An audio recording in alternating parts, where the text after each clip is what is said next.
Necromancer of the Shadows Chapter 81 140 Chapter 81 Ice-Horned Wolf, Part 2. The air was cold and crisp as the ice-horned wolf approached Evan with two ice wolves, their fur bristling and their breaths forming icy clouds. Evan stood his ground, his grip on his sword firm as he braced himself for the coming fight. After approaching Evan, one of the wolves lunged at him. Evan deftly sidestepped and swung his sword at the wolf. Clang, swish, just as Evan's sword was about to hit the shoulder of the wolf, the eyes of the horned wolf shined and a thick ice wall appeared before the wolf, blocking the sword's strike. At the same time, the second ice wolf opened its mouth and shot an ice ball toward Evan. Evan quickly shot a shadow bullet to stop the ice ball, and at the same time tried to move behind the ice wall to kill the wolf. But just as he tried to move, he noticed at some points his feet were covered in a thick layer of ice.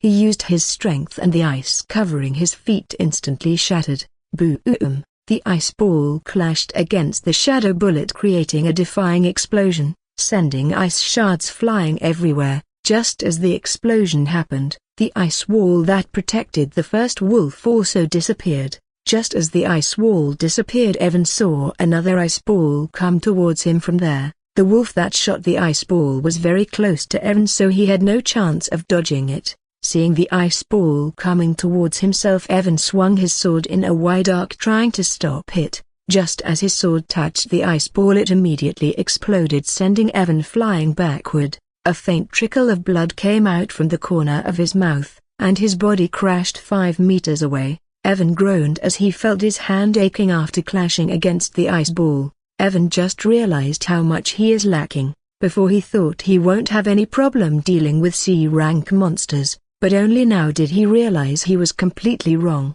He never faced a group that is good at coordinating with each other. Since the beginning of the fight, the horned wolf did not give him any chance of attacking. Just as Evan crashed, the eyes of the both horned wolf and the ice wolf standing with it shined, and they shot tens of ice spears toward him. Evan felt all hairs on his body stand up, and he quickly stopped, choosing mana reinforcement to use his skill Shadow Walk. Boom, boom, boom, boom. Tens of spears crashed at the place where Evan was blasted away, creating loud booming sounds. Amid the explosions, a black shadow traveled at rapid speed towards the ice wolf that was far from the horned wolf. Because of using his haste and shadow walk skill at the same time, he arrived near the ice wolf in an instant and slashed at its body. Howl! The horned wolf howled, and an ice wall instantly appeared before the ice wolf. Seeing the ice wall, Evan sneered, and a light blue layer along with a faint black layer appeared on his nether steel sword. This time the ice wall was instantly sliced apart, and Evan's sword arrived before the body of the ice wolf. The eyes of the ice wolf flashed with terror as its body was sliced in 2 halves in an instant. Just after killing the ice wolf, Evan burst with agility and instantly moved away. Just as he moved away, an ice ball that was shot by the second ice wolf exploded there. Evan moved forward and shot toward the horned wolf and the ice wolf. Seeing Evan coming towards them, the horned wolf shot out some ice spears toward him, while the ice wolf shot out an ice ball. Evan easily dodged the spears and the ice ball as he closed the distance. When he was 10 meters away, Evan shot 2 shadow bullets toward them. Both the ice-horned wolf and the ice wolf jumped aside and tried to dodge the bullet, but just as they jumped aside, both bullets curved into the air and went towards the ice wolf that just jumped aside. The ice wolf did not expect that the bullets will change their paths in midair and will come towards it once again, so it was hit by the bullets. One of its eyes and shoulder was injured by the bullets, and it howled in pain. Evan, who was already very close to the wolf, arrived before it and slashed his nether steel sword at the neck of the wolf. Thud! The second wolf was also killed by Evan as his body dropped to the icy ground lifelessly. After killing the wolf, Evan looked at the ice-horned wolf, who was also looking at him with rage-filled eyes. Now that the ice-horned wolf was alone, Evan was more relaxed. In one-on-one fight, he wasn't afraid of the horned wolf. He looked at Valerie and saw she already killed 3 of the 5 wolves that were attacking her. Seeing Valerie killed a total of 6 wolves, Evan did not feel good. The cause gathered by Valerie will be shared by both of them 50-50. While he can keep all the cores that he gathers by himself, he wanted to kill more monsters than her so that he won't have to share cores with her, but because of the ice-horned wolf, he was only able to kill 2 wolves. Thinking about this, his heart ached and he looked at the horned wolf with anger-filled eyes. Horned wolf? The wolf was confused as to why this 2-legged animal is looking at it with anger.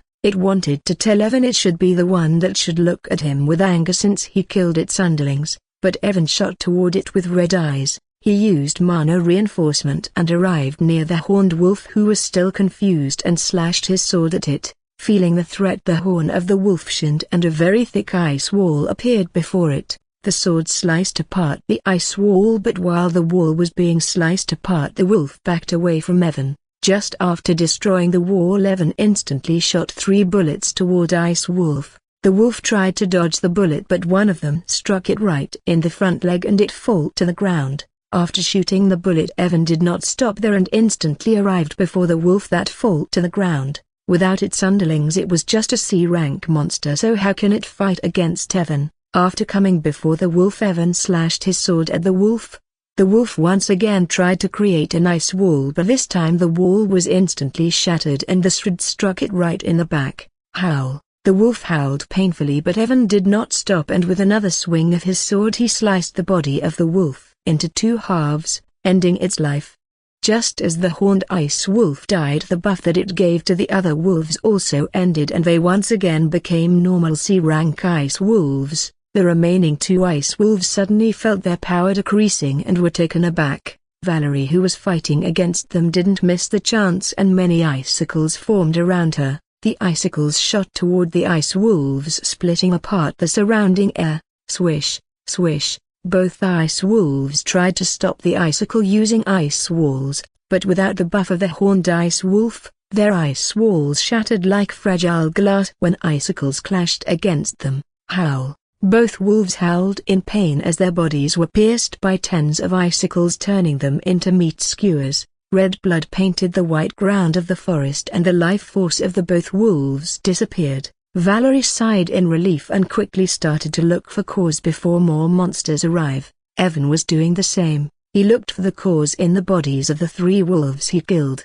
but his face turned sour when he didn't find any cores. Damn it, my C-rank luck is definitely a scam. Evan cursed his luck and looked at Valerie, but when he saw Valerie, who was holding 2 cores, his eyes lit up and he walked towards her. Valerie was looking at 2 cores in her hand with a smile. Her luck turned out to be quite good and she found 2 cores from the ice wolves she killed. She was about to put away the cores into her storage ring when she heard the sound of footsteps. Valerie turned around only to see Evan extending his hand before her like a money collector and looking at the cores in her hand. The smile on Valerie's face froze and she finally remembered she has to give 50% of her cores to Evan. She looked at Evan's face, who was currently looking like a money collector who is asking for protection fees, and her mouth twitched. I am glad you got 2 cores. I did not get anything this time, Evan said, still keeping his hand before her. You are glad, huh? Valerie muttered with a strained smile and put one of the cores into Evan's hand.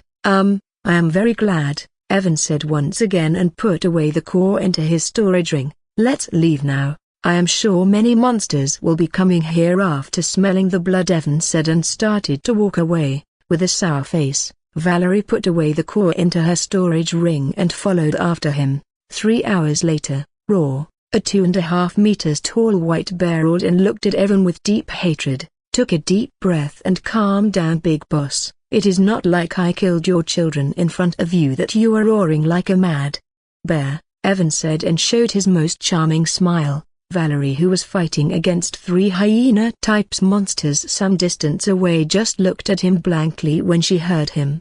She looked behind him where 2 white bears who were 1.5 meters tall were laying with broken bones and teeth. Their eyes were shut tightly, seemingly unconscious, and their bodies were shaking from time to time like they were going through a nightmare. Look, they are still alive. I was just playing with them, Evan said when he saw the bodies of both bears shaking from time to time. Raw. Seeing the condition of the 2 small bears, the white bear once again roared and its eyes turned blood red. The temperature around it dropped to another degree and it charged toward Evan. Seeing the angry bear, Evan grinned and he also shot toward it. He used mana reinforcement and felt his power surge. Evan and the white bear arrived before each other in an instant. The white bear used its giant claw and smashed it on Evan like a hammer. The air was split apart and the ground quacked as the giant claw of the bear descended toward Evan. Feeling the power of the bear's attack, Evan did not back down. The mana gathered around his fist and he met with the claw of the bear with his own punch.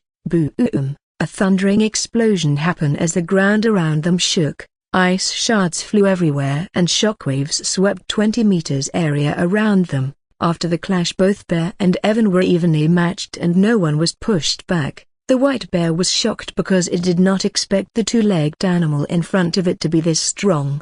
Evan was also surprised that the physical strength of this white bear reached at C+ rank, but when he remembered this bear is similar to that horned wolf and is not a regular C rank monster, he think it was normal. Raw. The bear and was even more angry when a small two-legged animal stopped its attack easily. The bear used its second claw and swept it toward the head of Evan. Evan ducked down to dodge the claw as he felt violent force going past his head.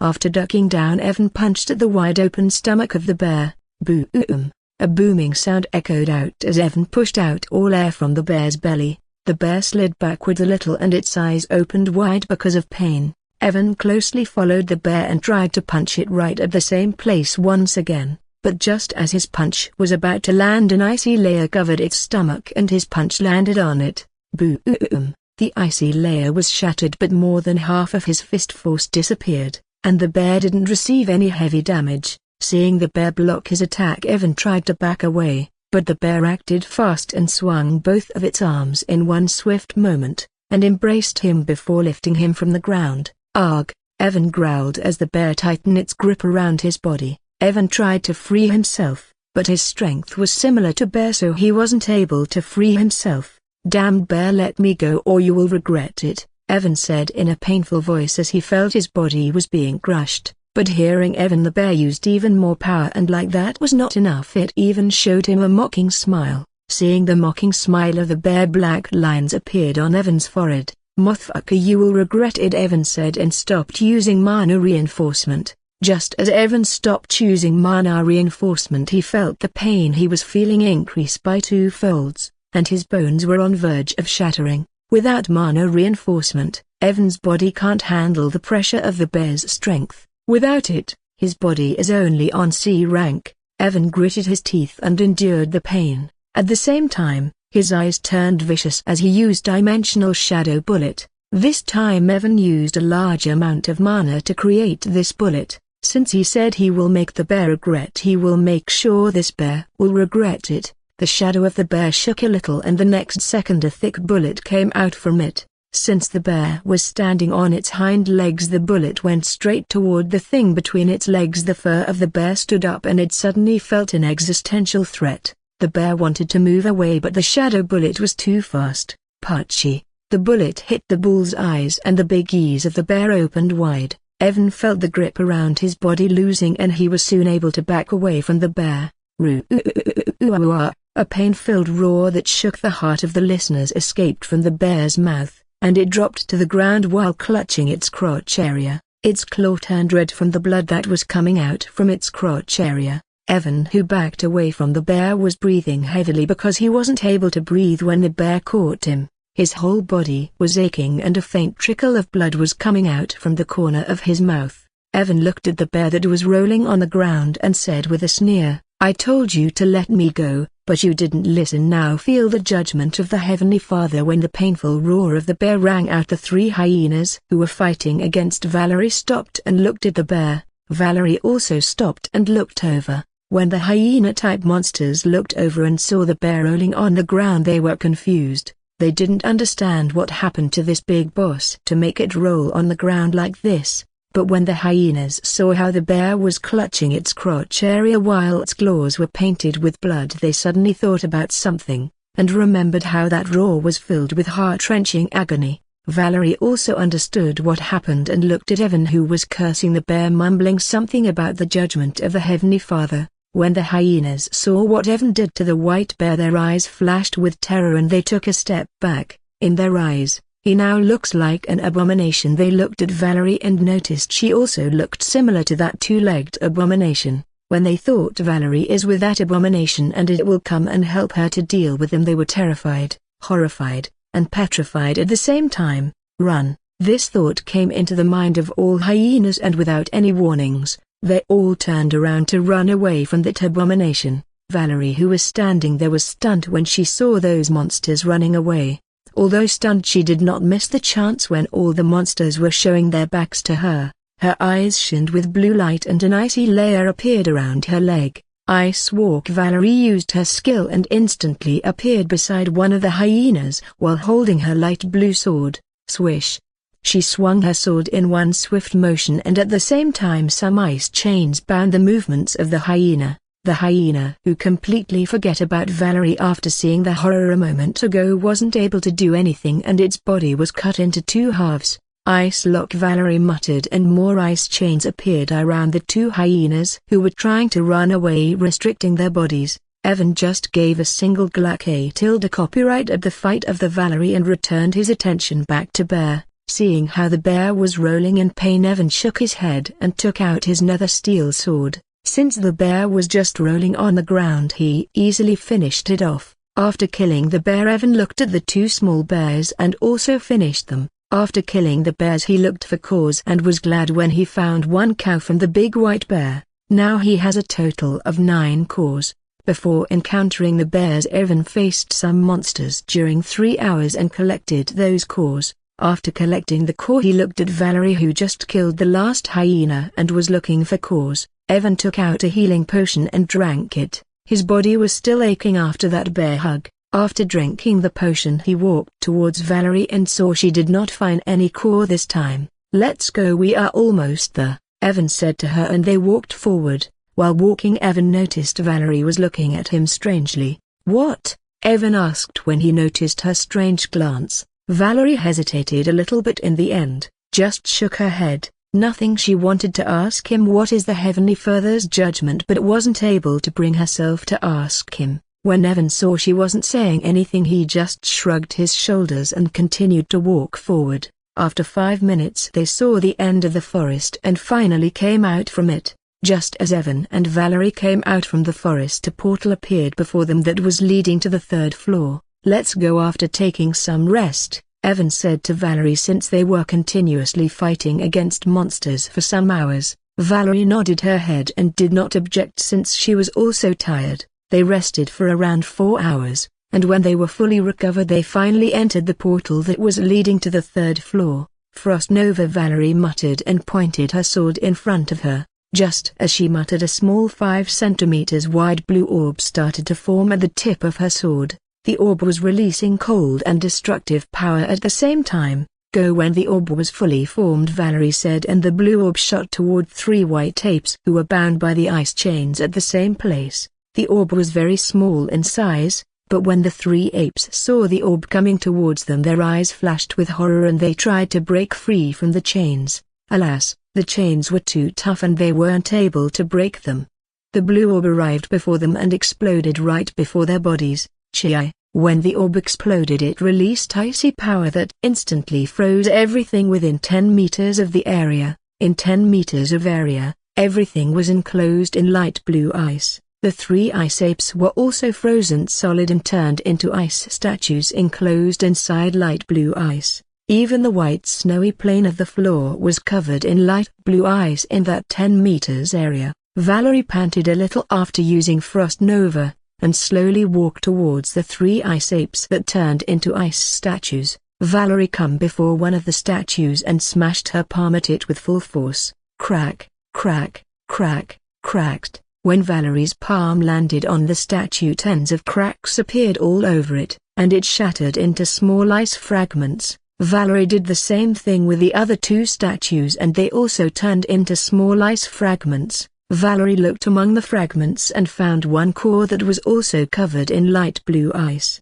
After collecting the core, she looked a little distance away from her and saw Evan, who smashed one ice ape into the ground and then killed it with his sword. "He fights using his fists more than his sword," Valerie muttered and walked towards him. After killing the last ape, Evan also looked for the core and cursed when he didn't find anything from the bodies of the 3 apes. "Let's go, we are almost there," Valerie said to Evan after coming near him, and they started to walk forward. After walking for 15 minutes they didn't encounter any monsters and saw a large pyramid-type structure in front of them. "We are here," Valerie said and sighed in relief. It has been 6 hours since they arrived on the 3rd floor, and this floor was similar to the first floor where they have to reach the large pyramid in the distance, but unlike the first floor, the pyramid of this floor was around 20 kilometers away from them, and there were many monsters they encountered this time. For the past 6 hours, they were continuously fighting against monsters and were very tired.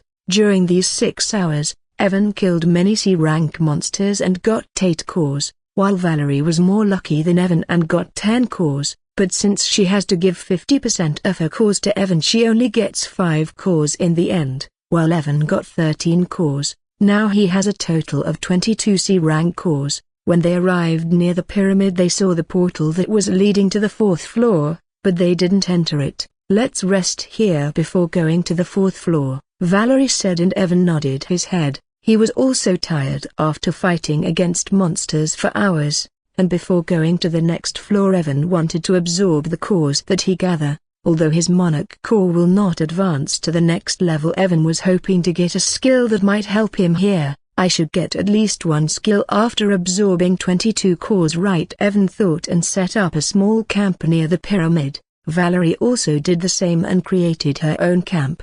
After setting up the camp, both of them went inside their camp. The area around the portal and pyramid is the safe zone of the dungeon, and monsters will not come here, so they were not worried about getting attacked while resting. Evan first ate some food that he brought with him, and obviously, he didn't bring cup noodles. He is rich now, so he brought expensive MRE food that tastes quite good. He wanted to bring fish and other things that he can cook himself. But when he remembered he is a user of bachelorcooking.com, he just brought MRE food. After eating his food, Evan decided to sleep before absorbing the cores. It has been around 15 hours since he entered the dungeon and he didn't sleep properly during this time. Evan set an alarm on his phone and went to sleep. He woke up after 4 hours when the alarm that he set up rang. After waking up, Evan felt quite refreshed and stretched his body a little. After stretching, Evan ate another MRE meal. The novels that he read in his past life were a scam. In most of the novel, they say after becoming powerful people can live without eating. They can live just by using the energy present in the environment. In other words, they can live just by eating air. But Evan found out that the more strong he became, the more energy his body needed. He is definitely eating more than he used to eat before. After eating, Evan finally took out the cores that he collected in the dungeon.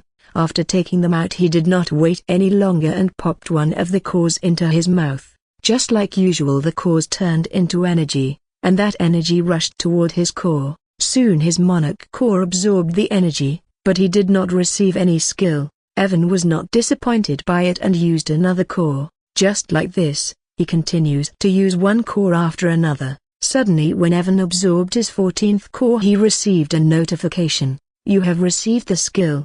Valerie came out from her camp after waking up. She slept for 5 hours and was fully recovered after the sleep. When she came out of her tent, she was surprised to see Evan, who was sitting outside his tent while playing a game on his phone. The skill that Evan got was very normal, but he was still satisfied with that since it was better than nothing. He did not receive any other skill after that one. After testing his skill, when Evan saw Valerie was still inside her tent, he started to play a game on his phone to pass time. Just like before, he was once again playing Super Zario and was trying to kidnap the princess. Right, he was trying to kidnap the princess instead of saving her. Since each time he saves her and she goes back to the Demon King, it is quite clear she wants to stay with him. And since he is trying to forcefully separate the princess from the Demon King, he can't say he is saving her, so he changed it to a kidnapping game. When he saw Valerie coming out, Evan put away his phone. This time he kidnapped the princess 2 times, but just like always she ran away and went back to the Demon King's palace. Another thing that he discovered about the game was that the Demon King is fucking immortal. No matter how many times he killed him, that guy comes back to life each time he goes to the Demon King's palace to kidnap the princess. Is this game really good? Valerie asked when she saw him once again playing the same game. She remembered Jerry, the guard of the dungeon, was also playing the same game. Yes, it is quite good for time pass. Evan nodded his head. No matter how much he curses the princess for running away each time after saving her, he can't deny the fact the game is good. Valerie nodded her head and decided to try it after clearing the dungeon. Tell me about the fourth floor, Evan asked after putting away his phone. He has some information about the dungeon that he got from the internet, but the fourth floor seems to be quite different from other floors. The thing that he read about the fourth floor was quite weird. According to what he read, on the fourth floor, you and your partner will face one C-rank monster each, and as long as you kill that C-rank monster you will be able to clear that floor. Evan obviously didn't believe it will be this simple, especially after seeing how many monsters they faced on the third floor. The fourth floor is different from the other three floors that we cleared till now. On the fourth floor both of us will face one C-rank monster each, Valerie said, and she continued. We will face a monster who will be at C-rank, but it will be more powerful than the normal C-rank monster, just like that horned wolf and the white bear that you faced before.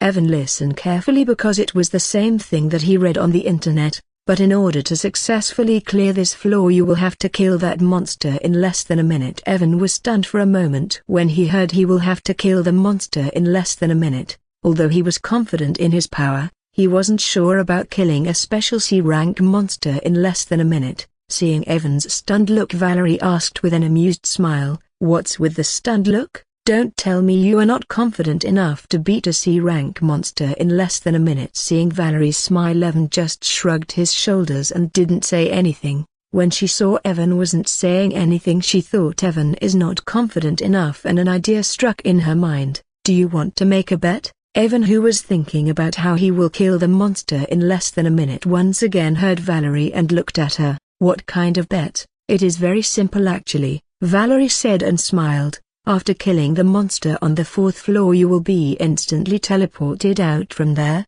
and will be sent to the fifth floor. If you arrived at the fifth floor before me I will give you all the cores that I will get in this dungeon, but if I reach the fifth floor before you, then our deal of me giving you 50% of my cores will be cancelled and you will return all the cores that I gave you till now." "I accept," Evan said immediately without even thinking that he already absorbed the cause that Valerie gave him earlier. Valerie, who heard Evan's instant reply, was baffled a little, but she also smiled since she was confident that she will be the one who will kill the monster first. "Should we go then?" she asked Evan after he accepted her bet. "Sure." Evan nodded and stood up. Soon they packed their tent and put away them into their storage ring. "By the way, I forget to ask one thing." Evan suddenly remembered something and he said to Valerie, "What?" Valerie, who was about ready to enter the portal, looked at him with a confused face. "What will happen if I fail to kill that monster in less than a minute? Is not this obvious?" Valerie said while rolling her eyes. "You will be teleported out from the dungeon if you fail to kill it in less than a minute." "And what will happen if just one of us kills the monster in less than a minute while the other one failed?" "The person who killed the monster will be sent to the fifth floor while the other one will be sent out from the dungeon," Valerie said and looked at him. "So try your best to kill the monster in less than a minute. Don't worry about me and just get ready to hand over your cause to me," Evan said to Valerie in a confident tone and came before the portal. After coming before the portal, both Evan and Valerie entered the portal at the same time. After entering the portal, Valerie felt her vision turning blurry for a moment, and the next second she found herself standing at the edge of an icy arena. She looked around her and found she was actually inside a structure that looks like a gladiator stadium, but no one was in the stands. The most amazing thing was that the entire stadium was made from pure white ice, which made it look like a place where angels live. The arena field Valerie was standing in was 1 square kilometer big. She wasn't surprised after seeing the ice stadium, because she already knew about it. After glancing at the ice stadium for a moment, she looked in the middle of the arena, where she can see a tall white monster standing.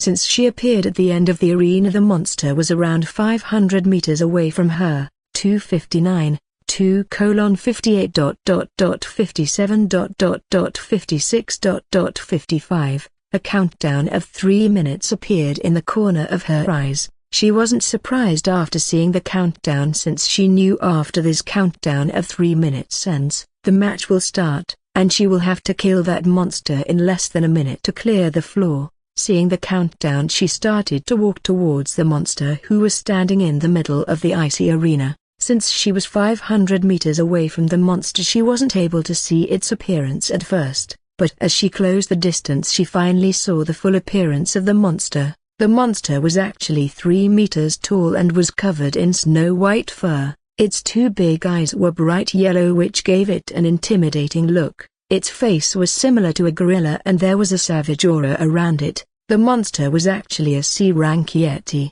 Although the monster was C-rank, just from its aura Valerie can feel it was stronger than the horned wolf and the white bear that Evan killed earlier. Feeling how strong the Yeti was instead of feeling nervous, Valerie felt happy. The stronger the monster will be, the more time Evan will take to kill it. Even though the monster was strong, she was confident that she will be able to kill it in less than a minute if she used her trump card. She knew since Evan accepted her bet, he will also have his own means to deal with the monster, but she was sure that she will be the one who will win the bet. Valerie stopped after she was just 20 meters away from the Yeti and looked at the timer. 1:09.08.07.06. There was still around 1 minute left before the challenge start. Valerie didn't attack the Yeti during this time because she knew she will be disqualified if she attack it before the countdown reaches 0. While waiting for the countdown to reach 0, Valerie suddenly felt she was forgetting something. She arched her eyebrows and tried to remember what she was forgetting. Her eyes once again landed on the countdown where just 53 seconds were left, and she finally remembered what she was forgetting. I forget to tell him about this time. A cold sweat appeared on Valerie's forehead and she thought about what will happen if Evan attacked the monster before this timer reaches 0. Surely he is not dumb enough to attack before the timer reaches 0. Valerie tried to comfort herself, but for some reason, she was feeling he will definitely do something that he shouldn't. Since I told him he will have to defeat the monster in less than a minute, he will surely understand this 3 minutes timer is for him to reach near the monster and prepare himself before the challenge began. Valerie nodded and tried to comfort herself by saying this and stopped thinking about it. Let's focus on my challenge first. I will think about it after clearing this floor. After entering the portal, same as Valerie, Evan felt his vision turning blurry, and the next second he found himself standing at the edge of the icy arena. Evan looked around him and was stunned when he saw the gladiator stadium made from white ice. Beautiful, Evan muttered, because it was his first time seeing something like this, but suddenly his eyes landed on the countdown that was running at the corner of his eye. 2:59.58.57.56. Evan raised an eyebrow when he saw the countdown and did not understand what was this. 3 minutes. Why is there a countdown of 3 minutes? Evan muttered and looked at it with a confused face, but suddenly he thought about something and his eyes opened wide. Could it be? Evan muttered and remembered what Valerie told him after entering the dungeon. Since we can get the ice heart flower after clearing the dungeon, and this flower is not a regular reward, the difficulty of the dungeon will be at an all-time high. We will have to face more monsters that people have to usually face while clearing the dungeon. Valerie's words rang into Evan's mind and his face turned ugly. He looked at the countdown and understood what was going on. Fuck, I will have to defeat 3 monsters in 3 minutes, Evan shouted and started to look around him for the monster he has to kill. Suddenly he felt the aura of the Yeti that was standing in the middle of the arena, and an anger-filled expression appeared on his face. Fuck. Why the hell that monster is so far away? I already lost 30 seconds figuring out what is happening, Evan shouted and dashed towards the Yeti at his full speed. While running he can't help but think about what will happen if he loses the bet against Valerie. He already used her cause. How the hell I will give her back the cause that I already used up? Just thinking about it, cold sweat appeared on his forehead and he ran towards the Yeti with even more speed. 0:09.08.07.06. Valerie took a deep breath As the countdown was about to reach 0, she already stopped thinking about the matter of not telling Evan about the countdown, and her entire focus was placed on the Yeti that was standing imposingly in front of her. Roar! Just as the countdown reached 0, the bestial roar of the Yeti reverberated across the icy land. Valerie felt her mind buzzed hearing the loud roar of the Yeti, but she didn't lose focus. A new timer already appeared at the corner of her eyes. 0:59, 0:58. Just as the timer appeared, Valerie's appearance started to change. Her light blue hair turned pure white just like the ice around her. Her green eyes turned silver color and her skin turned pale white like she is suffering from anemia. A cold aura erupted from her body covering the surrounding 100 meters of area. The Yeti that just roared and was about to charge toward Valerie, stopped dead in its tracks, and its body started to tremble because of the cold aura. Even though the Yeti was an ice-type monster, it felt its entire body freezing because of the cold aura. Feeling the lethal threat, the Yeti didn't shy away and quickly turn around to run away, but just as it turned around it felt someone touching its back. The Yeti turned around only to see cold silver eyes that were looking at it without any emotions. Valerie, who was standing 20 meters away from it a moment ago, was now standing just behind it, touching its back with her pale white hand. "Freeze," Valerie said in a cold tone. Just as the Yeti heard the cold tone, a shiver ran down in its spine, and it felt like even its soul was frozen. Swish! A blast of icy oil emerged from Valerie's hand that was touching Yeti's back, and in less than a second it turned into an ice statue. After the Yeti turned into an ice statue, Valerie just slapped the statue casually, and the statue turned into icy dust along with the sealed Yeti inside it. Just as the Yeti died, Valerie's appearance once again returned to normal, and she dropped to the ground while panting heavily. Her face was pale and a faint tickle of blood was coming out from the corner of her mouth. Her body was shuddering like she was feeling extremely cold, but when she felt her body being teleported away, Valerie smiled a little, and before she was sent out she glanced at the time that stopped after she killed the Yeti.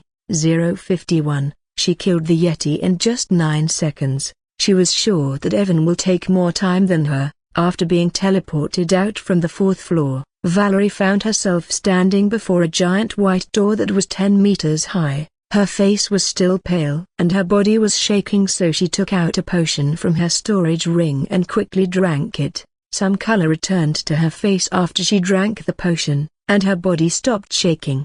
"Looks like you will be going to give all of your cause to me." But just as Valerie's body stopped shaking after drinking the potion, she heard a familiar voice from behind her. She quickly turned around only to see Evan sitting on the ground behind her. Seeing Evan arrive here before her, Valerie's body once again started to shake and she can't help but ask, "How?" When Evan heard Valerie, he just showed a smile and did not say anything. There is no way he is going to tell anyone how he arrived here, because if other people found out about it he will definitely face many troubles.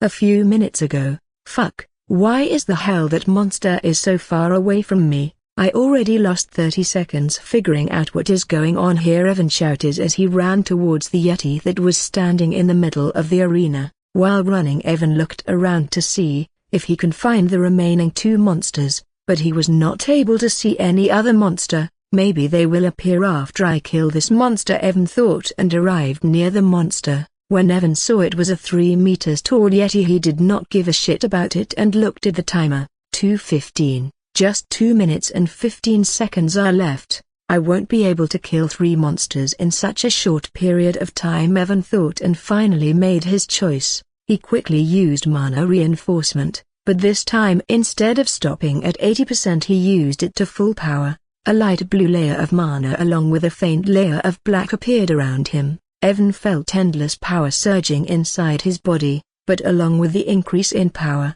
Evan also felt pain all over his body. Evan still remembered when he tested the mana reinforcement at 100% power after his fight against Mike. The pain became unbearable after 5 minutes. I should be fine as long as I don't use it for long, Evan thought, and he looked at the Yeti in front of him with narrowed eyes. But Evan made a mistake when he thought he will be fine after using mana reinforcement to its 100% power. Evan, who was already in rush, did not wait any longer. After using mana reinforcement, boom!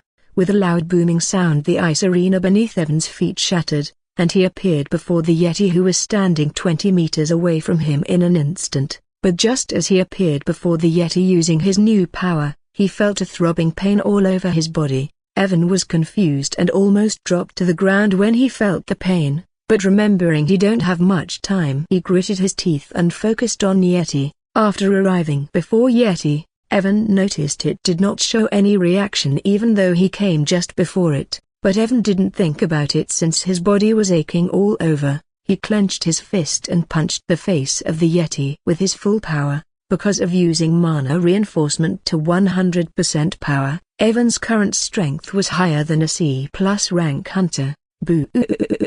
A loud booming sound echoed out as the Yeti was sent flying backward like a meteorite. The ground around Evan shattered like glass because of the shockwaves, and ice shards flew everywhere. Although Evan was feeling a throbbing pain all over his body, he didn't stop. He took out his nether steel sword and disappeared from his place. Evan suddenly appeared running beside the Yeti that was still flying backward and swung his sword in a swift motion. A head rolled to the ground while a headless body of the Yeti continued to fly backward, and crashed 50 meters away. Just as Evan killed the Yeti, he quickly stopped choosing mana reinforcement. He didn't understand why he was feeling so much pain even though he didn't use it for a long time, but he knew it wasn't the time to think about it. While enduring the pain, Evan started to look around for the second monster. Where the hell is the second monster?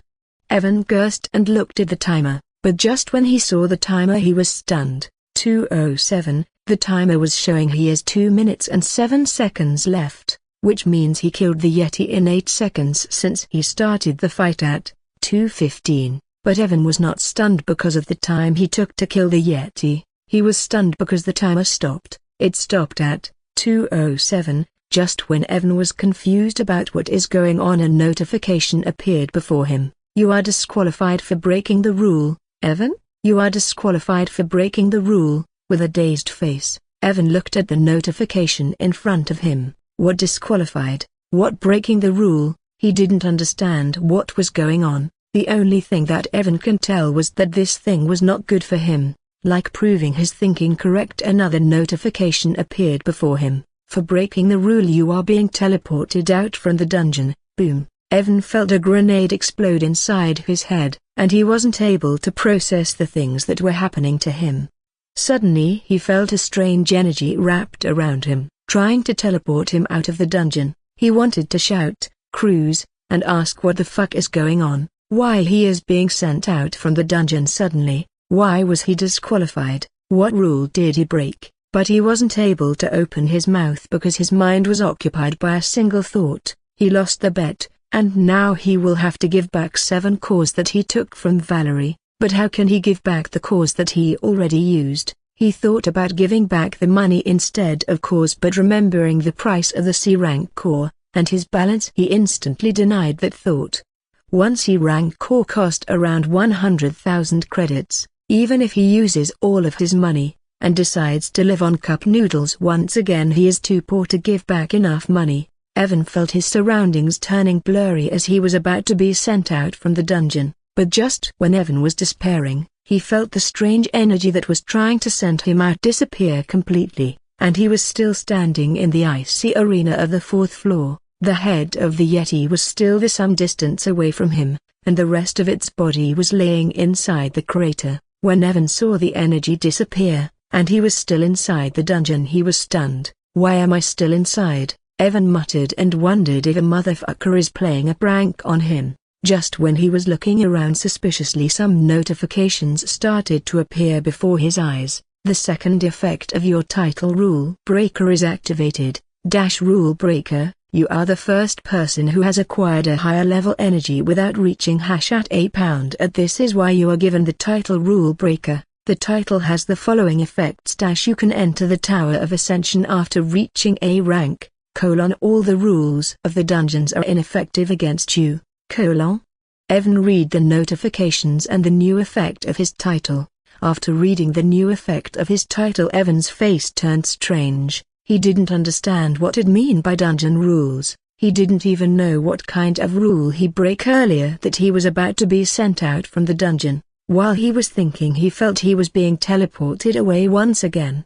Evan's face changed when he felt he was being teleported away, and he thought a motherfucker is really playing a prank on him. His body disappeared from the 4th floor and Evan found himself standing in a corridor before a giant white door. Evan looked around him vigilantly, but then he remembered Valerie told him that he will be teleported to the 5th floor after clearing the 4th floor. When he remembered this, his body relaxed, and he looked at the giant white door in front of him. So the boss monster of the 5th floor is behind this door, Evan muttered and sat down on the ground. Evan looked around and was happy when he didn't see Valerie. He thought about the 50% cause that she was still holding and his lips curled upward, but he once again felt the rising pain all over his body and his smile disappeared. He took out a healing potion and drank it. He was still feeling throbbing pain all over his body. After using mana reinforcement to its full power, last time when I tested mana reinforcement to its full power after my fight against Mike, I felt this kind of pain only after the 5 minutes passed. Then why am I feeling so much pain even though I just used the mana reinforcement for less than 10 seconds? Evan muttered and lay down on the ground. While thinking about mana reinforcement, a sudden possibility struck his mind and he smiled bitterly. No wonder I started to feel pain after 5 minutes at that time when he tested mana reinforcement after his fight against Mike. Evan just used it and sat in the same place without doing anything. In other words, after reinforcing his body with mana at 100% power, he did not try to use the power of his body. Since he did not use any power, his body was not burdened by the 100% power of mana, and he felt pain only after 5 minutes. On the other hand, in his earlier fight, he not only used 100% power of the mana reinforcement, he even pushed his body to its limit in order to kill that Yeti as soon as possible.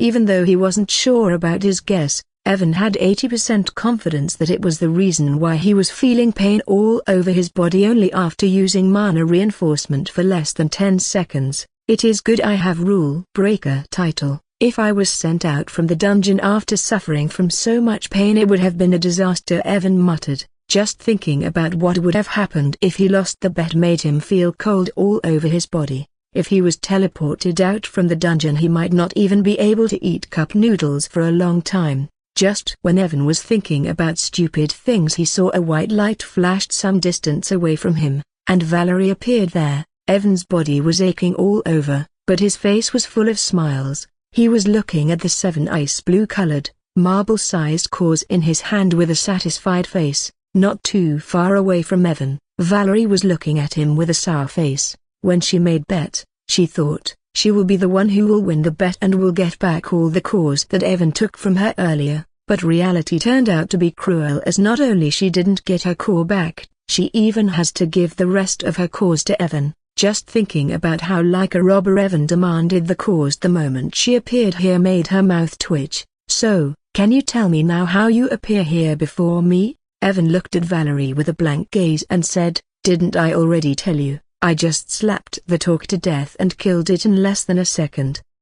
Do you seriously want me to believe on this bullshit? Valerie said with a twitching eye. Then let me ask you something. Seeing Valerie was unhappy, Evan put away cores and said in a neutral voice, what? How did you kill that Yeti? Evan asked while leaning back at the wall of the corridor. Of course, I killed it using one of my skills. What kind of skill? Evan closed his eyes and asked in the same laid-back tone. Why do I need to tell you? Valerie was about to say why she should tell him about her skill when she realized she was doing the same.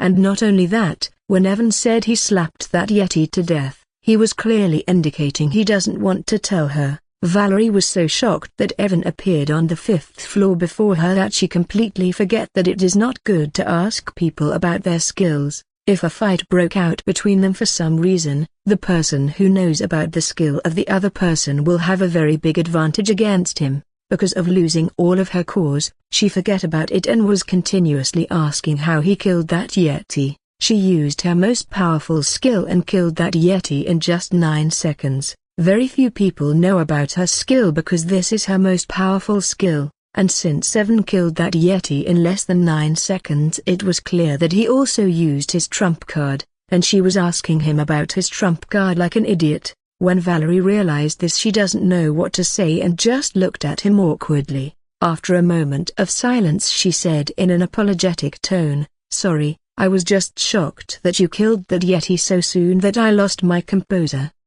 Evan was glad Valerie understood what he was trying to say, and stopped asking him how he killed that Yeti. There was a reason why he did not say it bluntly and wasted his energy telling her in a roundabout manner. Now that Valerie lost the bet, she will have to give all the cores that she will collect to him. Basically, she will do manual labor for him. In other words, he was treating her like someone that he hired to do his work, and it is common sense to have a good relationship with your workers so that they will try their best to complete their work. In the novels that he read in his past life, most of the authors often mentioned that women are vengeful creatures. Evan doesn't know if those authors were telling this from experience or just tarnishing the reputation of women. Since he was always a loner, even in this life, he is still a loner. Although he doesn't know if this is true or not, he still decided to take it seriously, and not do anything that made her lose interest in collecting cores for him. Valerie also sighed in relief when she saw Evan was not angry, even though she was just asking about his skill so openly. Her impression of Evan also improved quite a bit, but that impression crumbled like a glass wall when she heard Evan's next words. Don't worry, just try to collect as many cores as possible if you are truly sorry." Valerie almost coughed out blood when she once again remembered she will have to give all of her cores to Evan. Evan looked at Valerie with a confused expression as to why her face suddenly became sour when he encouraged her to do her work. Don't people say employees try their best if their boss encourages them? Evan just encouraged her, so he doesn't understand why her face turned sour. Yes, he was really treating her like someone that he hired to collect cores for him. If Valerie knew what Evan was thinking, there was a very high chance that she would fight against him to death. By the way, do you know what kind of monster we will face there? Evan asked while pointing at the white door that was around 10 meters high and 5 meters wide. Valerie took a deep breath to forget about the encouraging speech of Evan and shook her head. I don't know what kind of monster we will face,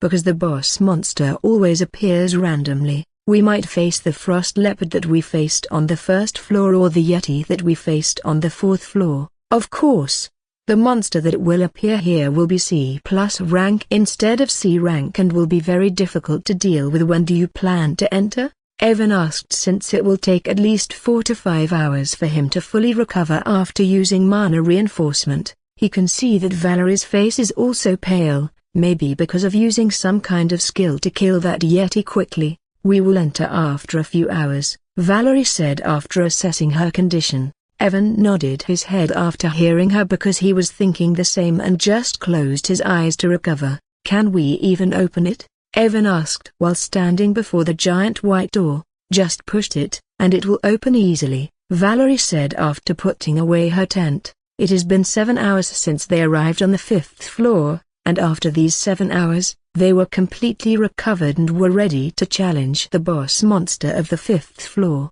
Evan put both of his hands on the giant door and pushed it forward. Evan thought he will feel some resistance since the door was 10 meters tall, but to his surprise, just as he pushed the door with little force, it started to open. It is easier than I thought, Evan muttered, and the door was completely open. When the door was fully open and Evan looked inside, he saw nothing. The area behind the door was completely dark and he wasn't able to see anything. We will have to enter before we can see anything, Valerie said. When the door was fully open, Evan nodded his head after hearing her and took a deep breath. Let's see who is waiting for us, Evan said as he stepped forward. Valerie also moved with him and they entered at the same time. Evan once again felt the sensation of being teleported away. Suddenly a bright white light flashed in front of him, which forced him to close his eyes. Soon Evan felt the white light disappear, and when he opened his eyes, he was surprised to see he wasn't in an icy area. When Evan opened his eyes, he found himself standing in a large hall room that was around the size of a football stadium.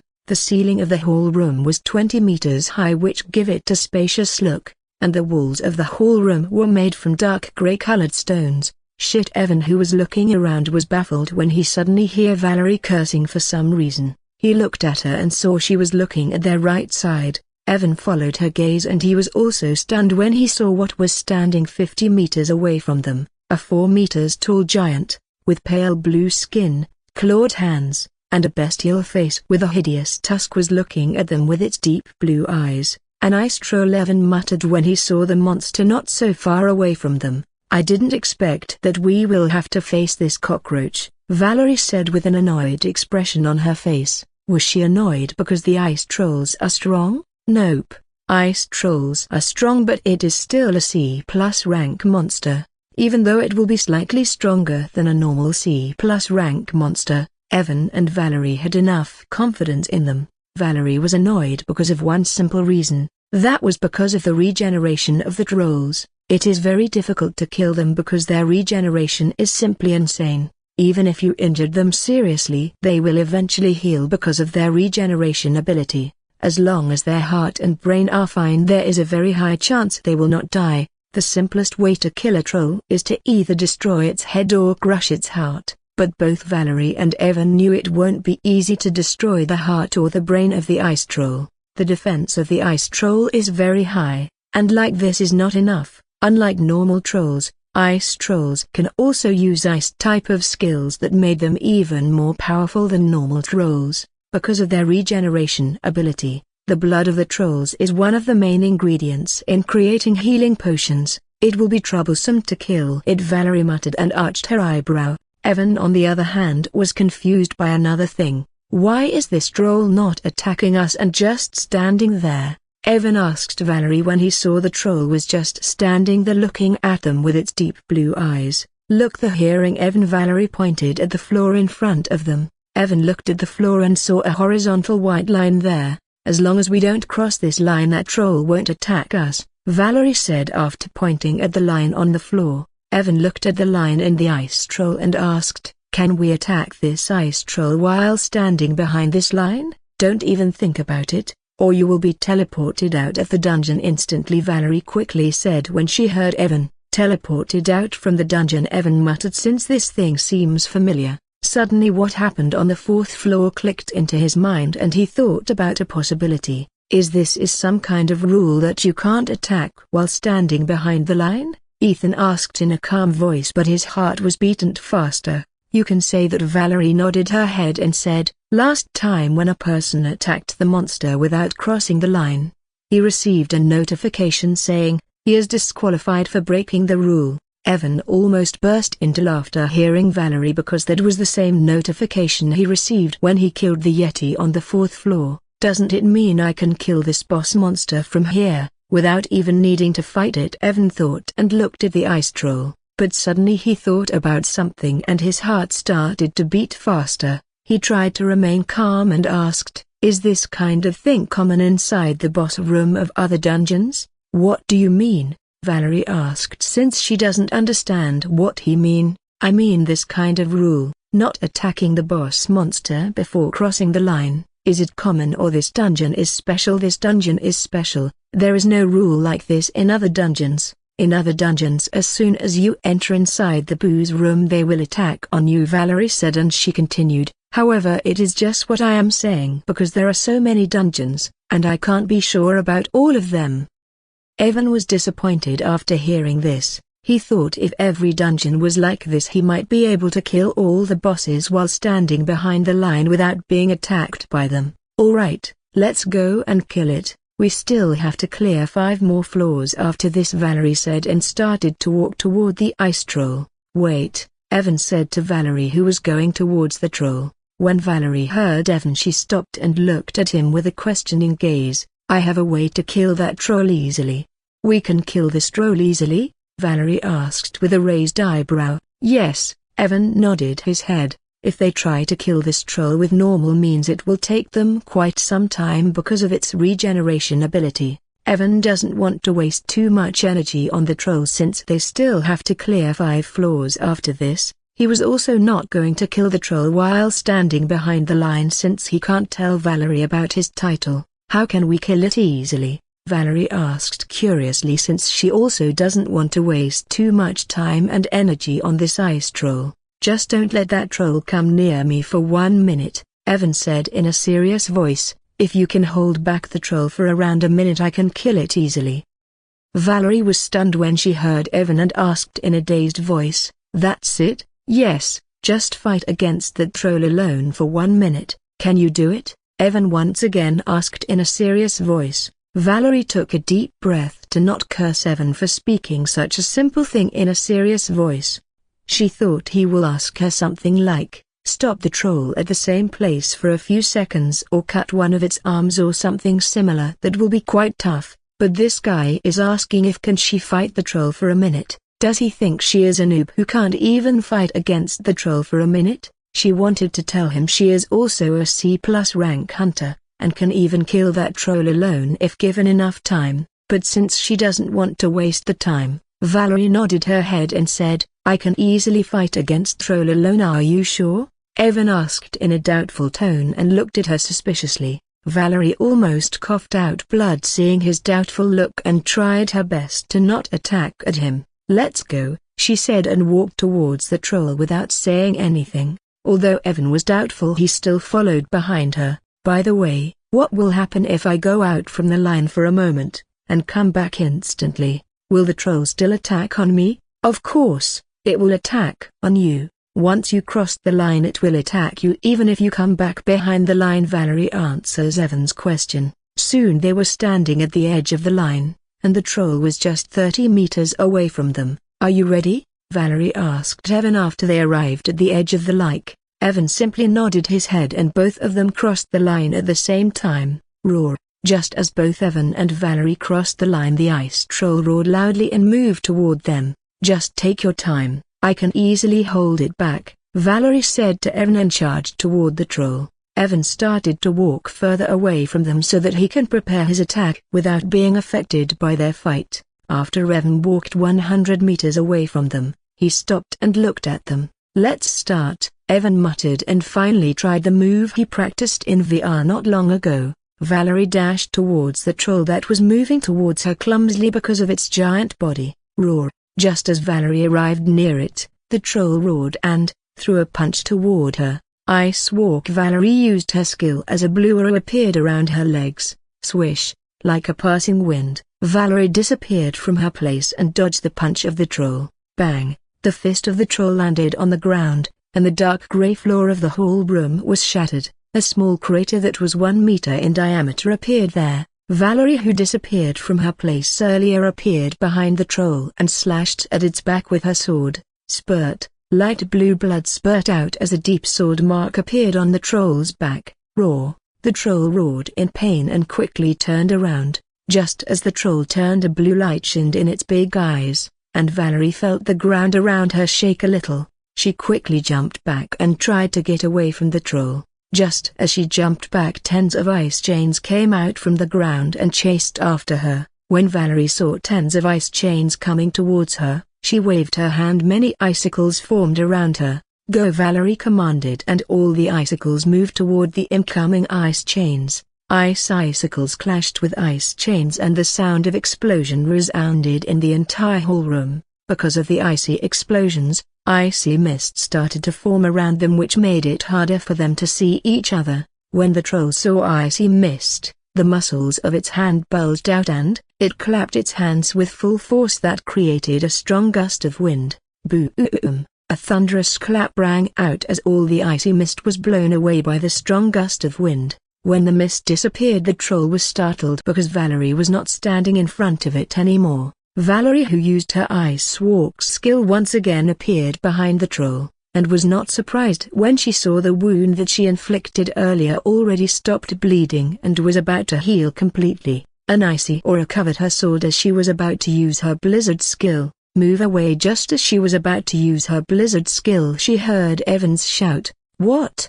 Valerie was stunned when she heard Evan's voice. It is not even 30 seconds since we started. Although Valerie was stunned when she heard Evan's voice, she quickly moved away from the troll. Just as she moved away, she saw a black streak of light going towards the head of the troll at the speed of light, and the next second, boom! A booming sound echoed out as the black streak of light struck the head of the troll, making it explode like a watermelon, but the black streak of light did not stop there and continued to move forward without losing much power. Boom! Rumble! Another loud explosion resounded that shook the entire hall room as the black streak of light struck the wall of the hall room. Valerie was stunned when she saw such a powerful attack and was about to look back when crack, crack, cracked. The sound of something cracking rang out, and a large portion of the wall where the black streak of light struck earlier crumbled, exposing a hidden area behind the wall.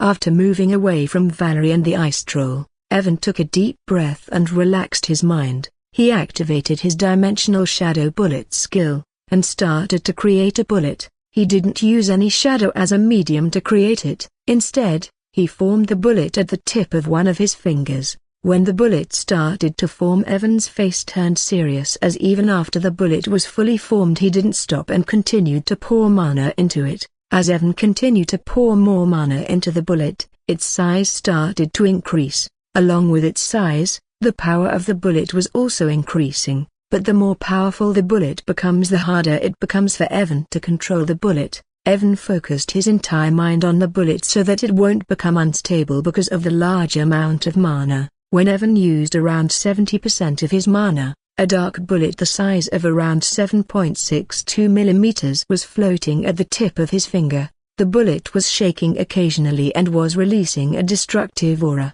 Evan's face was a little pale, but his eyes were fully focused. Now the tough part: Evan thought and controlled the bullet with his mental force. Although the bullet was very powerful, Evan knew it won't be enough to kill the ice troll in one shot, who has very high regeneration and tough defense. Evan controlled the bullet and it slowly started to rotate around him. Evan felt a headache just as he controlled the bullet to rotate around him. It was already hard to control the bullet because of the high amount of mana he used to create it, and now that he is even moving the bullet with his mental force, he felt someone pounding his head with a hammer.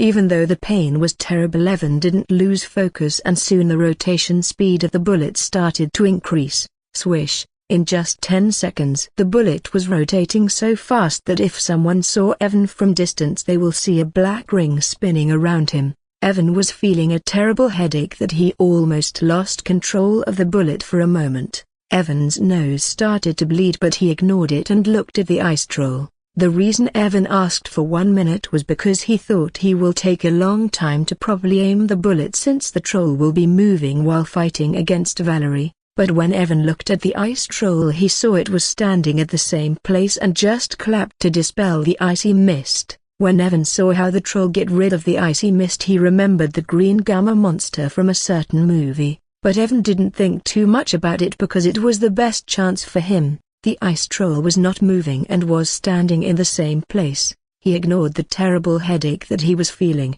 and his focus intensified. Because of controlling the bullet and also focusing on the troll at the same time, Evan felt his head is about to burst open. Evan ignored the terrible pain, and just as he was certain about his aim, he saw Valerie was about to attack the troll. Evan doesn't want her to attack the troll now because the troll will definitely move away after Valerie's attack. "Move away!" Evan shouted, ignoring the pain and hoping Valerie will move away without attacking. Just as he shouted, he saw Valerie instantly moving away from the troll. Seeing Valerie moving away, he didn't wait any longer. His focus heightened and he felt time itself slow down for him.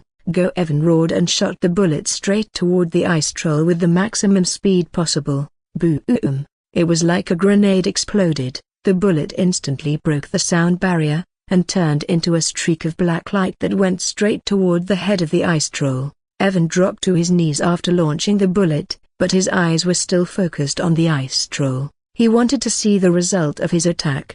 As Evan watched, the streak of black light reached the troll in an instant, and collided against its tough, hideous-looking head. Bang! Like a watermelon exploding, the head of the ice troll instantly exploded the moment the shadow bullet clashed against it. Light blue blood and chunks of flesh flew in the air as the head of the ice troll disappeared. Although Evan's face was completely pale, his head was hurting like never before and his nose was bleeding. He still can't help but smile after seeing that attack. That was a C+ rank monster. And not only any C+ rank monster, it was a boss monster that is even more powerful than a normal C+ rank hunter, but he killed it with just a single shot. He was feeling incredibly happy just thinking about it, but while he was feeling happy he saw the shadow bullet was still going forward even after killing the ice troll. Evan was shocked because he didn't think that the power of his shadow bullet will increase this much. The bullet went straight toward the wall of the dungeon and crashed against it. Boom, rumble, another loud explosion that shook the entire hall room happened, and Evan was shocked as he saw the wall where the bullet struck started to crack. Cracked. A large part of the wall crumbled and a hidden passage appeared there. When Evan saw the hidden passage he was so shocked that he completely forgot about the pain that he was feeling. How can he not be shocked? This passage looks very similar to the passage that he encountered inside the Shadow Kingdom dungeon after he crashed against the wall while fighting against that shadow bat, the place where he sacrificed his shadow physique and got his shadow monarch physique. Valerie looked at the crumbled wall in front of her with a shocked expression on her face. After the shadow bullet struck the wall and a large portion of it crumbled, a hidden area appeared there. Hidden ruins, Valerie muttered inwardly and was about to go there when she remembered about Evan and looked back, but she was startled a little when she saw he was sitting on his keys and his face was pale while blood was coming out from his nose. Was he thinking something indecent while attacking?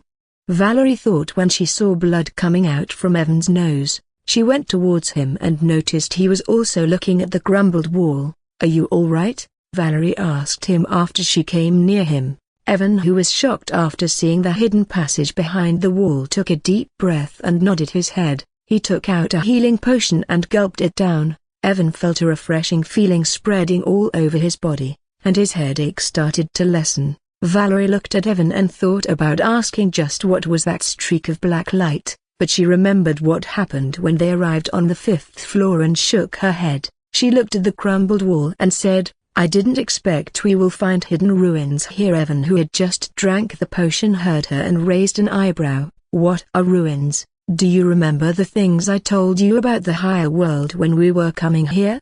Instead of answering, Valerie asked Evan. Evan was confused why she asked this, but he nodded his head. "From where do you think that information comes?" Valerie said and continued, "You should know if a person uses the Tower of Ascension he can't come back here, so there is no way for people of our world to know about the things of the higher world. Yet despite this fact, we still know some things about the higher world. Do you ever think from where we get that information?" Valerie looked at him and asked. Evan shook his head and didn't dare say he thought she got that information from a strange organization or cult, but suddenly something clicked in his mind and he said in a shocked voice, "Are you saying you get that information from a dungeon that also had a hidden passage just like that?" Valerie nodded her head and said, "There are some dungeons that have these kinds of special hidden areas. People called these areas ruins, and inside them, you can find many things. Some ruins contain information like I have told you before, some have artifacts, some have information about the recipe of the new potion, and many more things." Evan, who heard her, furrowed his eyebrows and looked at the hidden passage. Seeing the furrowed eyebrows of Evan, Valerie understood what he was thinking and said, "You must be wondering why information about ruins is not available anywhere, right?" Evan didn't deny it and nodded his head. "It's because ruins can only be found inside dungeons that are C rank or above, and as you know, dungeons that are above D+ rank are controlled by either large guilds or hunter associations. These guilds and hunter associations prevent information about ruins from leaking out. If a new ruin is found inside a dungeon, the guild that controls the dungeon will try to hide it," Valerie said. "Why do they hide this information?" Evan asked, since he didn't understand this fact. "Runes are very important and can give you a massive advantage against other guilds if you find something important inside it. It is normal for them to hide information about them, and use it only for themselves." Evan doesn't know what to say hearing her. Large guild and hunter associations are basically monopolizing the ruins for themselves, but suddenly he caught one point and his eyes narrowed. Why is she saying ruins can only be found inside dungeons that are C rank or above?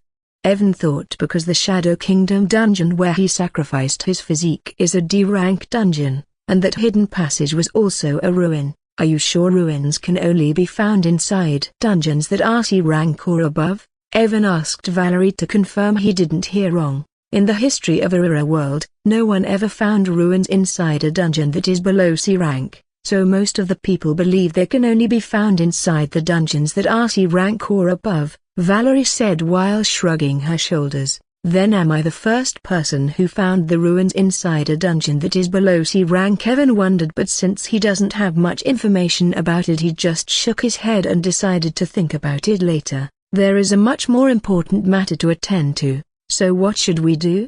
Evan asked Valerie. What do you mean? Valerie asked with a confused expression. I mean this, Evan said and pointed towards the hidden passage. This dungeon is under the control of Silver Star Guild, so should we enter in it or not? Of course, we are going to enter, Valerie said instantly. Since we found it, we are definitely going to enter. Won't we get into trouble with Silver Star Guild if we enter into it? Don't worry about them, I can take care of it, Valerie said in a confident-filled voice. Her background must be quite good if she is so confident, Evan thought, and if he has to guess, he will have two guesses about her identity. First, she is the daughter of the person who is guild leader of the Silver Star Guild. Second, she is the holy daughter or the grand priest of some kind of strange cult. If my guess is right, I should stop meeting her because these kinds of people are the magnet for troubles, Evan thought and shook his head. Let me recover my mana before we enter. Since Valerie was taking full responsibility, Evan had no problem entering the ruins, so he agreed without hesitation.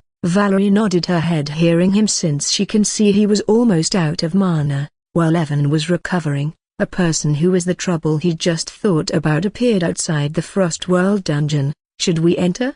Valerie asked after 1 hour when Evan was fully recovered. His mana was recovered long ago because of his high recovery rate, but because of his headache Evan decided to rest for a bit longer. Evan nodded and stood up. Because of the healing potion he was not feeling headache anymore. Valerie and Evan walked towards the crumbled wall. Evan took a glance at the headless body of the ice troll while going toward the crumbled wall. Just when both of them walked past the body of the ice troll, a dark shadow appeared below the body of the ice troll and its body sank inside it. Evan glanced at Valerie and saw she didn't notice him using his shadow storage skill. Generally, people can't take out the bodies of the monster from the dungeons. The only thing that you can take out from the dungeon is the reward after clearing the dungeon, and the cores that you gather after killing the monsters. Even if you put the monster's body inside your storage ring, you won't be able to bring it outside, because, when you will be teleported out from the dungeon, you won't be able to bring your storage ring outside. If there is a monster body inside it, according to the book 7 read, the bodies of the monster that people kill inside the dungeon will turn into energy, and that energy will be used to respawn more monsters. Evan does not know why, but he felt maybe because of his title rule breaker he might be able to bring the bodies of the monsters outside. The blood of the ice troll is a main ingredient in making healing potions. He was sure that he can earn a good amount of money if he can bring it outside. He doesn't care about the fact that it might cause some problems in the dungeon.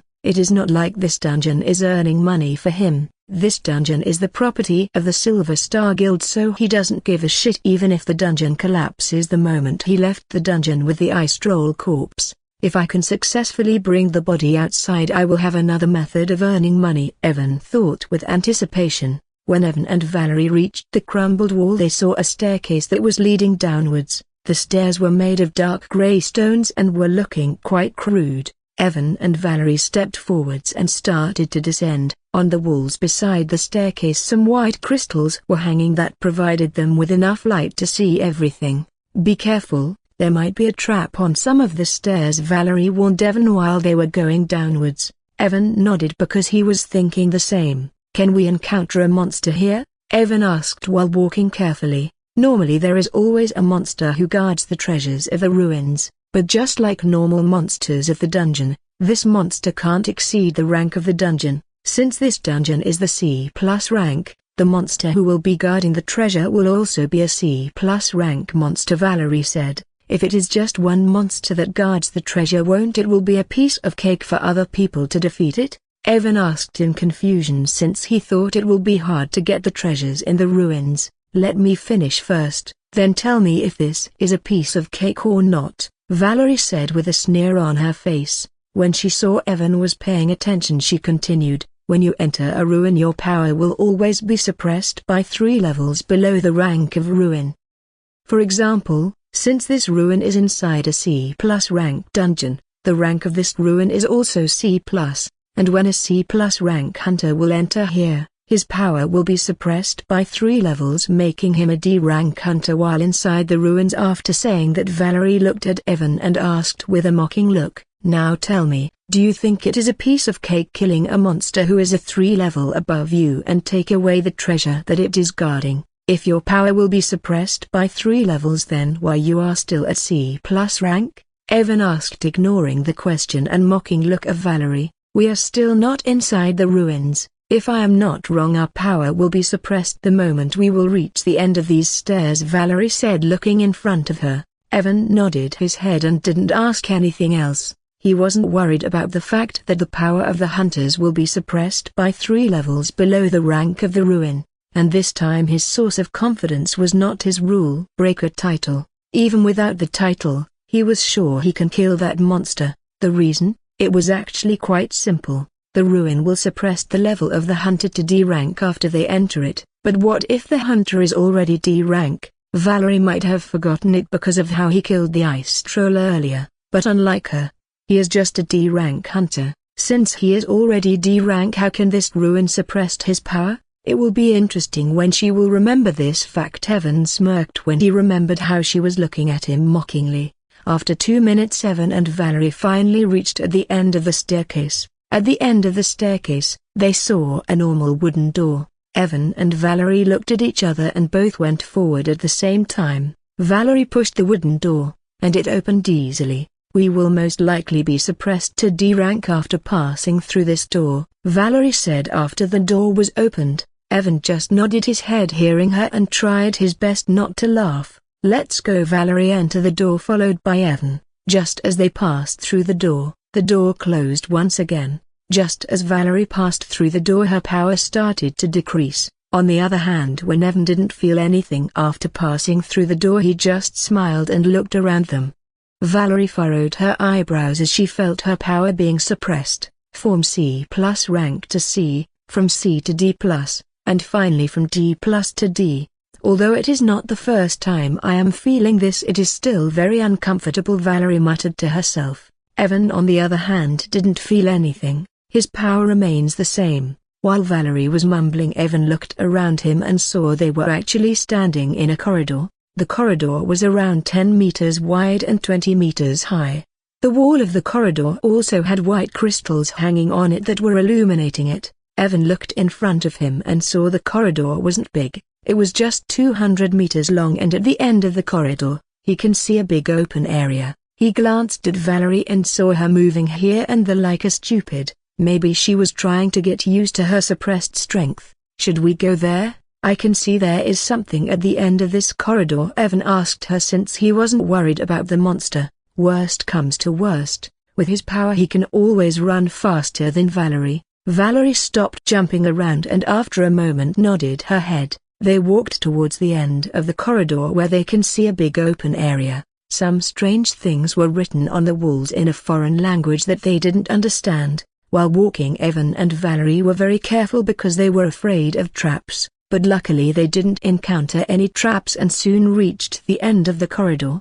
After reaching the end of the corridor, they didn't leave the corridor. Instead, they carefully inspected the open area while hiding inside the corridor. "What the?" Evan muttered in a shocked voice when he saw what was in front of him. Valerie was also shocked when she saw what was in the open area. The open area was around 1 square kilometer in size. Around 100 meters away from them there was a small pond. The water of the pond was crystal blue, and at the center of the pond, there was a small stone platform.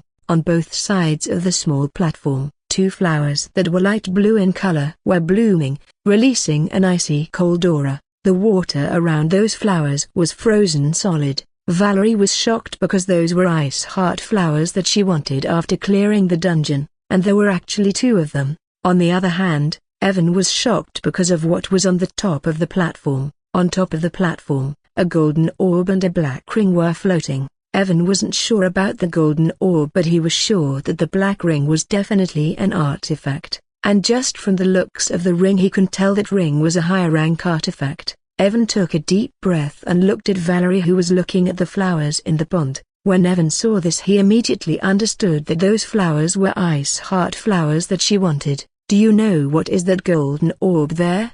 Evan asked her, since he doesn't know anything about it. Valerie stopped looking at the flowers and looked at the golden orb and the ring on the platform. After a moment she said in an uncertain voice, "I think that is an information orb." "Information orb?" Evan asked. "Is this the thing that has information about the different things that you told me about?"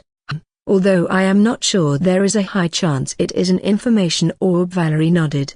Hearing Valerie, Evan was even more excited and hoped that the orb has information about the higher world. But soon he calmed down and remembered the main thing. "Where is the monster who is guarding these things?" Evan muttered, since he didn't notice any monster there. Hearing Evan, Valerie also stopped looking at the golden orb and looked around them. But even when they finished looking around, they didn't find any monster. "It is strange," Valerie said. "Normally the monster always stays near the treasures to protect them." Evan arched his eyebrows hearing her and said after a moment, "Maybe that monster is inside the pond." "It is quite possible." Valerie nodded her head. "Do you have something that you can throw into the pond?" Evan asked her. Valerie looked at him and asked, "Why are you asking me? Don't you have anything that you can throw?" "I didn't bring anything useless with me." "I also did not bring anything useless," Valerie said with a snort. "Don't you have lipstick or something that you girls always carry with you?"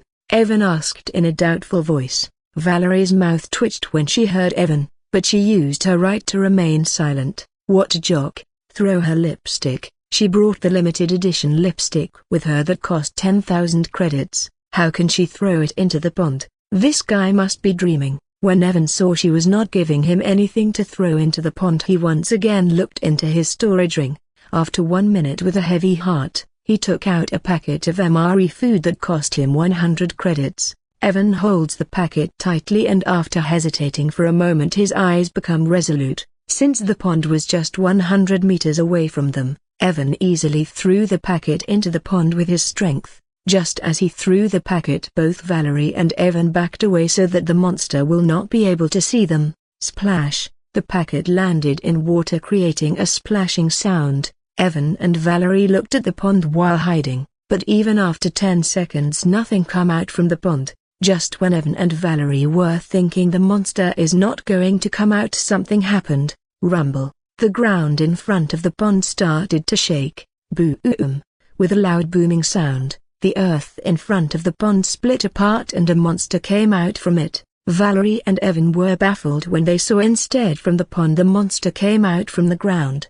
Hiss! They heard the hissing sound as the 10 meters long brown-colored python that was covered in scales and had one horn on its head revealed itself. "One-horned earth python," Valerie and Evan said at the same time when they saw the full appearance of the python. Hiss! The 10 meters long horned earth python hissed after coming out and looked around with its deep yellow reptilian eyes. The horn on its head was 1 meter long and was dark brown in color. The python scanned its surroundings but didn't find anything. It looked at the corridor, but when it saw there was no one, the python once again burrowed itself into the ground. Just as the python went inside the ground, the earth moved and the destroyed ground recovered quickly. Evan and Valerie, who were hidden in the corridor, looked at everything without making any sound. Only when the python returned to the ground did they sigh in relief. The defense of the one-horned earth python is very high. With our power suppressed to D rank, it is almost impossible for us to kill this monster,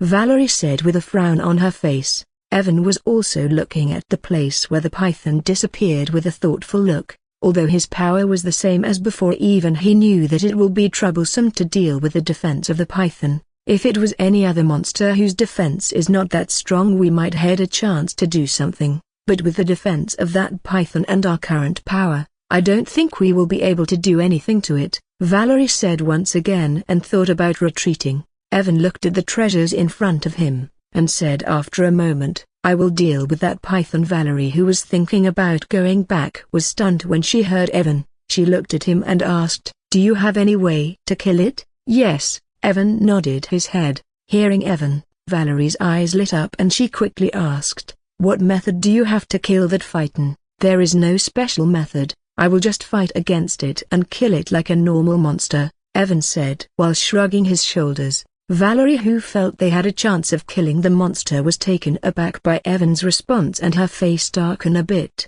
"Are you joking?" "Nope. If you are not joking, then are you telling me you will kill that monster with your strength suppressed to D rank?" Valerie said while trying not to curse Evan. "Who said my strength is being suppressed?" Evan said with a smirk on his face. "I was a D rank hunter since the moment I entered this dungeon. Did you forget such a simple fact?" Valerie, who was holding herself back to not curse Evan, was stunned when she heard him, and her eyes suddenly opened wide. Valerie wanted to say something but no words come out of her mouth. She was truly speechless. "How can I forget this?" Valerie thought when she finally remembered Evan is not a C+ rank hunter like her whose strength will be surpassed. He was D rank since the moment he entered the dungeon, but now that she was thinking about it she was even more shocked. Before asking Evan to come with her to the dungeon, she naturally searched about him, to see if there was anything suspicious about him. With her background, it was quite easy for her to find out everything about Evan. She knew he has a special physique, and because of that physique, he wasn't able to absorb cores in the past. When she saw his strength increasing all of a sudden, she thought he must have solved the problem with his physique. Because of how Ethan cleared it 4th floor before her and even killed that ice troll with a single attack, she completely forget that he is D rank hunter. When she saw the smirk on Evan's face, she remembered how she was mocking him when he said it is not so difficult to take the treasure from the ruins.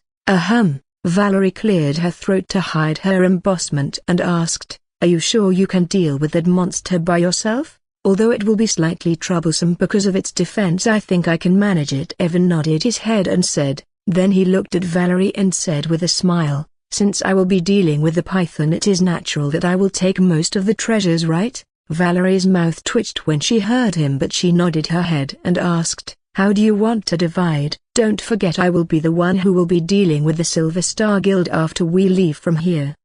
"Don't worry, I am not an unreasonable person," Evan said, while trying to maintain an honest expression. "How about this? Since there are 2 ice heart flowers, we will both get one. We will share the information that we will get from the information orb, and as for that ring, since I am dealing with that python, I will be taking that ring as a payment for my labor." Valerie, who heard Evan, thought for a moment and find it quite reasonable. When she thought how each time she get a core and Evan took away them like a thug, she felt he will say something like, "I will take all the treasures and you can take some cold water from the pond. I have no problem with that." Valerie nodded her head and agreed with that. Evan also sighed in relief, because if Valerie asked for more, he won't be able to refuse her. After all, if not for her dealing with the Silver Star Guild, he won't be able to take anything from here. Evan smiled and started to walk out of the corridor. Evan just reached the end of the corridor when he heard a crunching sound from behind and looked back. When Evan looked back, his mouth can't help but twitch. Behind him, Valerie was eating popcorn with an excited expression. "Why don't you take out a chair and 3D glasses as well to enjoy the show properly?" Evan said in a sarcastic voice, seeing she was eating popcorn. Hearing Evan, Valerie's eyes lit up, and the next second a comfortable chair and pair of 3D glasses appeared in her hand. "Thanks for reminding me," Valerie said to Evan and sat down on the chair comfortably. Evan was speechless seeing this and wanted to say something, but in end, he just turned around and walked out of the corridor. Evan walked out from the corridor and slowly went towards the pond. He was walking while stomping his foot heavily on the ground so that the earth python will hear the vibration and will come out from the ground. And just as Evan expected, he just walked for 30 meters when he felt the ground around him start to shake, rumble. Evan stopped walking and his focus heightened, and he looked around him with a focused gaze. Suddenly Evan felt the vibration from behind him intensify, and without hesitation, he moved away from there. Boom! Just as Evan moved away, the ground behind him burst apart and the 10 meters long one-horned earth python come out from the ground.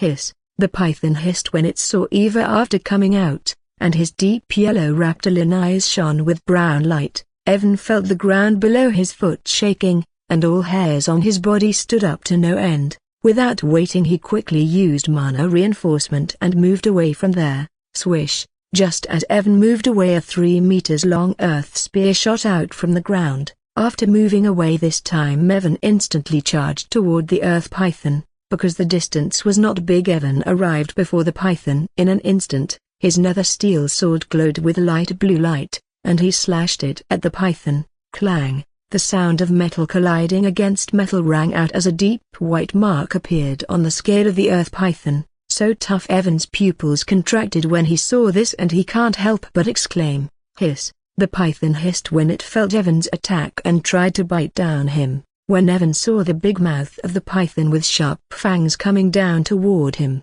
he stomped his foot on the ground and quickly backed away. Boom! The python missed Evan and its fang clashed against the hard ground, sending some of the small stones flying in the air. Suddenly the eyes of the python shone with brown color, and the small stones that were sent flying earlier changed direction in midair, and shot towards Evan like bullets. Evan, who just backed away, felt a lethal threat and saw 3 fist-sized stones coming toward him like bullets. Evan sidestepped and dodged one of the stones, but the other 2 were already in front of him. At the last moment, he lifted his nether steel sword to block the stones. Clang! Both stones clashed against his sword like bullets, and he slid 10 meters backwards because of the impact. Evan felt a numbing sensation all over his hand. The python did not give Evan any chance to react, and the ground beneath Evan's feet suddenly split open. Evan's feet sank inside the ground, and just as his feet sank inside the ground,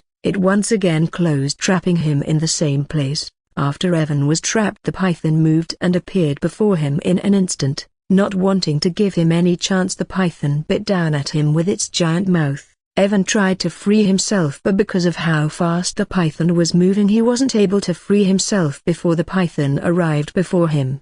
Boo! The large fangs of the python once again collided against the ground, and the python was stunned when it saw Evan suddenly disappear at the last moment. A black shadow moved on the ground going behind the python. Using Shadow Walk, Evan appeared behind the python. Not wanting to miss this chance, Evan slashed at the python with his sword once again.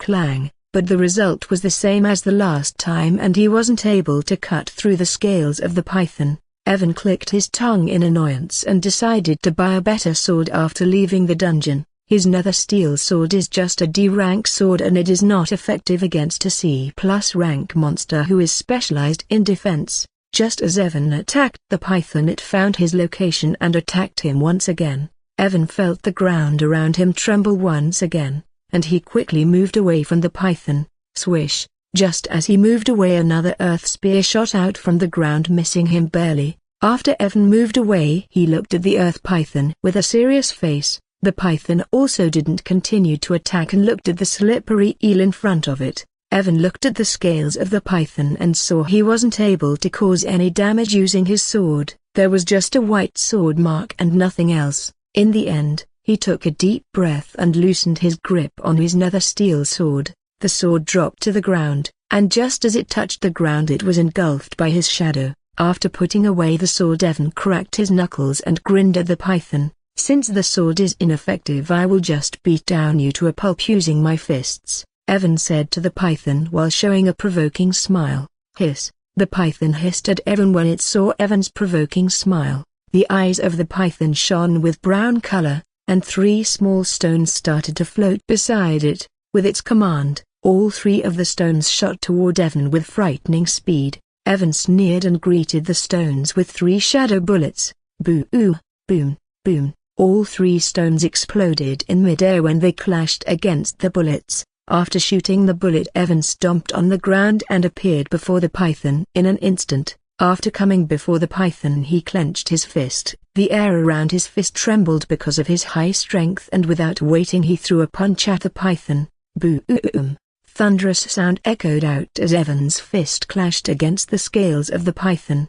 Hiss! The python hissed in pain when Evan's fist struck it. Evan's lips curled upwards when he heard the painful hissing of the python. Although he wasn't able to break the scales of the python, the impact of his fist still caused the python some damage. Bang! A 10 centimeters wide stone and a small black bullet clashed and exploded in midair. The stones turned into dust, and dust particles flew in the air. Swish! From the dust particles, a sharp sound rang out and a head-sized stone came flying towards Evan like a meteorite. Evan quickly used mana reinforcement and quickly sidestepped. He felt a sharp gale of wind as the stones passed by from his face, barely missing him. Evan was panting a little and there were some light injuries on his body. On the other hand, some of the scales of the python had light cracks from which trickles of blood were coming out. The deep yellow eyes of the python were furious as it looked at Evan with pure hatred. It has been 10 minutes since Evan and the python started fighting.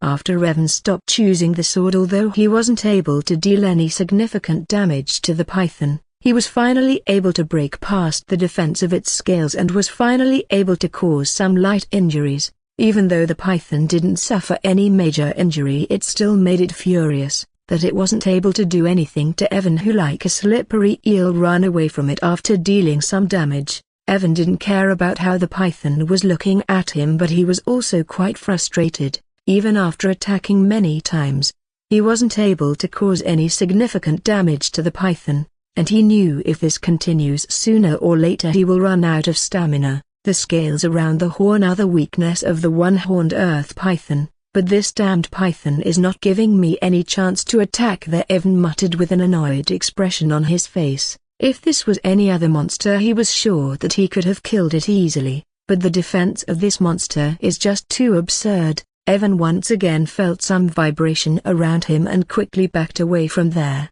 Just as he backed away, the area he was standing in a moment ago was split open. Evan ran around the python and shoot a shadow bullet toward its eyes. Just after shooting the bullet, he once again used mana reinforcement and arrived other side of the python. After arriving other side, he once again stopped choosing mana reinforcement and shoot another shadow bullet toward its eye. Evan was now more proficient in using both mana reinforcement and his skills. He can change between them very quickly depending on the situation. When the python saw Evan shooting a bullet toward it, it used earth control and used one of the stones from the ground to clash with the bullet, but it was stunned when even before the bullet and stone can clash with each other, Evan arrived other side of it and shot another bullet. The python's eyes shone with a brownish color and whoosh. In less than a second, a 4 meters tall wall rose from the ground blocking the bullet. Boom! The wall shook a bit when the bullet collided with it, and some cracks appeared on it, but in the end, it was able to block the bullet successfully. When Evan saw the 4 meters tall wall, he thought about something and his eyes narrowed. The next second, Evan bent down forward, the muscles of his legs tensed up and boom! The ground around him cracked open in spiderweb shape and he shot towards the wall that the python created. When he was around 3 meters away from the wall, he used his running momentum and jumped up toward the wall. Evan arrived above the 4 meters high wall, but he didn't stop there, and using it as the support, he jumped up towards the head of the python.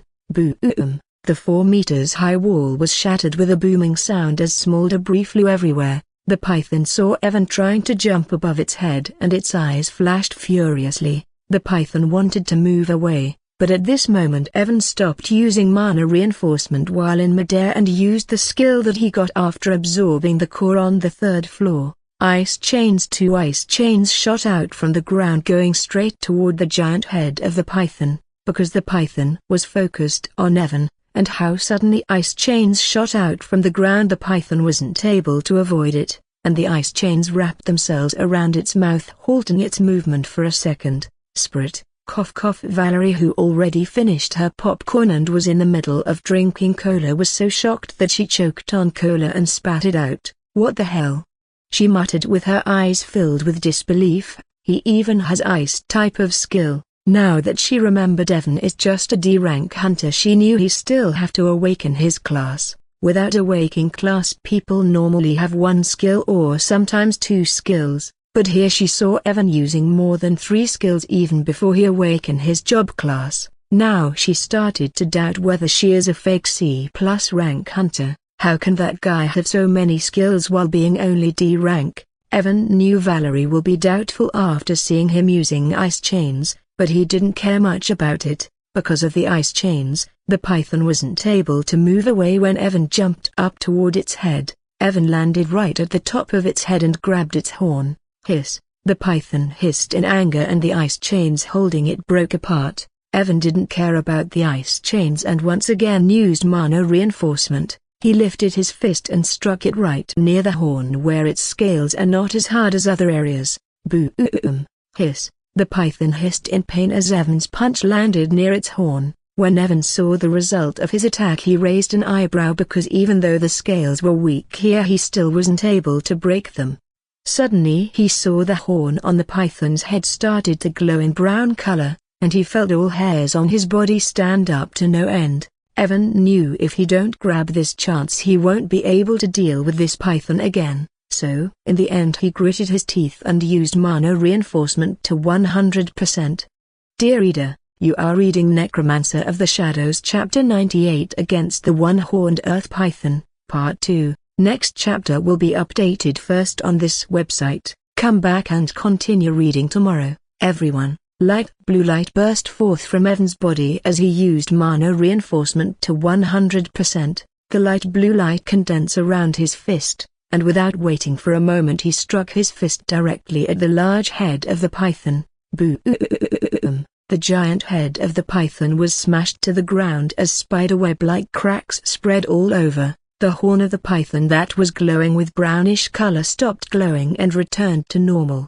Hiss! The earth python hissed in pain and its body started to shake violently. Crack! The scales of the python around the area Evan just struck cracked open and were on verge of breaking. Evan gritted his teeth when he once again felt pain all over his body because of using mana reinforcement to 100%. He grabbed the horn of the python with one hand so that he won't fall down from its head. Seeing the cracked scales Evan once again lifted his fist and struck the head of the python once again. Boom!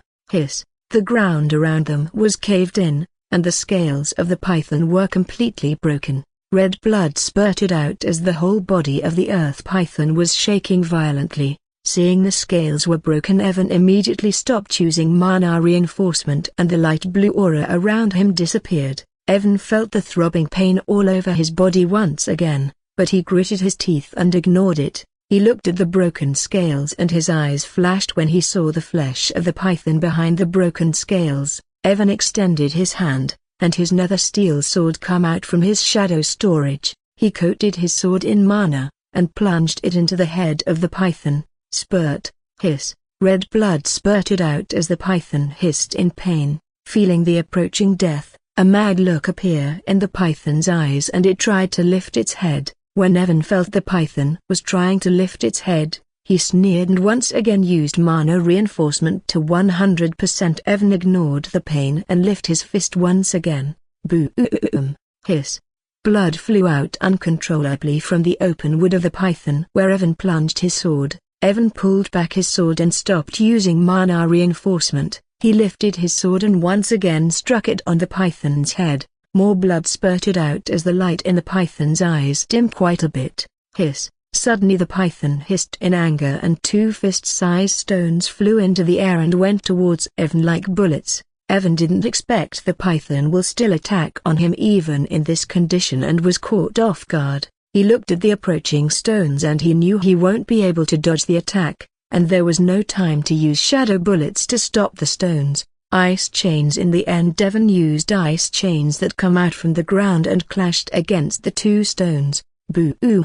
Because of using the ice chains at the last moment, he wasn't able to use too much mana in creating them. When the ice chains clashed with stones they broke like glass, and ice particles flew everywhere. Even though ice chains were not able to stop the stones, the speed of the stones still decreased quite a bit. Evan used mana reinforcement at the last moment. One stone struck at his left hand while the other one struck him right at the chest area. Evan groaned in pain when the stone struck him right in the chest area. Because of using mana reinforcement at 100%, his body was already aching all over. A faint tickle of blood comes out from the corner of his mouth, and he can't help but curse the sister of this python. Evan noticed after using that attack the body of the python shaking less and less. The blood that was coming out from its head already created a small pool around them. Evan once again pulled back his sword and plunged it inside its head once again. Spurt. More blood spurted out as the entire ground was painted red. The body of the python stopped shaking and the light of its eyes was very dim. Evan was painting heavily and all his body was aching because of using mana reimbursement. He pulled back his sword with shaky hands, and come down from the head of the python. After coming down, Evan went in front of the python and saw the eyes of the python was almost closed, but he can see, even though the python was on verge of death, it was looking at him with hate-filled eyes. Evan did not care about how the python was looking at him and pointed one of his fingers toward it. A shadow bullet formed on his fingertip that he shot towards the eye of the python.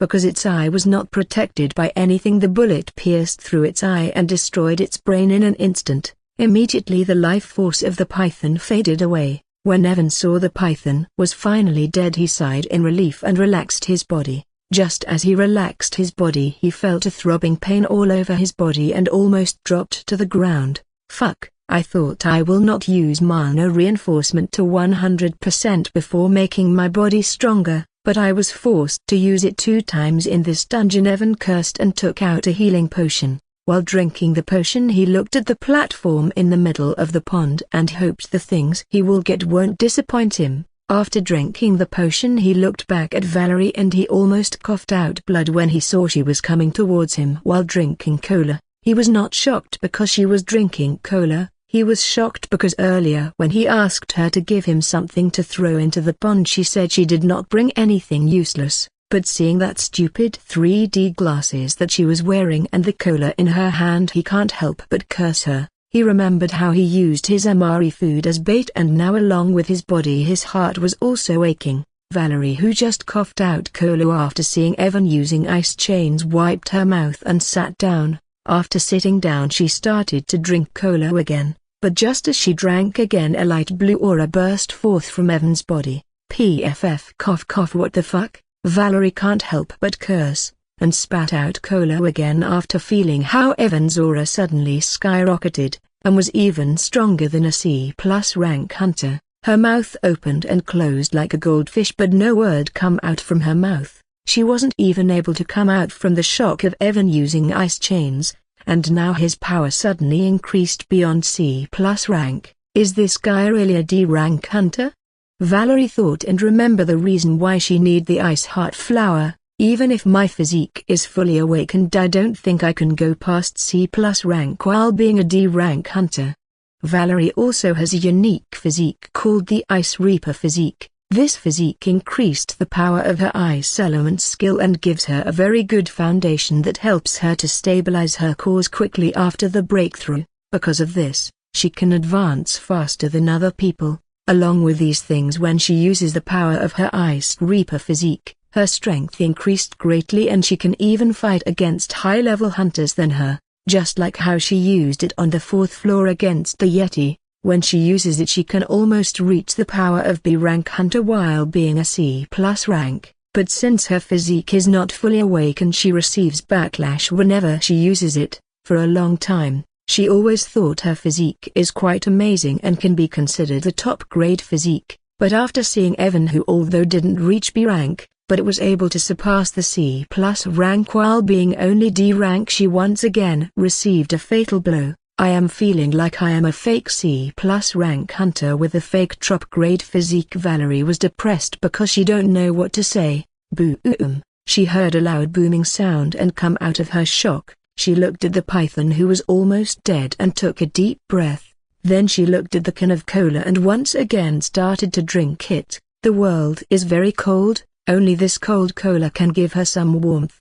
After a few more seconds, Evan killed the python and she put away her chair in the storage ring. She went toward Evan while drinking the remaining cola, but she noted, when Evan looked at her, his mouth was twitching, and although he didn't say anything, she felt he was cursing her. But she completely ignored it and looked at the platform in the middle of the pond. Seeing the ice heart flowers that can help her awaken her physique completely, her eyes shined a bit and she regained some of her lost confidence. Maybe my fake top-grade physique will become original top-grade physique. After fully awaking, Valerie thought and nodded her head. Should we go and see what are those things? Valerie asked, since she can see Evan's face was pale, and even his hands were shaking from time to time. Evan thought for a moment and then nodded his head. Although he was feeling pain all over his body, he still wanted to see first what are the things that he got after fighting against that Phaeton. Evan and Valerie walked towards the pond, and he was surprised that he was feeling a little cold just by standing near the pond.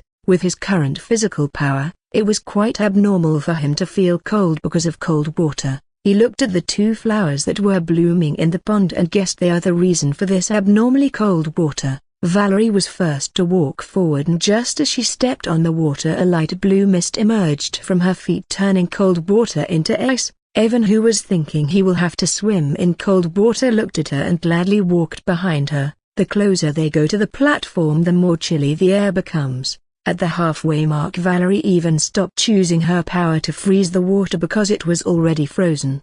After reaching the platform, Valerie didn't go to the platform. Instead, she went towards the ice heart flower that was blooming to the right side. Evan didn't say anything since they already decided she will take one flower for herself. Evan looked at the second flower, and after thinking for a moment, he first went to look at the ring on the platform. Valerie came before the ice heart flower, and even though she is an ice element user, she was feeling cold all over her body. The flower was the size of a normal rose with 4 light blue leaves. At the center of the 4 leaves, a heart-shaped seed was floating and was releasing a cold aura all over. Valerie took out a black box from her storage ring which had some runes engraved on it. She carefully extended her hand to pluck the flower, and just as her hand touched the flower, it started to freeze. Valerie's expression didn't change when her hand started to freeze, and she carefully plucked the small flower.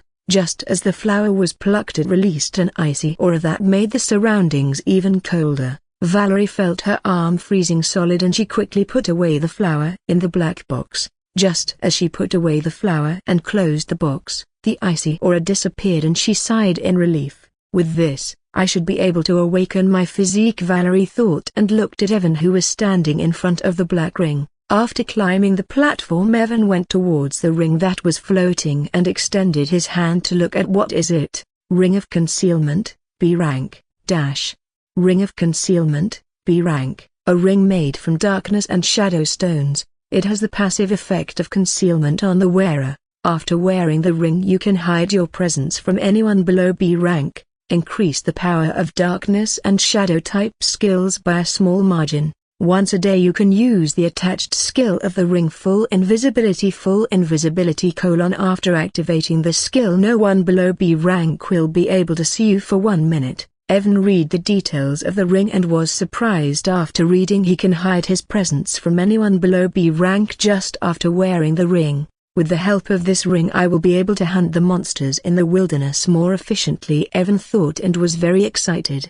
Because he need a large number of C-rank cores for advancing his Monarch and Prime core, he was thinking about going to the wilderness to hunt C-rank monsters. After some time, with the help of this ring, he will have an easier time even when he will face C+ rank monsters. He can fully hide his aura even from a C+ rank monster. As long as the monster doesn't see him with its eyes, it won't be able to feel his presence, along with the passive concealment effect. The effect that increases the power of shadow and darkness skill was also very great. His skills Shadow Walk and Dimensional Shadow Bullet will be enhanced because of the ring. Other than that, the attached skill that can make him fully invisible for 1 minute will be a great help to him if he encounters a large group of C+ rank monsters in the wilderness. Using this skill, he will be able to escape from any C+ rank monster. It is a perfect assassination item, Evan thought, and found it quite absurd that with the help of this ring, he can easily assassinate any C+ rank hunter. After reading the details, Evan wore the ring. When Evan wore the ring, he did not feel anything. When Evan did not feel anything, he raised an eyebrow and thought the ring was not working. But Valerie, who was coming towards him after collecting the flower, was startled when she suddenly felt Evan's aura completely disappear. If she was not seeing him with her eyes, she was sure she would not have been able to tell that he was there. That ring is quite good. Valerie said because she naturally noticed Evan's aura disappear after he wore that ring. Evan, who was thinking the ring is not working, looked at her and noticed she was looking at his ring with an envious gaze. Looks like the ring is working, Evan thought after seeing Valerie's envious gaze. Evan ignored her envious gaze and looked at the golden orb that was floating in front of him. What should we do with this orb? Evan asked Valerie, since he doesn't know how to get information that is stored inside the information orb. Valerie came beside him and said while looking at the golden orb, "You just have to place your hand on it, and you will get the information that is stored inside it." Evan nodded his head and placed his hand on the golden information orb. Just as Evan placed his hand on the orb, it started to shine with bright golden color. Suddenly Evan felt some information being transmitted to his brain. He frowned a bit because he felt a prickling sensation in his head, but the prickling sensation soon disappeared and the orb also stopped glowing. Crack, crack, cracked. After the orb stopped glowing, it soon started to crack and turned into golden particles that disappeared into the air. Valerie, who was standing beside Evan, looked at him eagerly, wanting to know what information he received from the orb. After around 20 seconds, Evan took a deep breath and fully digested the information he received from the orb. "What kind of information did you receive?" Valerie asked Evan. Evan smiled after hearing her and said, "It is something about the higher world." Valerie became even more excited after hearing him and argued him to continue. In the orb, there was actually information about a place called the Tomb of Ancient. Evan started to tell Valerie about the information he received. There is actually a place called the Tomb of Ancient in the higher world that is a special realm and opens every 10 years. People from all over the world enter this Tomb of Ancient whenever it opens. There was no information about what is inside this Tomb of the Ancient, but Evan did receive information that only people who are rank 2 core evolvers or below can enter this tomb. Rank 2 core evolvers? Valerie muttered after hearing Evan, not understanding what this means. "I think after clearing the Tower of Ascension, when you will go to the higher world, your core will advance to rank 1 core, and people from the higher world call themselves evolvers instead of hunters," Evan said after pondering for a moment. Valerie, who heard Evan, found it reasonable and nodded her head. "Although it is not much, now I have a general understanding of what will happen to my core after surpassing S rank," Evan thought and looked at the platform that was now empty. "You collected your flower?" Evan asked Valerie, who nodded her head. Evan looked at the second ice heart flower and was about to go there to collect it when Valerie stopped him, and gave a black box to him. The box was similar to the box she used to put her ice heart flower. "Use this box to store the flower or it will lose its energy," Valerie told Evan when she saw he was looking at the box with a confused expression. An understanding look appeared on Evan's face after hearing her. He thanked her for the box and walked towards the flower to collect it.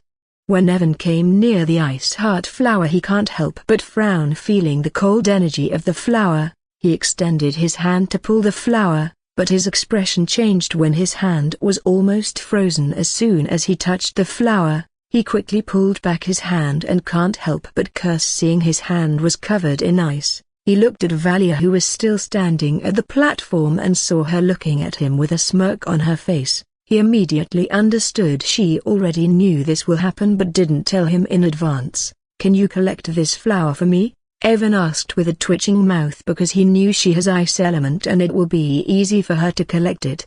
He can collect the flower by using mana reinforcement, but his body was still not in the condition to use mana reinforcement after his earlier fight against the python. "Sure," Valia said with a smile. Evan, who heard her, was taken aback because he didn't expect this brain-dead woman to agree this easily. Valerie came near Evan and after taking the black box from him, she collected the flower for him. "By the way, you are planning to sell this flower, don't you?" After collecting the flower, Valerie asked Evan. "Yes." Evan didn't deny it because he was indeed planning to sell this flower. Although the ice heart flower was amazing, he has no use for it. "This flower is quite rare. I should be able to get a decent amount of money," Evan thought, feeling a little excited about the money he will get after selling the flower. "Then why don't you sell it to me?" Valerie, who heard Evan was planning to sell the flower, asked him. Evan thought for a moment, then he asked, "How much are you willing to pay for it?" "How much do you want?" Valerie didn't answer but instead asked him, "I don't know. I know very little about the price of these kinds of things. Let's wait before we leave the dungeon, then we can talk about it," Evan said, not giving any random price. He knew the ice heart flower is very precious and he didn't want to sell it cheaply. Valerie didn't mind and give the ice heart flower back to Evan. As long as Evan will sell the flower to her, she was fine with it. Although one flower was enough for her to awaken her physique, she can still use ice heart flower for other things. "Let's go back, we still have to clear 5 flowers of this dungeon," Evan said to Valerie after putting away the flower. Hearing Evan, Valerie smiled and shook her head. "We can't continue to clear the rest of the floors." "Why?" Evan asked with a frown. "Because he wanted to collect more cores after clearing those floors. Moreover, from floor 6 to 10, they will face C+ rank monsters, so he can collect quite some amount of the C+ rank cores." Now that he has the Ring of Concealment, he was even more confident in collecting many cores, because just when Valerie was about to explain to him, Evan felt something and his expression changed. Valerie also noticed it and said with a smile, "We are being teleported out from here." Just as she said, both Evan and Valerie flashed with silver light, and the next second they disappeared from the ruins. Swish! A silver light flashed outside the entrance portal of the Frost World dungeon and 2 people appeared there. Evan saw they were teleported out from the dungeon and looked around with a dazed face. Just a moment ago he was thinking about collecting some C+ rank cores, and now he was out from the dungeon. Just what was happening? He looked at Valerie with a questioning look, not able to understand just what happened. Valerie, who saw Evan looking at her in confusion, explained to him, "After you clear the ruins in a dungeon, you will be teleported out from it, just like how you get teleported out after clearing the final floor." After saying that, she looked at the portal of the Frost World. Unlike before, the portal was now dimmer than before, and the energy fluctuations that it was releasing were also weaker than before. Just like how each time after clearing a dungeon it will take some time before we can enter the dungeon again. Now we will have to wait for at least a month before we can enter the dungeon again. Hearing Valerie, an understanding look appeared on Evan's face and he nodded his head. He looked at the dim portal and can't help but sigh. It was a great opportunity for him to collect cores, but now that he was teleported out from the dungeon, he won't be able to collect more cores. But his mood soon returned to normal when he remembered the things that he get from the ruins. "I should be able to collect C-rank cores from the wilderness. With the help of the concealment ring it won't be difficult for me," Evan thought and took a deep breath. Then he suddenly thought about something and asked Valerie, "What will happen to that ruin? Will it also recover?" "No." Valerie shook her head and said, "Unlike dungeon floors that recover after some time when we clear them, ruins will not recover. Now that we already took everything from there, nothing will spawn there again." Evan felt it was a pity that nothing will appear in the ruins once again and sighed. He was thinking about going in once again with Valerie after the dungeon opens after a month. Then he remembered something and with some anticipation looked into his shadow storage. His heart was beating faster, and when he finally saw the thing inside his storage ring, his eyes lit up. The body of the ice troll was still inside his shadow storage. Evan was so delighted after seeing the corpse of the ice troll in his shadow storage that he almost laughed out loud in front of Valerie. "Now I can bring the bodies of the monster outside from the dungeons." Evan immediately decided to look for some dungeons where he can find rare monsters like ice trolls, so that he can bring their bodies outside from the dungeon and sell them to make more money. He looked at the portal and wondered if there will be any problem in the dungeon since he brought the body of the ice troll outside, but he soon stopped thinking about it, since it was not his problem. To begin with, Valerie noticed Evan was suddenly looking happy and asked in a doubtful tone, "Why are you happy even after we are teleported out from the dungeon without getting to clear it?" Evan was taken aback by her question, but he didn't mind and said with a smirk, "I was just thinking about the price of the ice heart flower." Valerie's face darkened upon hearing Evan. When she remembered his thief-like personality, she was sure this guy will try to rip her off when she will buy the flower from him.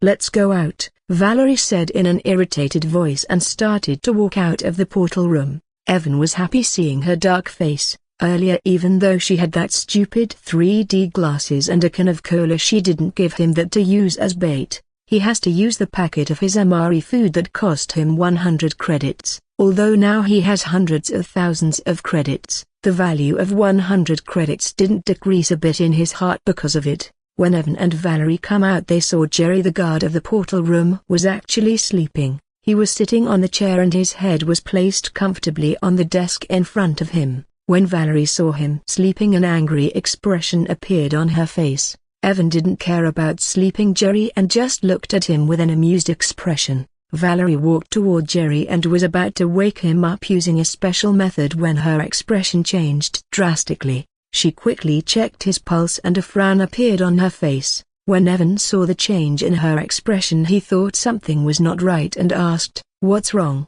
"He is dead," Valerie said in a cold tone while looking around them. Evan was stunned and looked at the dead body of the guard with a shocked expression. From how Valerie was looking around them with a cold expression, he naturally understood something was not right. Jerry was a C+ rank hunter, so he knows there is no way he could have died without any reason. He lifted his guard to maximum and also looked around them. "You guys are out earlier than I thought." Suddenly both Valerie and Evan heard a surprised male voice. Evan and Valerie were stunned because the sound was coming from the rooftop of the portal cabin, which was just above them, and they didn't feel the aura of the man. Just from this, Evan and Valerie understood the person was not normal. They walked out from the cabin and looked up at the rooftop of the cabin. On the rooftop of the portal cabin, a bald man who looks in his mid-30s, had sharp black eyes, and a strange-shaped thick beard was looking at them with a surprised expression. "It is not even 2 days and you guys are already out. I thought it will take you guys at least 4 to 5 days to come out from that dungeon." Carlos, the bald man, spoke.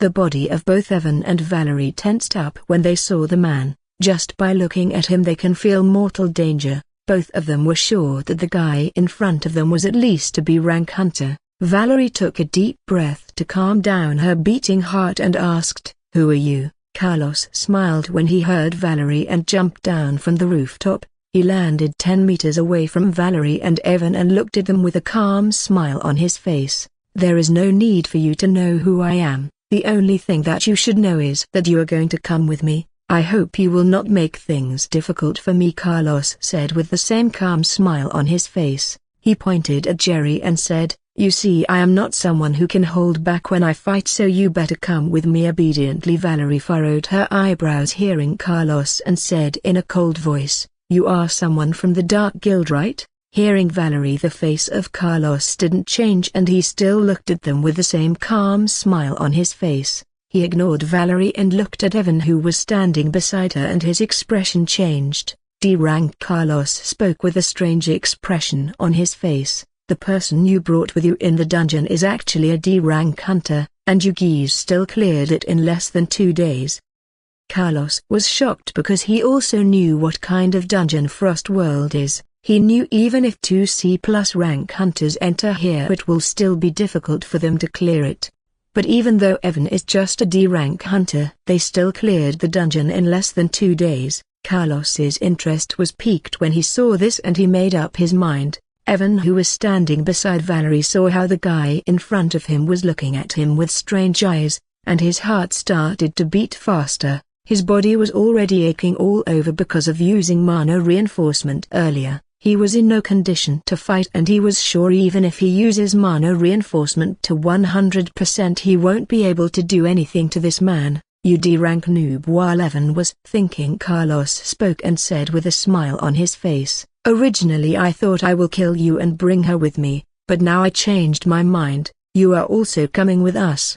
When Evan heard what the bald man was saying, he knew his target was Valerie. His mind was running at full speed and he was thinking about how to get himself out of this situation, but seeing his body condition he can't help but grumble. His body was in a mess and he knew even if he uses mana reinforcement to 100% he won't be bald man's match. "You are also coming with us." Evan come out from his thoughts hearing Carlos and his expression turned ugly. While the bald man was sizing up Evan, Valerie secretly took out a white crystal from her storage ring and injected her mana into it. When the bald man felt fluctuations of mana, he looked at Valerie, but his expression didn't change. "Your communication crystal won't work here. I have already prepared everything in advance," Carlos said to Valerie when he saw the crystal in her hand.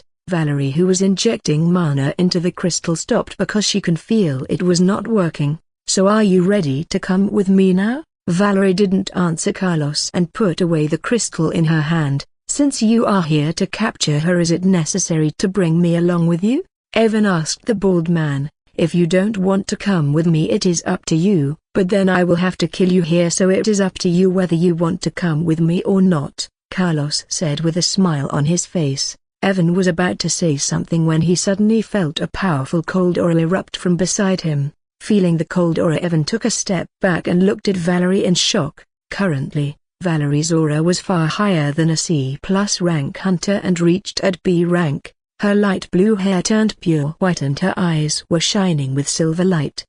Evan looked at Valerie in shock and wasn't able to say anything. Even though her physique is still not fully awakened, it can still increase her power by a whole level, Carlos thought, because it was the first time he saw her using her physique. The ground around Valerie started to freeze just from the cold aura that was being released from her body. Valerie took a step forward and instantly appeared before Carlos. She can't use her power for a long time, so it was obvious she was trying to finish it as soon as possible. When Evan saw Valerie moving, he was shocked that he wasn't able to clearly follow her movement because of her high agility. After arriving before Carlos, a pure white aura appeared around Valerie's fist and she punched Carlos's face. The surrounding air froze because of the cold aura around her and small ice particles formed there. Although Valerie's movements were fast for Evan, Carlos was easily able to see her moving. His aura of B-rank hunter also burst forth and green light flickered in his eyes. The air around him moved, and before Valerie's fist can reach him, a green wind barrier appeared before him. Boom!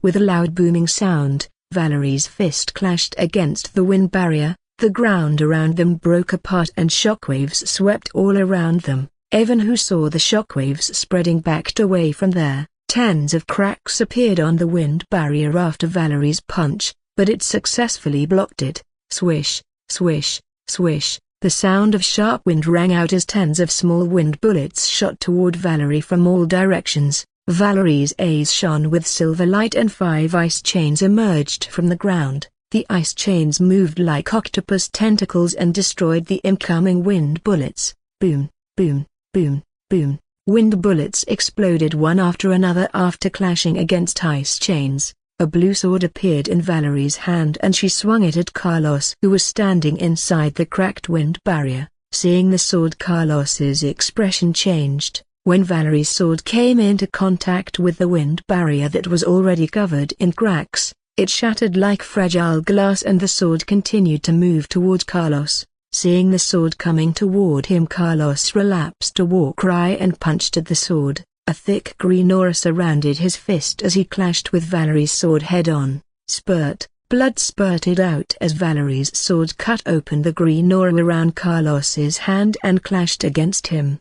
Carlos groaned in pain as a deep wound appeared on his right hand. Valerie was also pushed back after clashing against Carlos's fist. Her hand that was holding the sword was shaking, and the backlash of using her physique power started to show up. Even though it has been just 10 seconds since the fight started, Valerie can feel she won't be able to last long. She was using the power of her physique to its limit, which was quite taxing for her. Valerie took a deep breath and looked at Carlos, who was holding his bloody hand and was looking at her with cold eyes. Valerie's eyes shone with silver light. She put away her sword as a cold aura started to gather around her. Carlos saw this and the wind started to circulate around him. Both Valerie and Carlos took a step forward at the same time and disappeared from the place. Boom! A loud booming sound echoed out as both of them clashed. Shockwaves swept all over the places, breaking the surrounding ground around them. Swish, swish, swish. Carlos once again formed tens of wind bullets, but this time Valerie tried to dodge the bullet with her agility. Her eyes were shining with silver light as the cold aura around her was getting strong and strong. Punchy. While dodging, Valerie missed one of the bullets and her shoulder was pierced by it. Blood spurted out from her shoulder, but she gritted her teeth and continued to gather cold energy around her. When Carlos noticed how the surrounding was getting colder and colder, he felt something was not right and decided to back away. Too late, but just as he was about to back away, he heard Valerie's cold voice, and the next second an extremely cold aura erupted from her body. "Ice ceiling!" Valerie shouted, and the body of Carlos started to freeze. Carlos was stunned when he saw this and tried to break free from the ice, but to his shock, he found no matter what he does he can't break free from the ice. Valerie used all of her mana and her face turned pale. Blood started to come out from her mouth, but she did not stop, and in just 3 seconds Carlos was sealed inside an ice block. Valerie looked at the sealed Carlos while panting heavily. She knew Carlos was still alive and will soon break free from it. After knowing she won't be able to kill Carlos, Valerie decided to use all of her power to seal him for some time so that she can escape from here. She turned around and saw Evan, who was around 100 meters away. Valerie's face was pale and a faint tickle of blood coming out from the corner of her mouth. She used all of her strength and ran towards Evan. "He won't be able to come out for about a minute. Let's get out from here," Valerie quickly said after coming near Evan, and both of them ran towards the exit. Evan glanced at Valerie and saw her face was pale and her body kept shaking while running. He would have helped her, but his body was also in bad shape after using mana reinforcement earlier, so he can't do anything about the situation. Roar! They didn't even run 50 meters when they suddenly heard a beast roar. The expressions of both Valerie and Evan changed and they looked back while running. When they looked back, the eyes of both Evan and Valerie opened wide. The appearance of bald Carlos, who was sealed inside the ice block, completely changed. Currently, instead of bald Carlos, a humanoid monster with sharp claw-like hands, green fur all over his body, and a head that resembles a tiger was sealed inside the ice block. "What the hell is this?" Evan asked in a shocked voice without stopping. Valerie was also looking at the sealed monster with a pale face and didn't stop running. Crack, crack. While running, both Valerie and Evan saw many cracks start to appear all over the ice block in which the monster was sealed. Seeing the cracks, Valerie was stunned because she was sure it will at least last for 1 minute, but not even 5 seconds passed by and the ice already started to crack. "Didn't you say he will not be able to break free for at least a minute?" Evan asked while increasing his running speed. Valerie also gritted her teeth and used all of her power to run away. "I am sure my skill can block a B-rank hunter for at least a minute," Valerie said in a weak voice while running. Hearing Valerie, Evan gulped down his saliva and asked, "You mean to say that Evan did not say anything? Because if the thing he was thinking is true, then they are really in a deep shit." But Valerie was merciless as she said in a grave voice, "I don't know what that guy used, but now he is definitely more powerful than a B-rank hunter." Fuck! Evan can't help but curse after hearing Valerie. Everything was going smoothly. He got a good artifact from the ruins along with some information about the higher world. He also found out he can now take out the bodies of the monsters from the dungeons and can make good money. Just a minute ago he was thinking life is quite good, then what the hell with the sudden situation? Holy hell, I am just a D-rank hunter. How did I get myself involved in this kind of situation where a humanoid monster wants to take me with him to do some suspicious things? Evan thought while keep running. Boom! Suddenly both Valerie and Evan heard a loud explosion and the ice block that was sealing the humanoid monster burst apart. Roar! They heard the beast roar once again and saw the humanoid monster come out from it. The height of the monster was still the same as Carlos. He was 190 centimeters tall and was standing on 2 feet, but instead of human feet they now resemble monster feet. His hand turned into a sharp claw and they noticed the wind was circulating all around the monster. Carlos turned his head and looked at running Valerie and Evan with his eyes that were now deep yellow in color. Just when Carlos looked at them, both Evan and Valerie felt their body turn cold, and a sense of crisis engulfed them. They felt like they were marked by a predator. Evan looked in front of him and saw he was still 200 meters away from the exit gate. If he was in normal condition, this distance was very short for him, but looking at the humanoid monster behind him, Evan wasn't sure about reaching there before him. When Carlos saw Evan and Valerie, who were around 250 meters away from him, he showed a wild smile, and the next second his entire body shone with green light. Wind circulate around him, and he stepped forward. Swish! Carlos turned into a streak of green light and went towards Valerie and Evan. When Valerie and Evan were still 150 meters away from the exit, they felt all hairs on their body stand up and they jumped aside at the same time. Boom! A loud explosion happened, and a crater that was 10 meters wide and around 1 meter deep appear at the place where Evan and Valerie were a moment ago.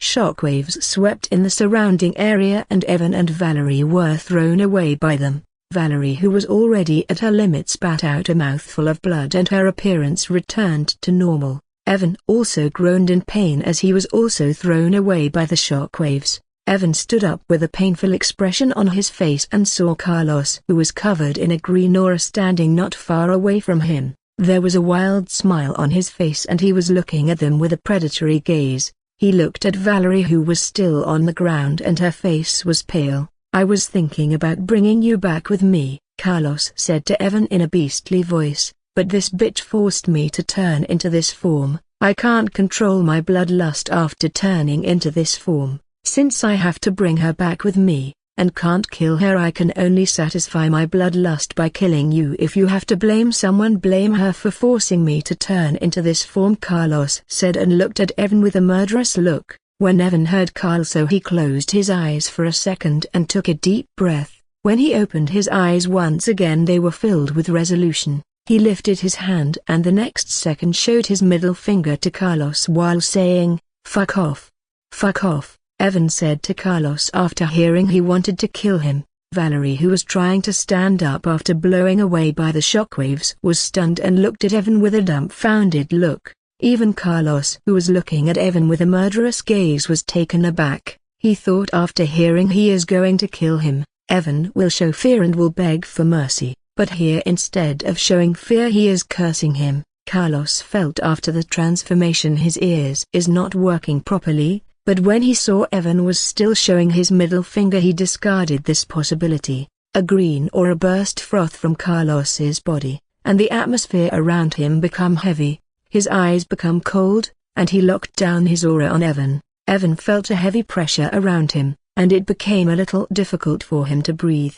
He tried to move his body but found it very difficult for him to even move his body. "Looks like you already accepted your fate, that you will die here," Carlos said after he saw the resolution in Evan's eyes. When Evan heard Carlos, he once again wanted to curse him. Of course, he did not accept his fate or anything. He was showing resolute expressions because of what he was going to do next. He knew it will be very dangerous to do something like this in his current condition, but he has no choice. "If I don't use it, I have no hope of getting out from here alive," Evan thought, and his nether steel sword come out from his shadow storage. When Carlos saw Evan taking out a sword, a mocking expression appeared on his beastly face. "Are you planning to fight me?" he asked while laughing. Valerie also looked at Evan with a complicated look. She knew all of this was happening because of her. She tried to use her power again, but just as she tried to use it, her face turned pale and she coughed out blood. Evan gave her a sidelong glance and was speechless, seeing she was coughing out blood even when trying to stand up. Seeing her state, Evan just ignored her and focused on Carlos. "Are you planning to kill me after celebrating your birthday? Why the hell you are still standing there and laughing like a fool, not doing anything?" Evan asked when he saw Carlos was laughing like a fool since the moment he took out his sword. "You are very eager to die, huh?" Carlos said in the green wind circle around him. "Too bad I don't have any plan to give you a quick death. I will give you a very slow and painful death that will make you regret for cursing me earlier." After saying, Carlos took a step forward and instantly appeared before Evan. He was so fast that Evan wasn't even able to see him when he appeared before him. Evan's body suddenly turned cold and he felt a threat like never before. His entire body was frozen in the same place and he wasn't even able to move his finger. But Evan didn't care about these things. Even though he wasn't even able to move his finger, his eyes were still resolute. Just as Evan saw Carlos taking a step forward, he also made his move. Near his monarch core, A very small drop of black energy was rotating around it. It was the 1 unit of shadow energy. Evan doesn't know what will happen if he uses this energy in his current condition, but since he has no choice, he decided to take a gamble. Since he is going to die if he doesn't use shadow energy, he might as well use it and see if he can survive after using it, in his current condition. If his body was in normal condition, Evan was sure he would have survived even after using shadow energy, but because of using mana reinforcement earlier, his body was not in perfect condition. Evan willed and the 1 unit of shadow energy stopped rotating around his monarch core. The next second shadow energy entered into his monarch core and it started to spin rapidly. His core released a pitch black energy that spread all over his body. After arriving before Evan, Carlos slashed at Evan's face with his claw-like hand. There was a cruel smile on his face as he watched his claw going toward Evan's face. Valerie, who was weak and wasn't even able to follow Carlos's movement, and just saw him appearing before Evan and slashing at him. A look of horror appeared on her pale face as she saw Carlos's claw going toward Evan. Just when Carlos's claw was just a few centimeters away from Evan's face, a terrifying aura erupted from Evan's body. Both Valerie and Carlos froze and a look of horror appeared on their face. The mana inside their body trembled and became chaotic. Evan's body was suddenly covered in a black aura, and the pressure he was releasing was so great that Carlos, who was just a few centimeters away from him, wasn't even able to breathe. Carlos tried to back away but found his claw was grabbed by one of Evan's hands. Carlos looked at Evan and saw his eyes were completely pitch black. When he looked into those black eyes, he felt someone throw him into a deep abyss. When Evan used shadow energy, all the pain he was feeling earlier disappeared, and he felt boundless power surging inside his body. After using shadow energy, Evan was easily able to see Carlos's movement. He extended his hand and easily grabbed Carlos's hand that was coming towards his face. Although Evan was feeling boundless power, he knew it won't last long, so just after grabbing Carlos's hand, he swung his nether steel sword at him. Carlos, who was frozen solid after seeing Evan's black eyes, was not able to do anything before his head was separated from his body. When Evan killed Carlos, he didn't show any expression because he could feel the power inside his body was fading away. He knew once the effect of shadow energy will end, he will once again feel pain just like last time, and this time it will be even more terrible.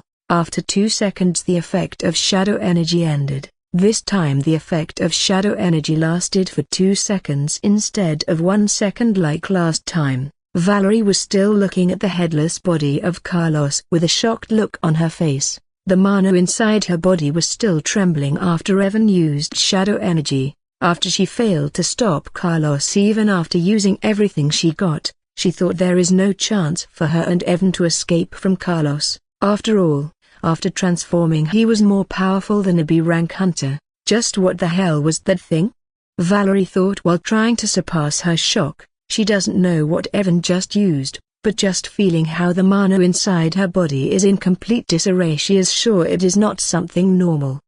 While she was thinking, she suddenly heard a painful scream that startled her. She stopped looking at Carlos and looked at Evan, who already returned to normal. The black aura around him disappeared, but she was shocked when she looked at Evan and saw his condition. Evan was on the ground and blood was coming out from his body uncontrollably. His eyes, nostrils, and ears were bleeding. The skin around his hands and legs burst apart and his flesh was visible from there. Evan, who dropped to the ground, felt pain like never before. This was way worse than the last time. He almost passed out as soon as the effect of shadow energy ended. The mana inside his body became chaotic just like last time and was wreaking havoc in his body. Crack, crack. The sound of bone cracking rang out as even his bones started to shatter because of the chaotic mana inside his body. Evan screamed in pain as his internal organs also started to bleed. Fuck, it is so painful. Evan cursed and tried to take control of his chaotic mana. His monarch core, which was spinning rapidly, started to slow down, and the chaotic mana inside his body slowly started to calm down. Cough. Suddenly Evan coughed out blood with some of his internal organs mixed in it. A painful expression appeared on his face and he noticed although the chaotic mana inside his body was calming down, it was still not enough. His internal organs were badly injured, he lost too much blood, and his body was in a mess. When Valerie come near him and saw his condition, she can't help but suck a breath of cold air. His entire face was covered in blood and he was still bleeding from his eyes and nose. Seeing how he was coughing out blood, she quickly took out a healing potion. "Drink this healing potion, it will help you stabilize your condition." She supported his body and helped him drink a healing potion. After his monarch core wasn't spinning rapidly and his chaotic mana calmed down, Evan was on verge of passing out because of blood loss, and the pain he was feeling. When Valerie supported Evan, she was even more shocked when she found even many of his bones were broken. "To use a power that is beyond your limits, you will have to pay a certain price," Valerie thought after seeing his condition. She also has Ice Reaper physique that increases her power greatly, but each time when she uses it she will face a backlash. At first, she was shocked when Evan killed Kralso, but now seeing his condition she can understand it was not easy for him to use this kind of power. When Evan heard Valerie's voice, he slowly opened his mouth that was covered in blood. Valerie poured the healing potion into his mouth that he drank slowly. When Evan drank the healing potion, he felt a gentle energy spreading all over his body. The effect of the healing potion was far greater than the potion he brought with him. He was sure this healing potion was a high-grade potion. When the gentle energy of the potion spread all over his body, Evan wasn't able to hold his conscience any longer and passed out. The blood that was coming out from his body also stopped, but he was still far from fine. His bones were still broken while his internal organs were heavily damaged. When Valerie saw Evan pass out, she sighed and stood up.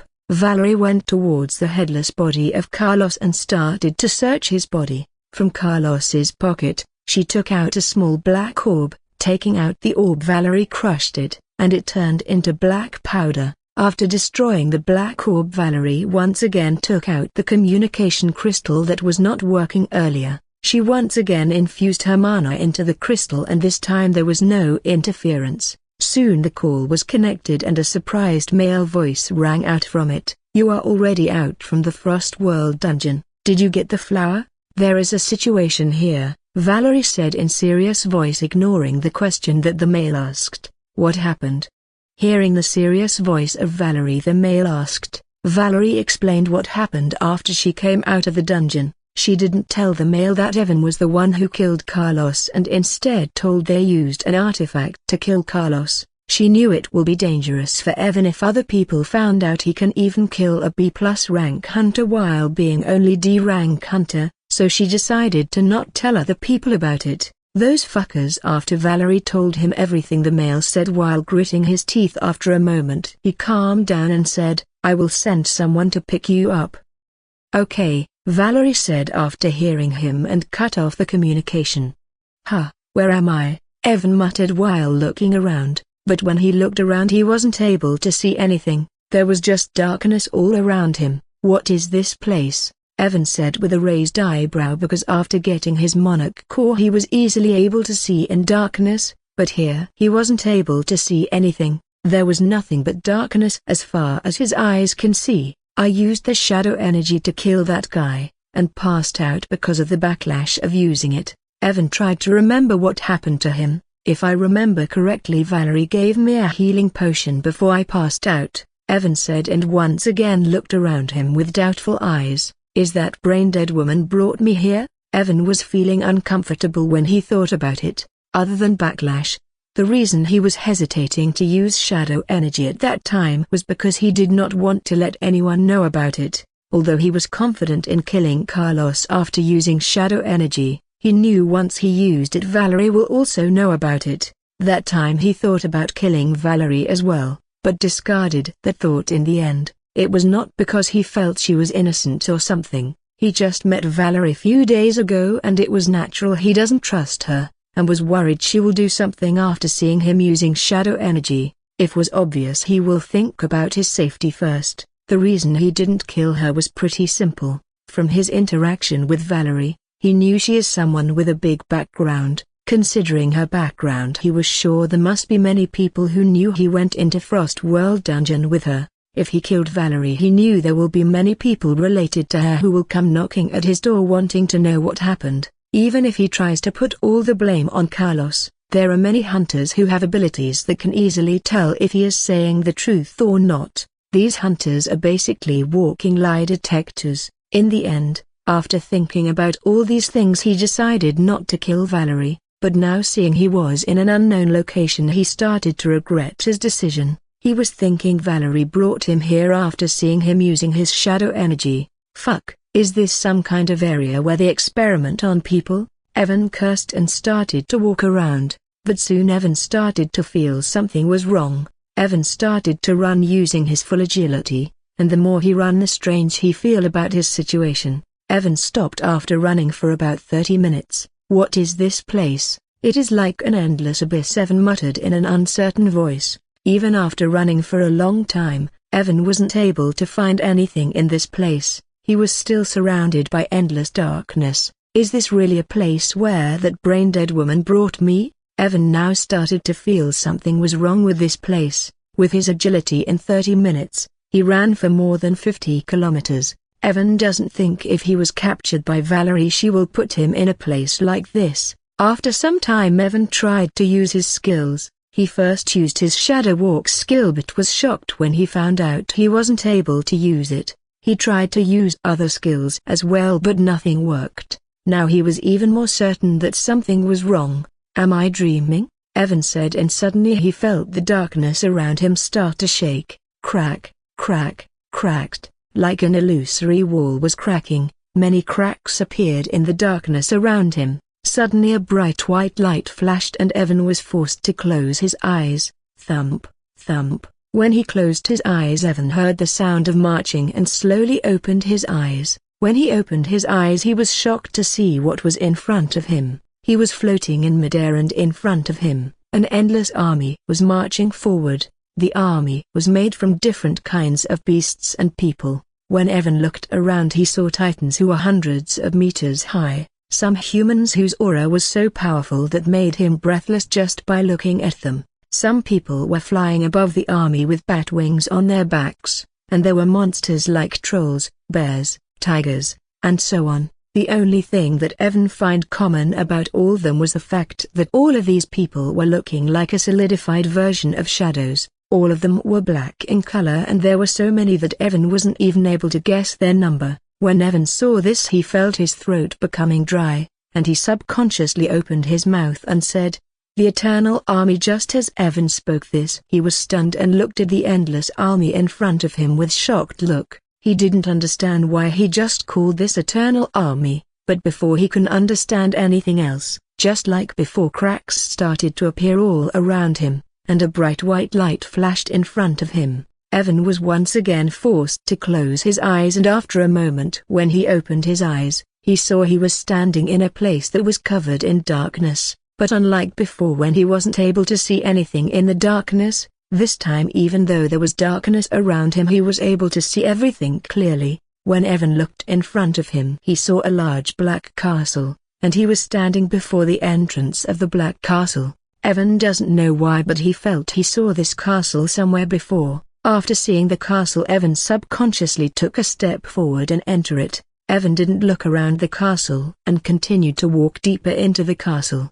Even though it was clearly the first time he will enter the castle, for some reason, Evan walked into the castle very smoothly and in just 1 minute arrived before a large door. After arriving at the door Evan pushed it open, and the door opened easily. When Evan opened the door and entered in it, he did not look around. His eyes were focused on the high platform in the room where something was placed and was covered in black mist. When Evan saw the black mist something clicked in his mind and he opened his mouth to say something, but just as he opened his mouth he suddenly felt a terrible headache. The pain was so intense that he dropped to the ground, and the next second his vision turned black. Evan woke up abruptly while panting heavily. He was feeling a slight headache while his whole body was drenched in sweat. What the hell was that? Evan asked himself while trying to calm down his fast-beating heart that was currently beating like a drum. The Eternal Army, he muttered, and for some reason felt his heart beating even faster whenever he thought about the scene he just saw in his dream. But what happened after I entered that black castle? Evan frowned, feeling he forgot something important. He remembered after seeing that large army he arrived at a large black castle and went into it, but he can't remember what happened after he entered the castle. He tried to remember, but just as he thought about it he felt severe pain in his head. Evan took a deep breath when he felt the headache and stopped thinking about it. Just as he stopped thinking about the castle, he felt his headache start to decrease. When he felt his headache was decreasing he sighed in relief. After a moment he finally remembered about his situation and quickly looked around him. When Evan looked around him he saw he was inside a small room with nothing but a bed, and a desk not so far away where some fruits were placed. He naturally didn't think about who brought him here, because there was only one person with him at that time. Evan raised an eyebrow and looked at his body condition, but he was shocked when he noticed he was completely fine. Before he passed out he still remembered how serious his injuries were. His internal organs were badly damaged and even his bones were broken. Evan was sure even with the help of the potions it is impossible for him to recover so quickly. Suddenly he thought about something and took out his phone that was in his shadow storage. He looked at the date and saw it has been 2 days since he come out from the dungeon. Although Evan was shocked after seeing 2 days pass by, he found it reasonable after he thought about how serious his injuries were. Even though 2 days passed by, it is still very strange for me to recover in perfect condition, Evan said, and then he thought about something. This must be the work of a high-rank hunter with healing ability. Evan looked at the table not so far away from him where some apples and grapes were placed. Without hesitation, he shamelessly extended his hand and grabbed an apple. Since someone placed fruits there it was obvious it was for him, and even if these fruits were for someone else it is not like they will be able to do anything after he ate the apple. He took a bite and nodded his head feeling the sweet flavor of the apple. In less than a minute he finished the apple and picked up another one. He was out for 2 days and was naturally feeling hungry. In just 5 minutes he finished all the apples, and after 3 more minutes, even the grapes were gone. Evan was still feeling hungry so he decided to eat an MRE packet, but the problem was that he doesn't have hot water. He thought about lighting a fire in the room to boil some water but denied that thought after consideration. He was afraid that there might be a fire alarm in the room. He looked at the door of the room and thought about going out to see where he was. When Evan stood up he saw he was wearing a long light blue-colored hospital gown. Evan cringed just by seeing the long gown. Clang! Suddenly Evan heard the sound of the door opening and saw a woman who looks in her mid-30s enter the room. The woman had long black hair that reaches her waist and a motherly face. She was wearing a long white dress. When Evan saw the woman there was no expression on his face, but inwardly he was a little disappointed. Earlier when he realized he was treated by a higher-rank healer, he thought about the books he read in his past life. He was actually hoping to meet the legendary creature known as Hot Nun, but seeing the motherly face of the woman all of those thoughts vanished from his mind. When the woman saw Evan she was also surprised, but soon she smiled and said, "You are finally awake." Evan just nodded his head not knowing what else to say. His imaginary fantasy just shattered like glass. "You was out for 2 days and I was wondering when you will wake up. If you are feeling there is something wrong with your body let me." The woman smiled gently and said to Evan, "Miss, who are you, and where am I?" Although Evan was disappointed he didn't think too much about it and asked the woman, "Oh, I forget to introduce myself. I am Anna, an A-rank healer," the woman said, and Evan can swear he saw a smug expression on her face when she said A-rank healer. "You are currently in one of the healing wards of the Silver Star Guild." When Evan heard he is in Silver Star Guild he wasn't surprised actually. He already guessed that the brain-dead woman has something to do with the Silver Star Guild. Whereas Valerie? Evan asked since there were many things he wanted to ask her. "Wait for some time, I will inform her. She told me to let her know when you wake up," Anna said and was about to leave when Evan stopped her. "Can you bring something to eat for me? I am quite hungry after not eating anything for 2 days," Evan said without an ounce of hesitation. Anna was taken aback when Evan asked her to bring food. She wanted to remind him she is an A-rank healer, not a waitress, but remembering he really didn't eat anything from 2 days she nodded her head and left the room with a blank look.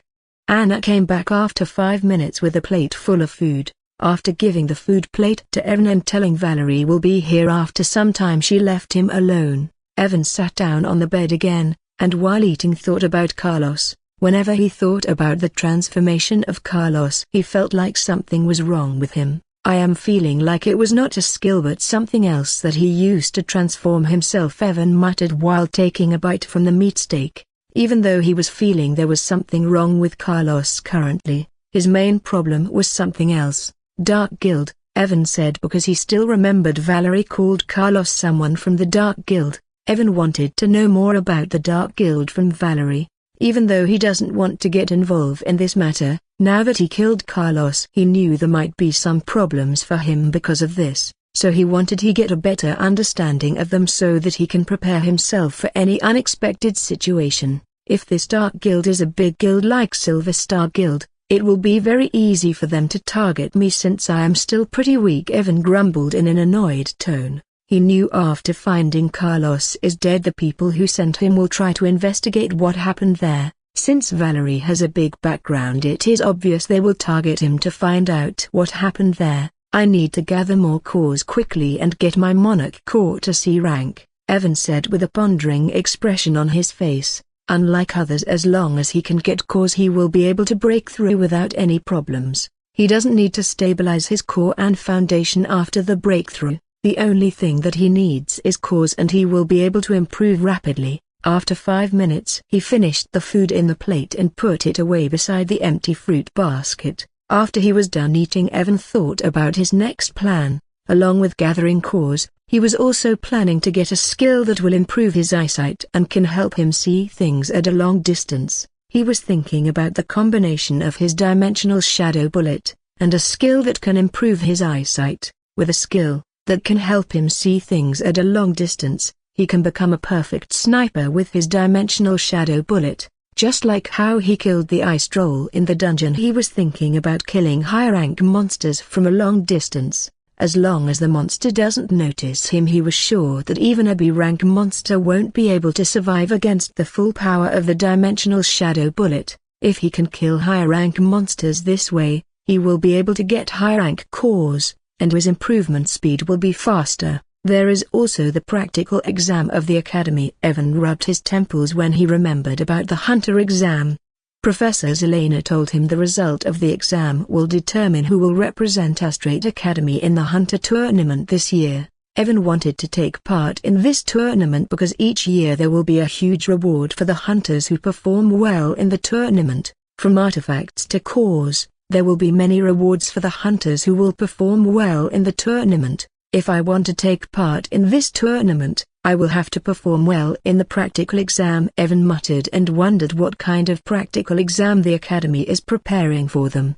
Elena told him a few days ago he will have to work in a team with one person, and this time the exam will be different from the previous year. Clang! Evan suddenly heard the sound of the door opening and he come out of his thoughts. The door of the room opened, and he saw Valerie coming in. She was wearing black jeans and a green shirt, and Evan noticed her face was still a little pale. When he saw her pale face, he remembered how she used something and her power was increased to B rank. "You sure took your time before waking up," Valerie said to him after entering the room. She dragged the stool that was hidden behind the desk where fruits were placed and sat down on it. "I did a lot of work because the person with me was completely useless, so it is natural for me to take a good rest," Evan said in a sarcastic tone. When Valerie heard him, her mouth twitched, but she wasn't able to refute him. She wasn't able to do anything when they entered the ruins because her power was reduced to that of a D-rank hunter, and even though she fought against Carlos, she wasn't able to stop him. Seeing the twitching mouth of Valerie, Evan sneered. Seeing Evan's sneering expression, Valerie sighed. "I am sorry, because of me you almost died." The Valerie apologized to Evan's genuine voice. Evan didn't expect Valerie to apologize to him and was stunned for a moment. Even though Carlos came to capture Valerie, Evan knew it was his decision to go into the Frost World dungeon with her. Valerie did not force him to go there with her, so he did not expect her to apologize to him. "If you are apologizing, shouldn't you show some sincerity?" Evan thought and wondered if he should ask for a reward like some C-rank cores, but Evan discarded that thought. Although he felt his skin is quite thick, even he felt it will be embarrassing to ask for a reward when someone is apologizing to him even though it was not her fault. You don't need to apologize. It was my decision to go into the Frost World dungeon with you, and now I am facing the result of my own decision, Evan said and shook his head. Hearing this, Valerie also smiled and nodded her head. After a moment, Evan asked Valerie, "Can you tell me about this Dark Guild?" "Now, can you tell me about the Dark Guild?" Evan asked Valerie. "Why do you want to know about Dark Guild suddenly?" Valerie asked Evan with a curious expression on her face. Evan was speechless when he heard Valerie, and wondered if this woman sold her brain or something. "Since that man was someone from the Dark Guild and he was killed by me, do you think they will not try to find out what happened to him?" Evan asked with twitching eyes. Oh, hearing Evan, an understanding look appeared on her face and she nodded her head. Dark Guild is a guild formed by criminals, unlike Silver Star Guild which is an official guild. Dark Guild is an unofficial guild. Instead of calling it a guild, calling it a criminal organization is more appropriate. Valerie started to tell Evan about the Dark Guild. Most of the people in this guild are criminals who are wanted by the Hunter Association, Valerie said and took out her phone. Then she opened a file and showed it to Evan. When Evan saw the file he was surprised because it was the information about Carlos. Carlos, a B-rank hunter, a former member of the Hunter Association. He is on the run after he killed his teammates during a dungeon exploration. People suspected that he killed his teammates because they got an A-rank artifact after clearing the dungeon, and he wanted that artifact for himself. Evan read the details about Carlos and was surprised that this guy was a member of the Hunter Association. This guy was on run for around 1 year, and the Hunter Association was looking for him for quite some time, but no one expected him to join the Dark Guild and work for them, Valerie said to Evan after he was done reading the details of Carlos. Just by reading this thing, Evan can guess the power of the Dark Guild is not simple.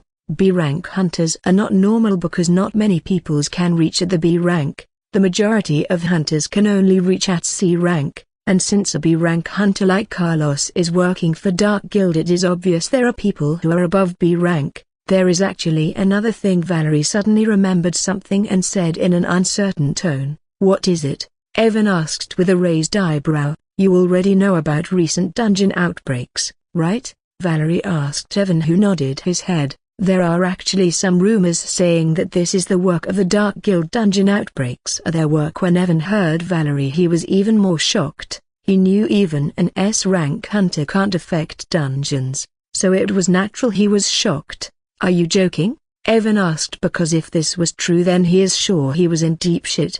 If these people can even affect dungeons then it will be pretty easy for them to take care of Evan, who is just a D-rank noob. Evan took a deep breath and asked, "Do you know how strong this Dark Guild is?" Valerie shook her head when she heard Evan's question and said, "I am not sure about it. There is no information about how strong the Dark Guild is.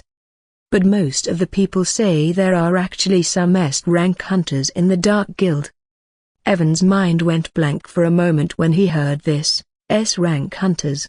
He actually messed with S-rank bosses. S-rank is the highest that a person can achieve in a world, and Evan knew how powerful they can be. Although he knew S-rank hunters of the Dark Guild won't come to capture him, he still felt pressured knowing that there are S-rank hunters in the Dark Guild. "Looks like I am in deep trouble after killing that Carlos," Evan said to Valerie, who was sitting calmly. Indeed, Valerie nodded her head after hearing Evan and didn't refute. She knew how dangerous the people of the Dark Guild is because it was not the first time they tried to capture her, but in the past, they never sent a B-rank hunter to capture her, and she was also careless this time. She didn't expect them to make a move on her after she came out from the dungeon. "I still don't know why they wanted to capture me," Valerie thought while feeling frustrated. The people of the Dark Guild tried to capture her more than 5 times, and she still doesn't know why they want to capture her. "But if my guess is not wrong,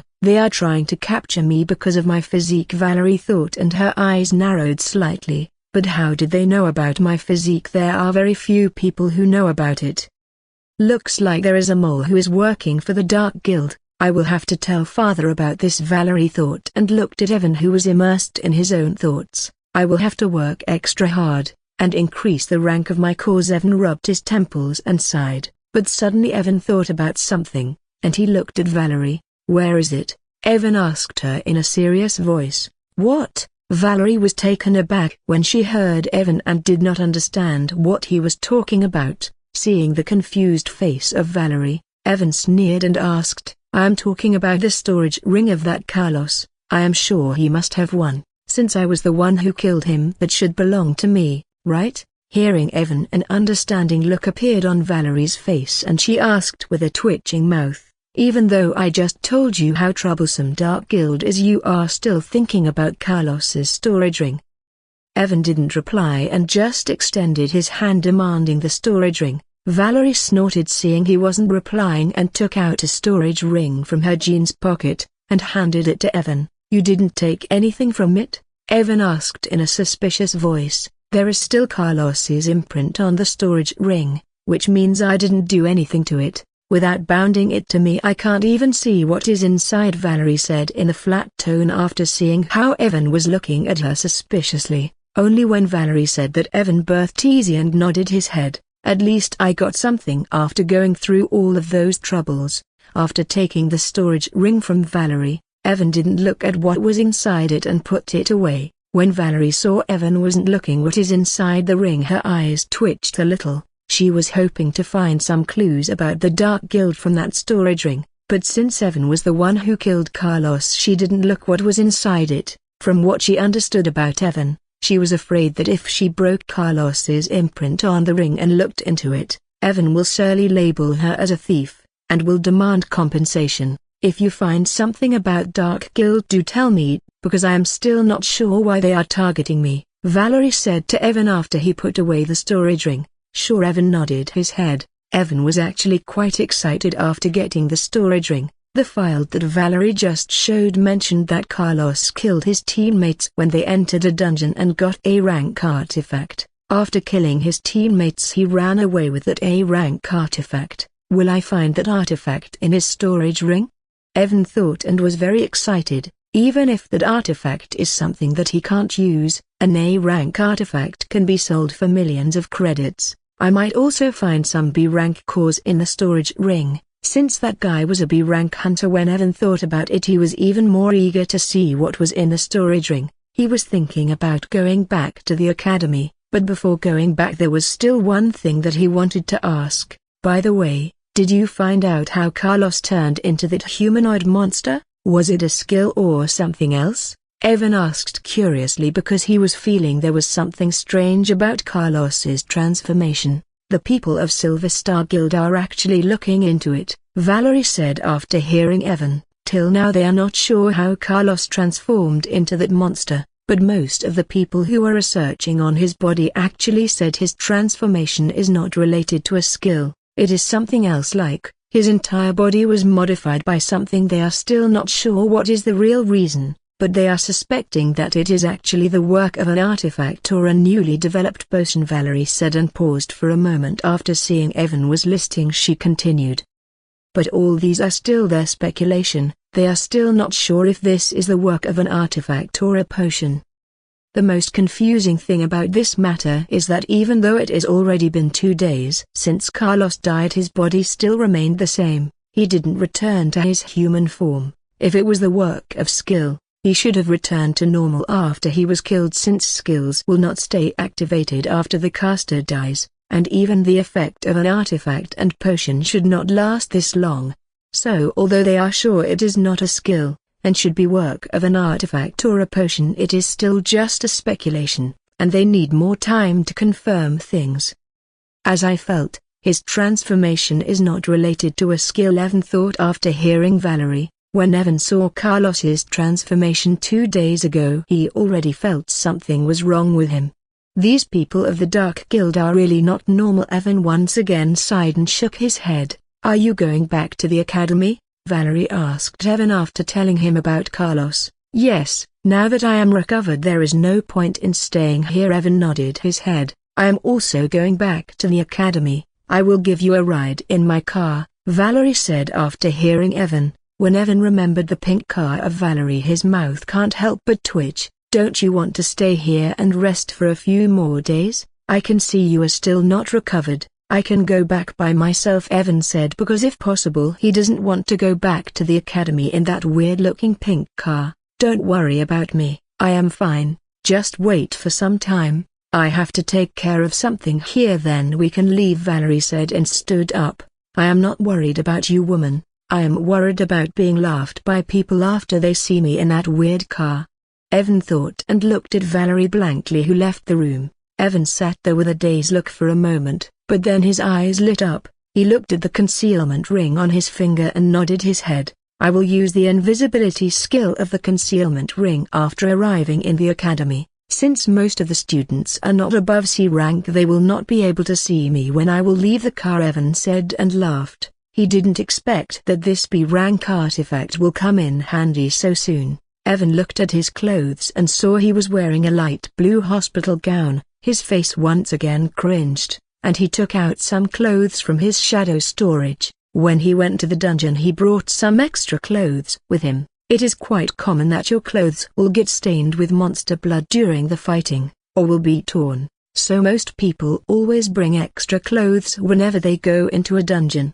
After taking out his clothes, Evan changed from cringed hospital gown to normal clothes. After wearing normal clothes, Evan finally nodded in satisfaction. He threw the hospital gown into the fruit basket and waited for Valerie to come back. After 10 minutes the door of the room opened once again and Valerie came back. Let's go, we can leave now, Valerie said to Evan after coming back. Evan stood up from the bed after hearing Valerie and left the room along with her. Boom, roar. A booming sound echoed out, followed by a painful roar. The temperature of the surrounding increased greatly, as the bright orange fire burned the body of a 3 meters tall bear. Its fur was charred black, and it was roaring in pain. The eyes of the bear were red because of the anger, and it was looking in front of it with hate-filled eyes. A young man who was wearing black armor was standing not so far away from it.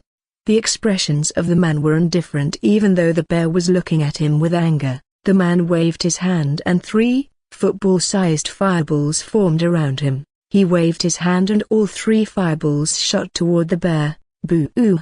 Because of injuries the bear wasn't able to move and its body was blasted away by the fireballs. The giant body of the bear landed 5 meters away, creating a small crater. The red eyes of the bear were very dim after being blasted away by the fireballs, and slowly its vitality started to disappear. Because of the serious injuries in just 10 seconds, the life force of the bear completely disappeared. Leon approached the bear with light footsteps and looked at its charred body. After seeing it was dead, he looked for the core, and finally, a smile appeared on his face when he found a core. This silver bear was tougher than I thought. It took almost half of my mana just to kill it, Leon said and put away the C+ rank core that we got. At the speed I am gathering cores, it will take me at least 6 months to gather enough cores to break through to B rank, Leon muttered while walking away from the dead bear. Even though I was not able to complete their task, I hope they will at least give me some benefits since this time they caught a big fish like Valerie,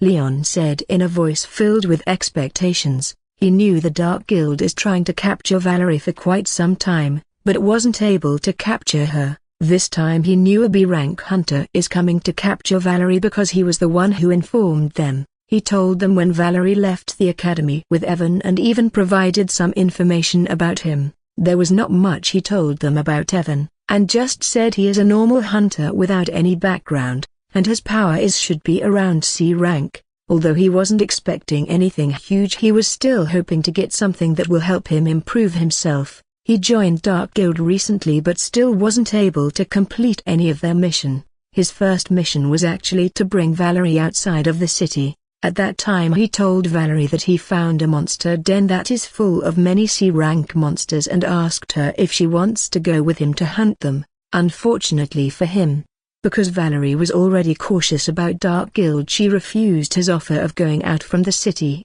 After that, they asked him to go to the Frost World dungeon and use poison on her that will make her unconscious. After making her unconscious, his task was to bring her outside the city. Unfortunately, at the last moment, Valerie once again refused him and instead brought Evan with her. My luck is really terrible, Leon can't help but say in a depressed tone. Just when he was thinking this, he suddenly felt something and took out his communication crystal. Seeing who was contacting him, he raised an eyebrow and a surprised expression appeared on his face. Did they successfully capture her?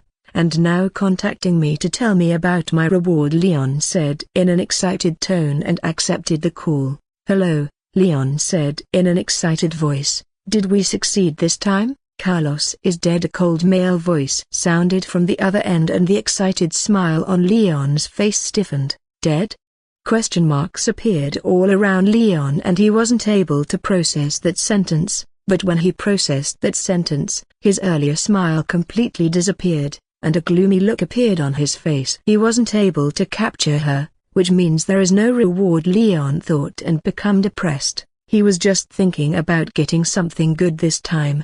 But even a B-rank hunter wasn't able to capture her. How did he die? Leon asked because he can't understand how a B-rank hunter failed to capture Valerie. Currently we don't know how he died. You return to the academy since Valerie will return soon. Keep an eye on her and try to find what happened there, the male said to Leon, who rubbed his temples. He wanted to collect some cause to improve his rank, which is why he come to the wilderness, but now he will have to return to the academy once again because of the order. I will try my best, that is all, Leon said, because he knew he can't directly ask Valerie what happened there. Other than Valerie, the guy who went into the dungeon with her is also able to survive. You can also try to find something from him. Carlos didn't even kill Evan. Leon was even more surprised knowing that Carlos wasn't even able to kill Evan. Also, gather all the information available about that Evan and send it back. Carlos died 2 days ago, which means they cleared the dungeon very quickly and come out from it. From the looks of it, although that guy is just a D-rank hunter, there is a high chance he is hiding something, the male said to Leon. Leon raised an eyebrow hearing they cleared the dungeon quite early. He also knew the Frost World dungeon is quite hard to clear. I understand. I will gather all information about him and will send it back, Leon said after a moment of silence. Hearing Leon, the other side cut the communication. Leon also put away his communication crystal and instead of going deeper into the wilderness, he turned around to go back. What are you looking for? Valerie asked Evan when she saw he was looking at his phone with a pondering expression for more than 1 hour, just looking for the details of ice heart flower and similar herbs, Evan said without averting his eyes from the phone screen. After 5 more minutes, Evan finally put away his phone and sighed. Although he found many details about the ice heart flower, he still wasn't able to confirm its price. Because of its rarity, there was no clear information about its price. In some articles, he saw people were saying since it's a B-rank herb its price is around 500,000 credits, while in some articles people were saying since it is a very rare herb it can be sold for 1 million credits. What should I do? Evan thought and rubbed his chin. How about I give you 700,000 credits for that flower? Seeing confused expressions on Evan's face, Valerie said. She was afraid that if he wasn't able to find a reasonable price he will directly demand 1 million credits from her. 700,000 credits, Evan muttered, and find it was quite tempting. But after a moment, when he remembered about the issue of the Dark Guild, he shook his head and said, I don't need credits for this flower.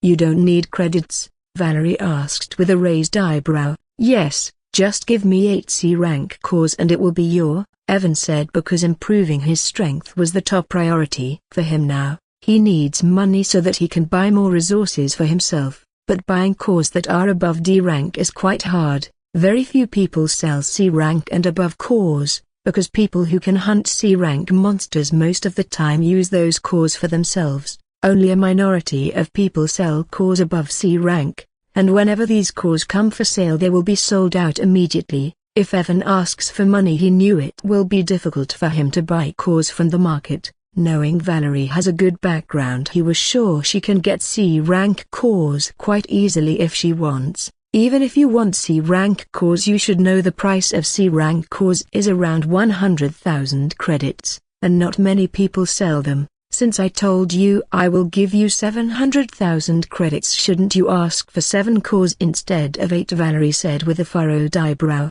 Considering the rarity of the ice heart flower, I am sure many people will buy it even if I sell it for 1 million credits, so I think 8 C rank cores is a very fair price for it, Evan said, shrugging his shoulders. He was sure that if he put the flower on the internet and wait for some time he can sell it for a high price, but he also knew it will be difficult for him to buy C rank cores with that money, and it is troublesome to sell things online. Valerie thought for a moment and then nodded her head. All right, I will give you 8 C rank cores, but you will have to wait for a few days since I don't have any C rank cores currently. That's fine by me, Evan said and took out the black box to give Valerie, but he stopped midway when he thought about something and put it back into his shadow storage.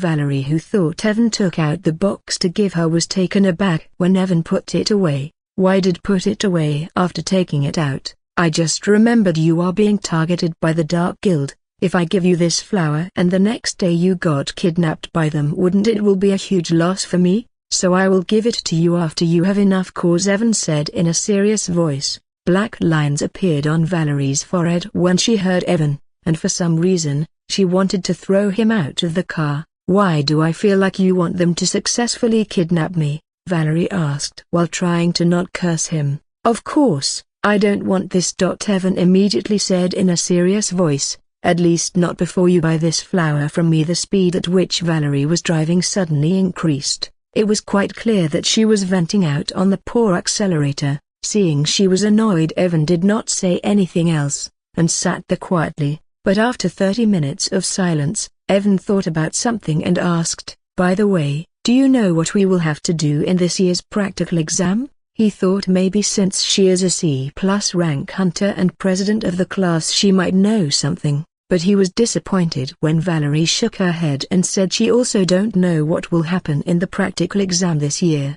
Evan didn't talk after this, and soon 3 hours passed by. They were finally about to reach the academy. Evan was looking outside carefully so that he can avoid people when he will come out from the weird pink car. Soon they were just 1 kilometer away from the academy and Evan was ready to activate the skill of his concealment ring. Alright, let me know when you get the cause to buy the flower. Just as the car stopped, Evan said and opened the door. Valerie was taken aback and didn't understand why Evan was in such a hurry, but she was even more shocked when she saw just as the door of the car opened, Evan disappeared from his place. Just as Evan disappeared, the door of the car closed once again. Valerie just sat there and looked at the closed door with a dumbfounded look on her. Just what the hell is wrong with him? Valerie muttered to herself, not understanding why Evan ran away. Using the skillful invisibility of the concealment ring, Evan safely escaped from the pink car. After leaving the car, Evan didn't wander around and directly went towards his room. While going, Evan passed by many D rank and some C rank hunters, but he was glad to find out no one was able to see him. The effect of the skill is similar to that of the invisibility potion, but it is better than the potion because even a C rank hunter can't detect me, Evan thought, and arrived before his room. The effect of full invisibility also ended when he arrived at his room. Evan opened the door of his room and entered. After seeing the familiar-looking small room, Evan relaxed a bit and first went to take a bath. During the bath, Evan can't help but think about the storage ring that he got from Carlos. Currently, he has 7 C rank cores that he got from Valerie. After he killed Yeti and arrived on the 5th floor before her, she lost the bet and has to give her remaining 50% of cores to Evan. Evan already absorbed 22 cores in the dungeon when he received his Ice Chain skill, but he still needs around 80 C rank cores to advance his Monarch Core to C rank. Valerie will give me 8 cores for the Ice Heart flower, then I will have a total of 15 C rank cores. I hope I will get some extra cores from Carlos's ring so that I can advance to C rank quickly, Evan muttered and sighed. After 10 minutes, Evan came out of the bathroom. After wearing his clothes, Evan sat down on his bed and finally took out Carlos's storage ring. Evan poked his finger and dripped a drop of his blood on the storage ring. After Evan binds the storage ring with him, he can finally see what is inside the ring. Will I also find a mountain of treasure in the storage ring? Evan muttered in anticipation when he remembered the novels he read. In those novels, when someone kills a powerful enemy and checks their storage ring, They always find a mountain of treasures. With a single thought, Evan looked into the storage ring and his eyes opened wide. Evan was lost for words when he saw what was inside the storage ring. The first thing that he saw in the storage ring was actually some cheap clothes. Evan took out the clothes and threw them in the dustbin not far away from him. Even in the storage ring of a B-rank hunter, I am getting some cheap clothes. Where is the mountain of treasures? Evan said in a gloomy voice and once again looked in the storage ring. This time Evan was even more speechless. This fucker, Evan cursed when he saw the second thing inside the ring. The Book of Culture. The second thing Evan found was a book called The Book of Culture, with a cultured girl on its cover. Evan took out the book and after taking a peep at the cover of the book he threw it into the dustbin as well. Evan took a deep breath after throwing the book away and once again looked into the storage ring. This time Evan found a mobile phone in it.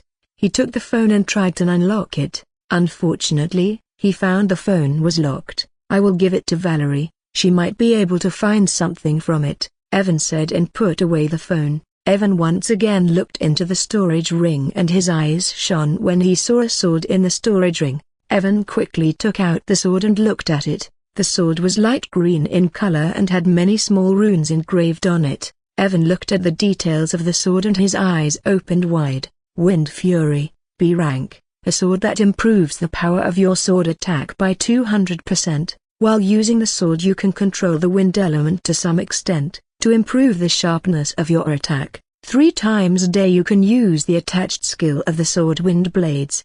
After reading the details Evan can't help but take a deep breath. This sword is 100 times better than my nether steel sword, Evan said while shaking his head. He was already thinking about changing his sword after his fight against one-horned earth python. His nether steel sword is just a D-rank sword that is too weak for current him. The price of this sword must be very high, Evan muttered, because he knew the price of a B-rank weapon like Wind Fury must be more than 1,000,000 credits. Evan placed the sword beside him and once again looked in the storage ring. This time Evan saw 2 small metal boxes in the storage ring and took them out. The boxes were just 15 centimeters in size and there was no lock on them. Evan opened one of the boxes to see what is inside it. Holy!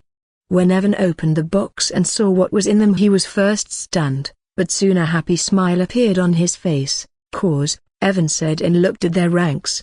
After some time Evan checked all of them and found there were 15 cores in total. Among 15 cores 12 were C rank and 3 were C+ rank. Combined with the 7 cores that I got from Valerie, now I have 19 C rank cores and 3 C+ rank cores, Evan said while rubbing his chin. Evan then looked at the second box and his eyes shone. There might be more cores in this box, Evan said and took a deep breath. He put away the opened box and grabbed the second metal box. This box was also similar to the previous box and was not locked. Evan easily opened the box. But when he saw what was inside it he was taken aback. Evan opened the box and was taken aback when he saw there was only 1 core in the box. He felt a little disappointed, but suddenly felt the core was different than the cores he got earlier. When he lifted the core and looked at it carefully his eyes opened wide. B+ rank core, Evan muttered with a shocked look on his face.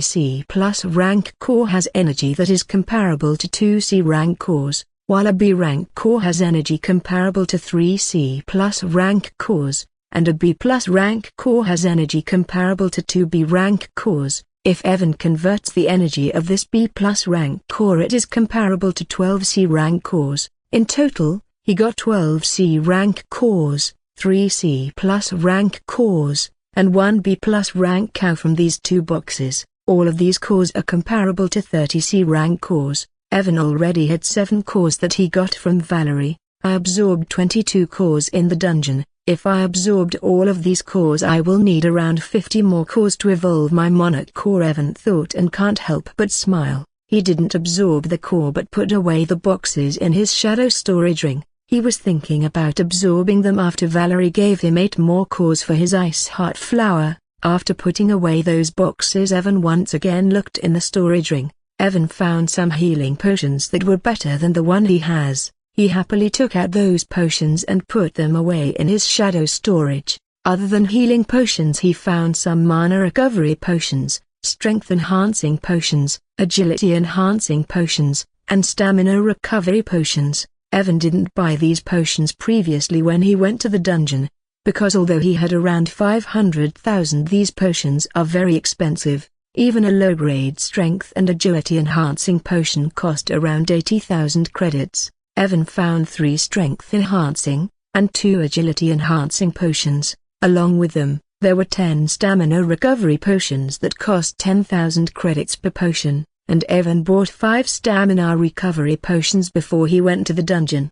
He used 3 potions in the dungeon, so now he has 12 potions of stamina recovery. There were 15 bottles of healing and 10 bottles of mana recovery potions among them. They were better than the potions Evan purchased, so he was happy to get them. After sorting out potions, Evan once again looked into the storage ring, but there was nothing else. When Evan saw this, he raised an eyebrow and a look of disappointment appeared on his face. "There is no A-rank artifact," Evan said when he didn't find A-rank artifact. In the file of Carlos that Valerie showed him, it was written that he ran away with the A-rank artifact. Evan was hoping that he will get that A-rank artifact from his storage ring. "Well, at least I got a B-rank sword and some cause that will help me greatly." Although he felt disappointed, there was nothing he can do about it, and he was already quite happy with the sword and the cause he get from the ring. Sure enough, killing a powerful hunter is the best way to get precious things, Evan said while nodding his head.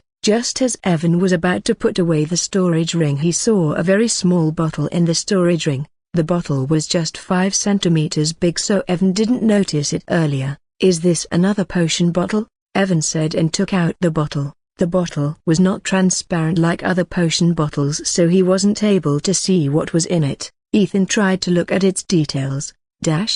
Evan was stunned when he saw there were actually question marks there instead of details. Evan was not unfamiliar with something like this. Even his title Rule Breaker has question marks in its details because some of its effects are still hidden. Seeing he can't see the details of the small bottle, a curious look appeared on Evan's face. He tried to open the bottle cork. The cork was very tight, but with his strength, he was able to open it. Just as the cork was opened, a terrible smell assaulted his nostrils. Evan closed his nose and looked at the content of the bottle with a frown on his face. "What is this?" Evan mumbled when he saw a strange purplish liquid in the small bottle. The smell of the liquid was very disgusting, and Evan was feeling dizzy even though he was not inhaling the smell. Feeling the liquid was strange, Evan closed the bottle and put it away into the storage ring once again. "What kind of shit is this?" Evan gasped after putting away the liquid. He was sure that thing is not a potion,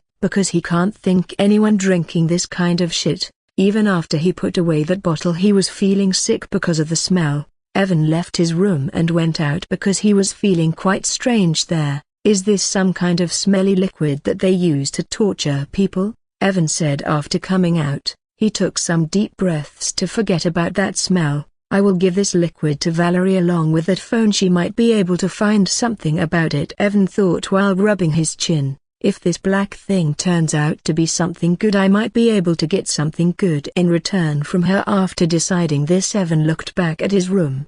He hesitated for some time and once again went in. He used deodorant all over his room, but even after using it he wasn't able to get rid of that smell. "This is truly a torture poison," Evan said in an annoyed tone after he wasn't able to get rid of the smell. "Forget it, I will rent a room in a hotel for today." Evan left his room and went out of the academy. With his current situation, he can afford a room in a hotel easily. Of course, he will try to get back this money from Valerie since he will gift this liquid to her. But even if she doesn't give him anything, it won't hurt his pocket, because he is rich now. A few days passed by since Evan returned to the academy. He gave black liquid and the phone of Carlos to Valerie. When he gave Carlos's phone and the black liquid, he didn't forget to remind her about the cause. During these days Evan stayed in the academy and didn't go out. The reason he didn't go out was because he wanted to relax a bit and the month was about to end. Previously Elena told him that the practical exam will be held next month, and since the month was about to end he stayed in the academy. He attended the classes at the academy and enjoyed these few days. Today was the last day of the month, and Evan attended the class just like before. But after the class ended, Elena stopped all the students from leaving. Everyone knew the practical exams are coming, so they were quite excited when Elena stopped them after the class ended. Seeing everyone were looking at her curiously, Elena smiled and nodded her head. I have news about your practical exams. So they finally decided on our practical exam. Evan thought and waited for her to continue. Normally in previous years' practical exams, they were given tasks like exterminating some bandits groups that rob people in the wilderness,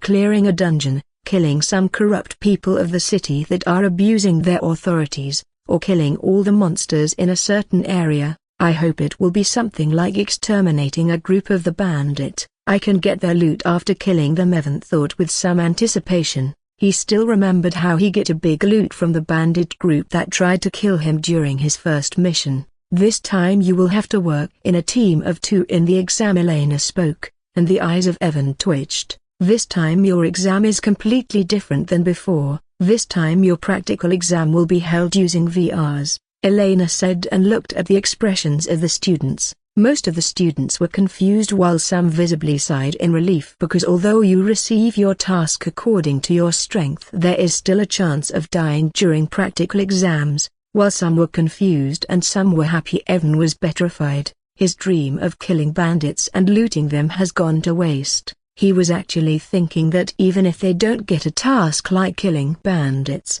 he will still be able to kill some monsters during the exams and will gather more cores for himself. Evan was not the only one. Some other students were also frowning. Practical exam is actually a good chance for them to get resources. Because of its wide network, the Academy knows about many bandits' hideouts and monster dens. During the exam, the Academy will tell its students about the location of the bandits' hideout and the monster dens to exterminate them. After completing the mission, they can get the loot of the bandits, or cores from the monsters they had killed in the monster dens. Seeing some of the students were frowning, Elena said, "You don't have to worry about not getting anything during the practical exam. All the students who will perform well in this exam will receive generous rewards from the Academy.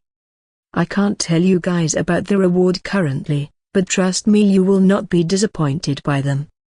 Hearing Elena, everyone including Evan feels a little better. He thought he won't be able to get anything from this practical exam. The exam will be held after 1 week. You will receive the details of the exam on your phone after a few hours, Elena said, and then took out a box. Since you will have to work in teams, let's find out who will be your teammate during the exam, Elena said after taking out the box. The box was filled with small paper chits, and Evan can guess what were those papers. You don't have to find your teammates by yourself. It will be decided by luck. There are 88 chits in the box, with numbers 1 to 44 written on them. Since there are 88 students in the class, every one of you picks up 1 chit, and the person who will get the same number chit as you will be your teammate. I just hope I won't get an asshole as a teammate, Evan thought, and looked around him. He doesn't have a good relationship with any of his classmates. He doesn't even know the name of most of the students. After saying that, Elena walked towards the students while holding the box. Every student picked up a chit from the box and looked at their number. No one said anything after taking the chit and waited for Elena to give everyone a chit. After some time, Elena arrived before Evan, who once again tried to scam the goddess of luck, saying he will donate 1 million credits to her temple, and picked up his chit. Elena walked towards other students after Evan picked up his chit. He opened the chit and looked at its number, 11. Evan was surprised when he saw the number 11. Some people say double numbers are lucky. Maybe I will get a good teammate, Evan muttered after seeing his number. After 3 minutes, Elena finished giving chits and returned to her position. All right, now that all of you have received your chits, you can find your teammates,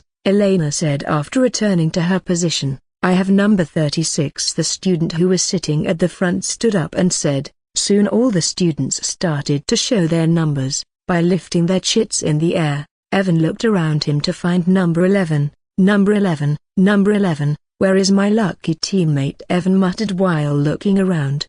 Suddenly he saw the chit with the number 11 written on it. There it is, Evan said, and looked at the person who was holding the chit, but he was stunned when he saw the person who was holding the chit. The person who was holding the number 11 chit was also stunned after seeing Evan holding the same number chit. The goddess of luck is truly a bitch, Evan cursed in his heart after seeing who was his teammate. Evan looked at his teammate, and his teammate looked at him. A muscular body like an orc, a bald head, and narrowed eyes of a thief. Mike, Evan said with his mouth twitching. Mike was also looking at Evan with a stunned face, not knowing what to say. After his fight, he was actually a little afraid of Evan. During the fight, although Evan just attacked once, he has to spend some days in the hospital. Students who were near Evan and the Mike also noticed them. Most of them knew the relationship between Mike and Evan is not good, so they thought both of them are fighting once again. But suddenly the eyes of one of the students landed on their number chits,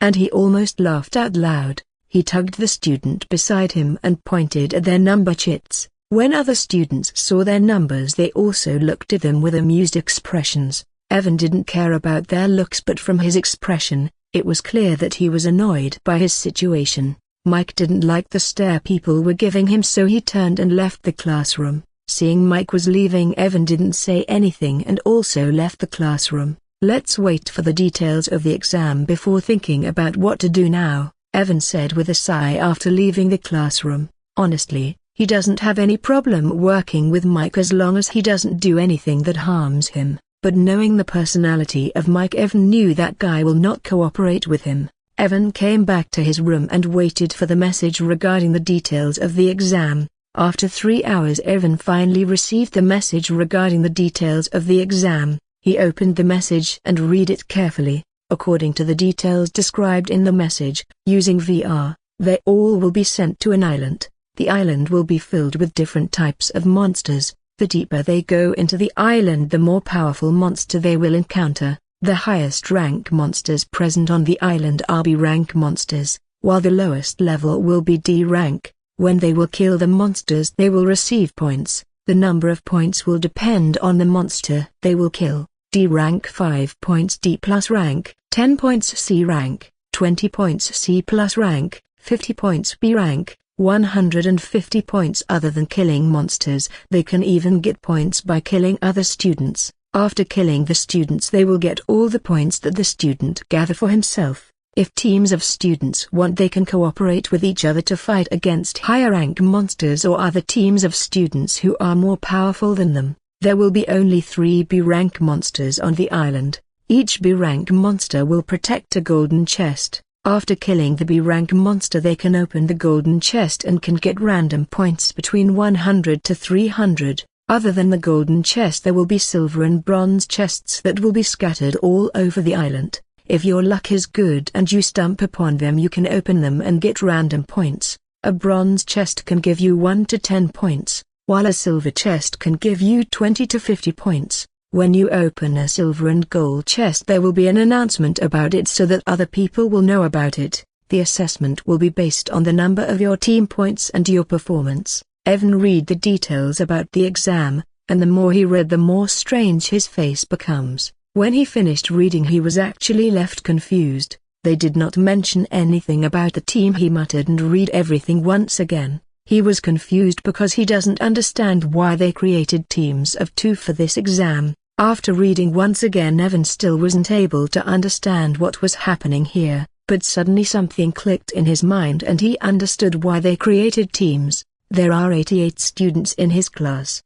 Among these students, Valerie and Leon are C+ rank, while around 30 students are C rank. The rest of the students are either D+ rank or below. On the exam island, the lowest rank monster will be D rank, while the highest rank monster will be B rank. Most of the students who are taking part in it will be below C rank, and won't be able to fight against the higher rank monsters alone. Are they making teams so that the students who are still D rank can fight against higher rank monsters? Evan muttered while rubbing his chin. Then he thought about other high-ranking hunters like Valerie and Leon who will have to team up with the low-level hunters. Before leaving, he saw that Valerie's teammate is actually a D-rank hunter. Obviously, that guy won't be able to help her while fighting against C-rank and C+ rank monsters. Instead, he will become a liability for her. By making teams other than giving chance to low-level hunters, they are putting pressure on high-rank hunters.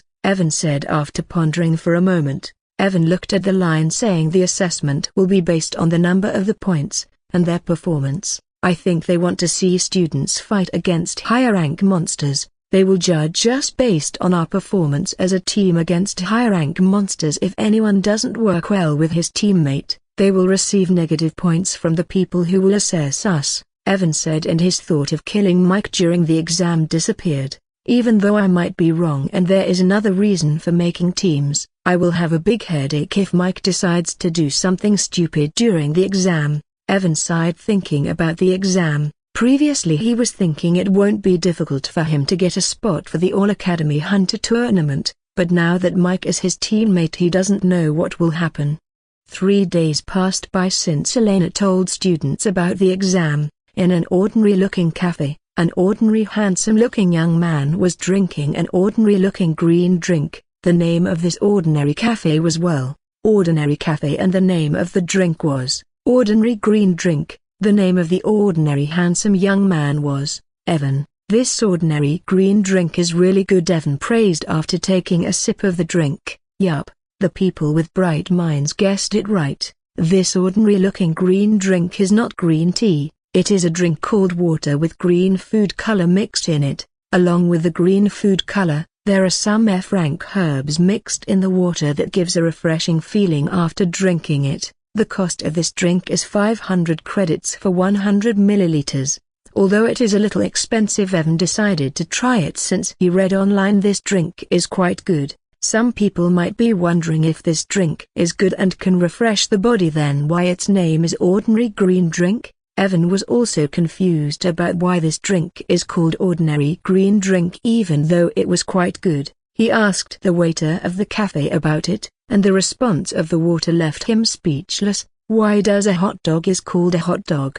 Instead of answering, the waiter asked Evan this question. When the waiter asked this question, Evan just looked away from the waiter. His curiosity about the name completely died down. While Evan was drinking the ordinary green drink, a lady who was not so ordinary looking appeared outside the cafe. The reason she wasn't ordinary looking was because 2 people in the black suit were following her like bodyguards. Wait, here, I will be done soon, the lady said in a flat voice and entered the cafe. Evan looked at the lady who just entered and waved at her. Seeing Evan, Valerie walked towards him. 2 hours ago, when Evan was watching a movie on his phone, he received a message from her telling him that she gathered 8 C-rank cores, and is ready to exchange them with his Ice Heart Flower. Evan was more than happy to get cores at any time, so he agreed to exchange them any time she wanted. Valerie asked him to meet her in the Ordinary Cafe after 3 hours, so when the movie Evan was watching ended, he came here a little early to try their ordinary green drink that he heard about before. When Valerie sat down, a waiter came to take her order, and she also ordered an ordinary green drink.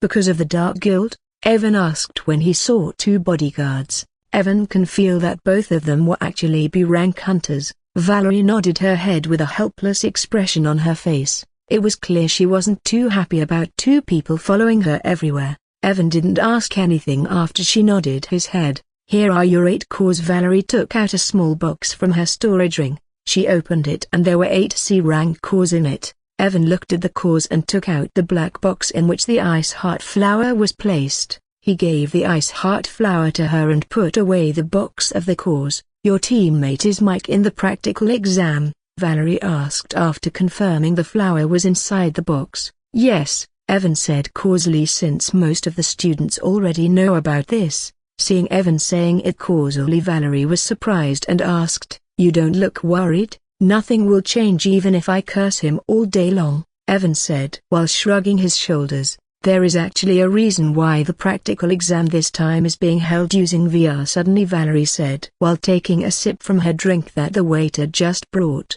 "Oh, what is the reason?" Evan asked, since he found it strange exams were being held using VRs. "Because of the dungeon outbreaks that are going on, many guilds of the Astrate City need more hunters. The Academy is using this chance to show the talent of the students. Since guilds want to hire more hunters, they are using VR for the exam, where the representatives of the guilds will be able to see their talent. There will be 3 gold, 5 silver, and 10 bronze rank guilds that will be present there. Even Silver Star Guild will be there. It will be a very good opportunity for the students to join guilds through this exam. Evan was surprised when he heard Valerie, but he actually didn't care about the fact that guilds want to recruit more hunters. He doesn't want to join any guild currently. He knew if he join a guild there will be many things he will have to do, and he will not have free time to gather enough cores for himself. He doesn't think other guilds will be able to provide him with enough cores that he needs to improve the level of his monarch and mutated prime core. He was surprised because of the fact that the dungeon outbreaks are going out of control and even high-ranking guilds need more hunters.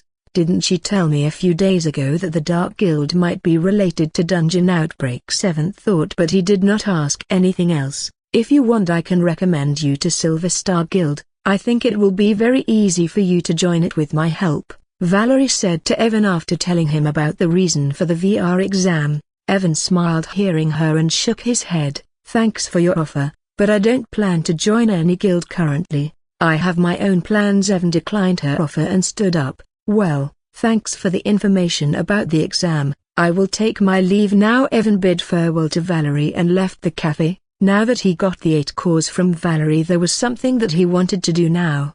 After getting cores from Valerie, Evan went back to the academy. Now with these 8 cores, he has a total of 27 C rank cores, 3 C plus rank cores, and 1 B rank cores. These cores are still not enough to level up his monarch core to C rank. During the past 3 days, Evan thought about the practical exam, and he finally decided to bring his prime core to D+ rank before the exam. Although Evan knew he is powerful, he is still not sure about dealing against many people at the same time. With his current power, in the details of the exam, it was clearly written that other teams can join hands to deal with a strong monster or different teams of students. Evan knew he is not good when it comes to deal with people who are working in a team. A clear example of this was his fight against the Hornfrost Wolf on the 2nd floor of the Frost World dungeon. Because of how good the teamwork of those wolves was, he was nearly defeated by them.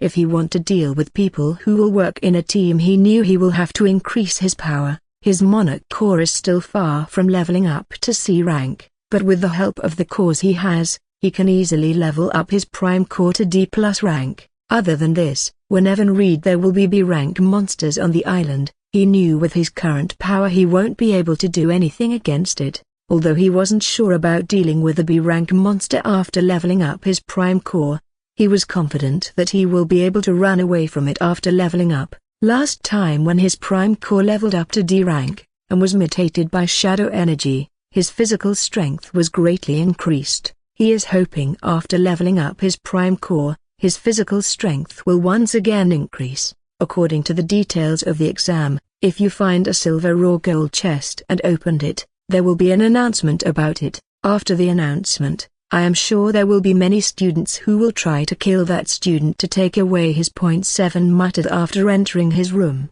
Evan knew if he opens a silver or gold chest for points, there will be many students who will target him. If there are just 2 or 3 people, he is confident enough to take care of them, but if there are more, he is not sure about taking care of them alone. Not even for a moment he thought that Mike will work with him. After coming back to his room, Evan didn't start absorbing cores through his prime core immediately. He first sat down on the bed and took out all the cores he has. Soon 27 C rank, 3 C+ rank, and 1 B rank core were present on the bed. Evan looked at all the cores carefully and selected some cores from them.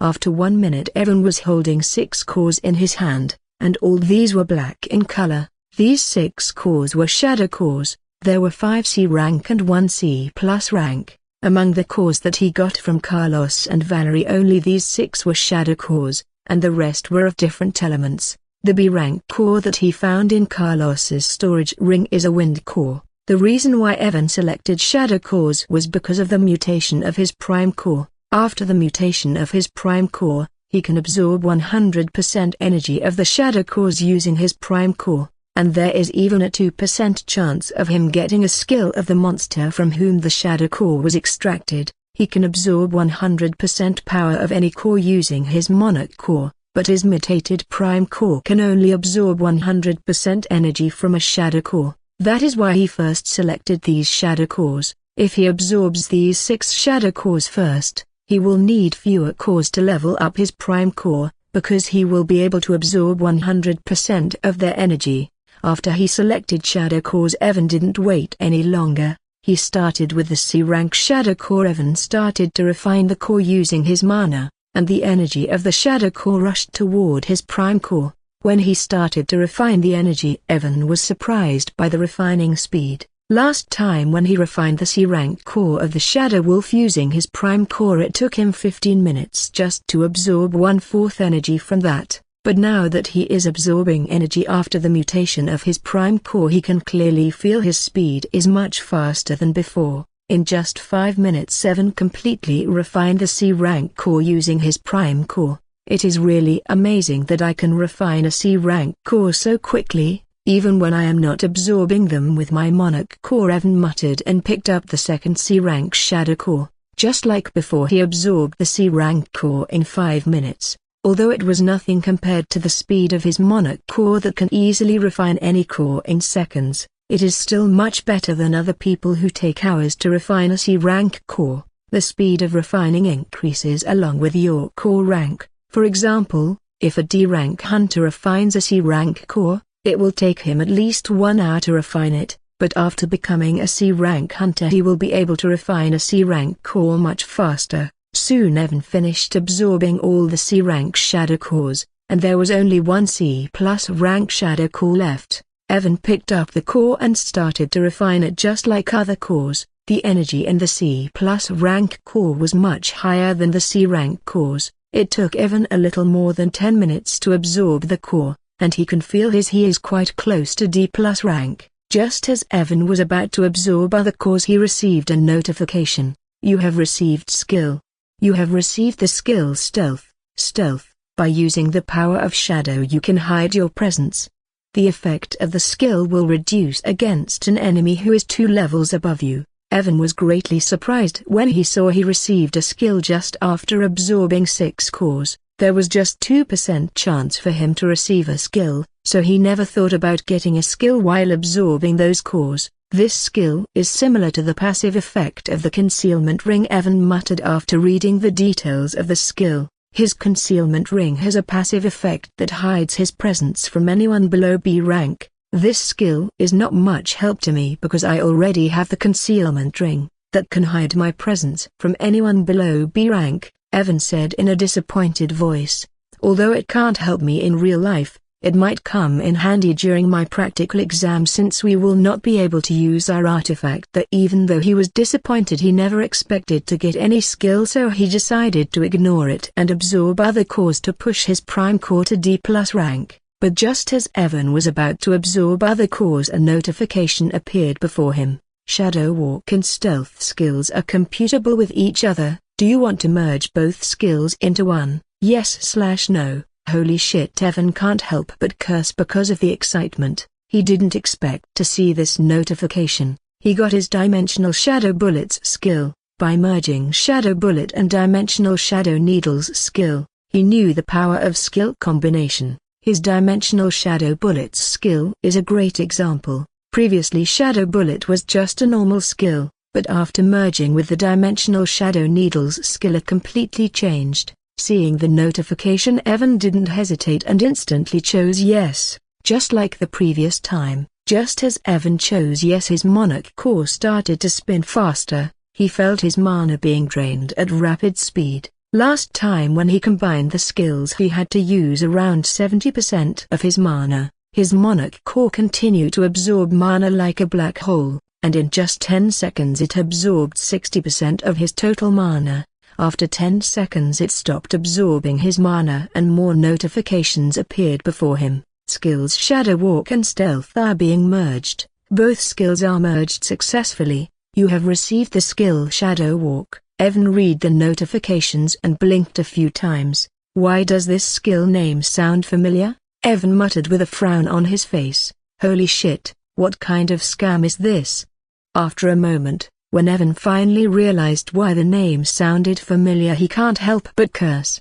Thinking he was scammed, Evan quickly looked at the details of his Shadow Walk skill. Shadow Walk, your body will turn into an invisible shadow, and you can walk through any barrier or restrictions without being hindered. Evan read the details and saw there was no change in it, but when he once again read the details, the word invisible caught his eyes. Will turn into an invisible shadow, Evan muttered and suddenly thought about something. He went before the mirror and used his skill Shadow Walk. His body turned into a shadow, but unlike before, where people can see his shadow form after using the skill, Evan wasn't able to see anything in the mirror after activating the skill. Evan, who turned into an invisible shadow, was stunned and wasn't able to say anything for a moment. This skill is even better than invisibility, since other than making me invisible, I can also pass through barriers and other restrictions, Evan said while still maintaining his shadow form. I don't know how effective this skill is, but I think at least no one below B rank will be able to see me after using this skill. Suddenly Evan noticed something and he stopped choosing the Shadow Walk skill. Just as he stopped choosing the skill, he once again appeared before the mirror. He checked his mana and a frown appeared on his face. I just used it for around 20 seconds, but lost 5% of my total mana. The mana cost for using his new Shadow Walk skill is way higher than before, but when Evan thought about the benefits of this new skill, he actually find it quite reasonable. It is natural it will consume high amount of mana since it turns me completely invisible. After Evan confirmed the new effect of Shadow Walk skill, he was very satisfied. With the help of this skill, my chances of performing well in exams increased by a large margin. Evan sat down on the bed once again and picked up a C+ rank core. Like before, he once again started to refine it using his prime core. Since it was not a shadow core, Evan wasn't able to absorb 100% energy from it. After more than 10 minutes when he was done, Evan noticed he absorbed only 30% of energy from the core.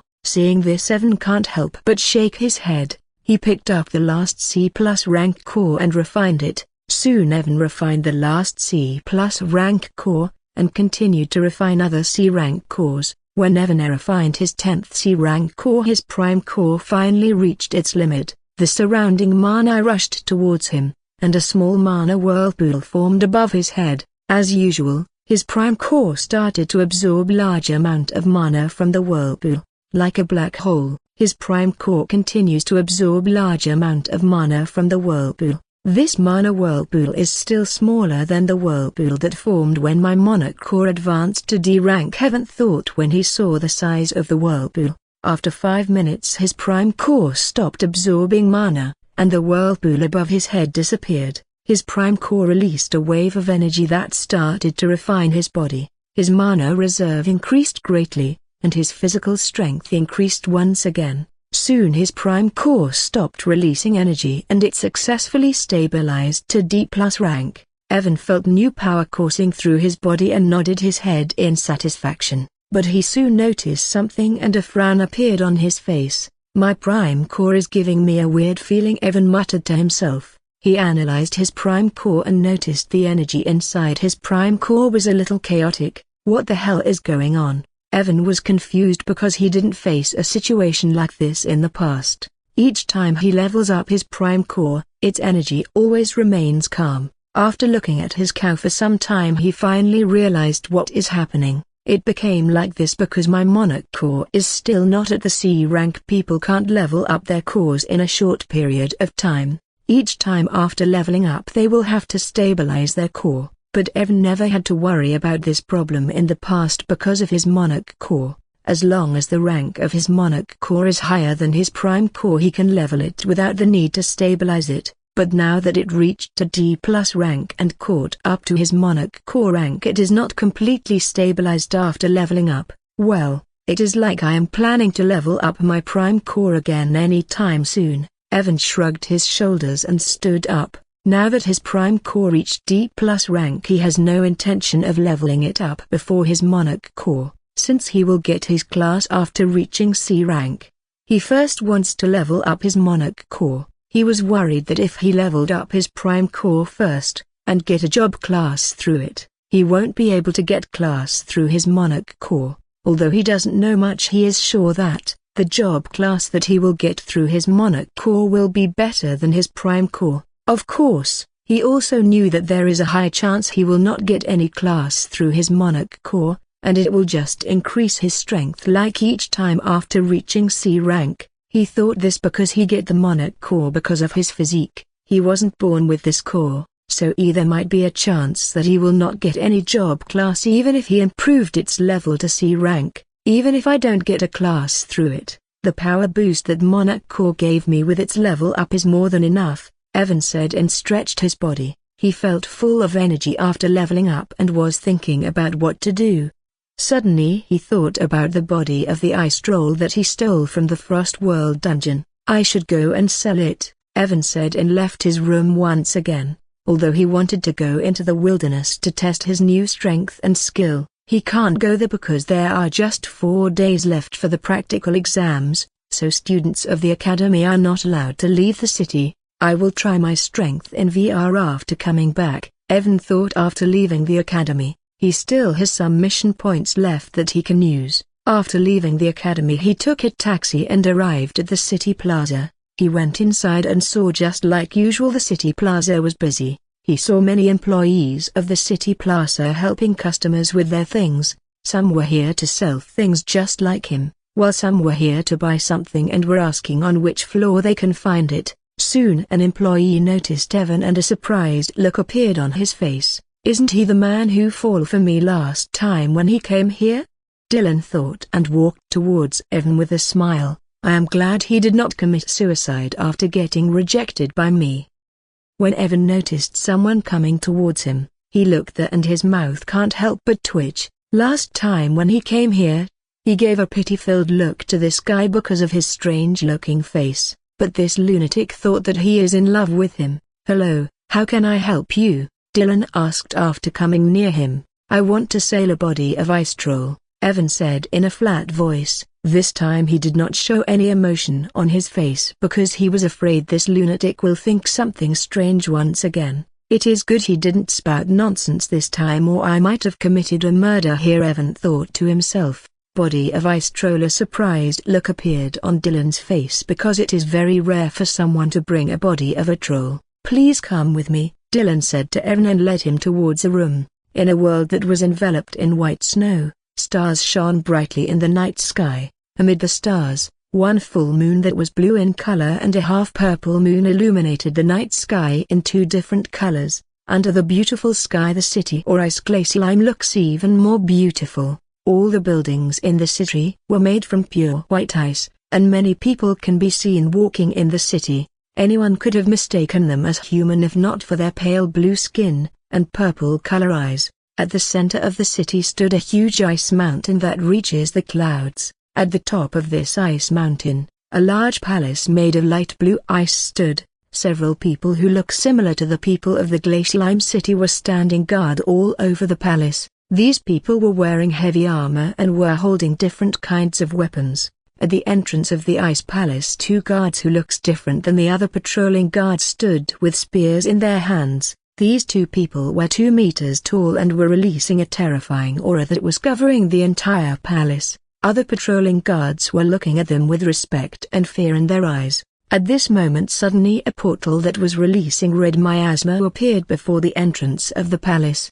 Both guards who were standing felt their bodies stiffen just as the portal appeared there. From the portal, a man who was around 190 centimeters tall, had dark red skin and 2 horns on both sides of his head walked out. The man was wearing causal-looking black pants and a shirt that oddly suited him well. His deep red eyes were emotionless, and from time to time a small amount of red miasma was leaking out from his body. Although the man was not releasing any aura after coming out, both of the guards who were standing felt their bodies shaking just by looking at the man. After the man came out, the portal behind him disappeared and he looked at the guards without any emotion in his eyes. When the guards felt the man was looking at them, they felt a mountain was crushing down on them, and their legs started to shake. Both of them were on verge of kneeling when a light blue portal appeared before the guards and the man. Don't you think it is rude to come here without informing me and try to scare my people? A cold voice sounded from the portal but no one come out from it.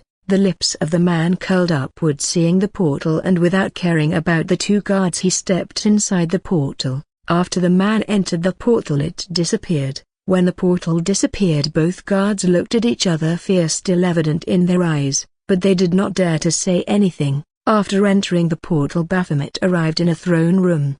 Baphomet looked in front of him and saw a large throne of ice. On the large throne a creature that was 3 meters tall, was covered in white fur, has a face that resembles Yeti, and King Kong was sitting, and looking down at him with his cold dark blue eyes. It has been White Winterclaw, Baphomet said in a flat tone, not minding the cold eyes of Winterclaw. A throne that was red in color materialized behind him and started to float in the air.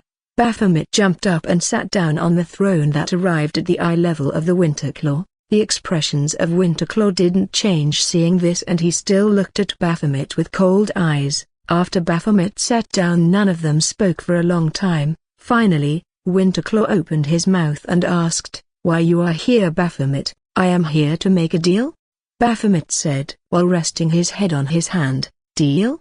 A look of interest appeared on the beastly face of Winterclaw. "What kind of deal?" A small smile appeared on the emotionless face of Baphomet hearing Winterclaw. "I have found it," Baphomet said while extending his hand forward. Red miasma flows out from his hand forming a small red portal in front of him. Winterclaw looked at the small portal without much interest, but suddenly the red smoke before the portal cleared up and he was able to see what was behind the portal. Seeing the thing behind the portal and feeling its aura, the dark blue eyes of the Winterclaw trembled and he nearly jumped up from his throne. "Seeing the change in my Winterclaw's eyes," Baphomet snapped his finger and the portal disappeared. Seeing the portal disappears Winterclaw looked at Baphomet who was smiling, and he narrowed his eyes. "How did you find the location of the Shadow Realm?"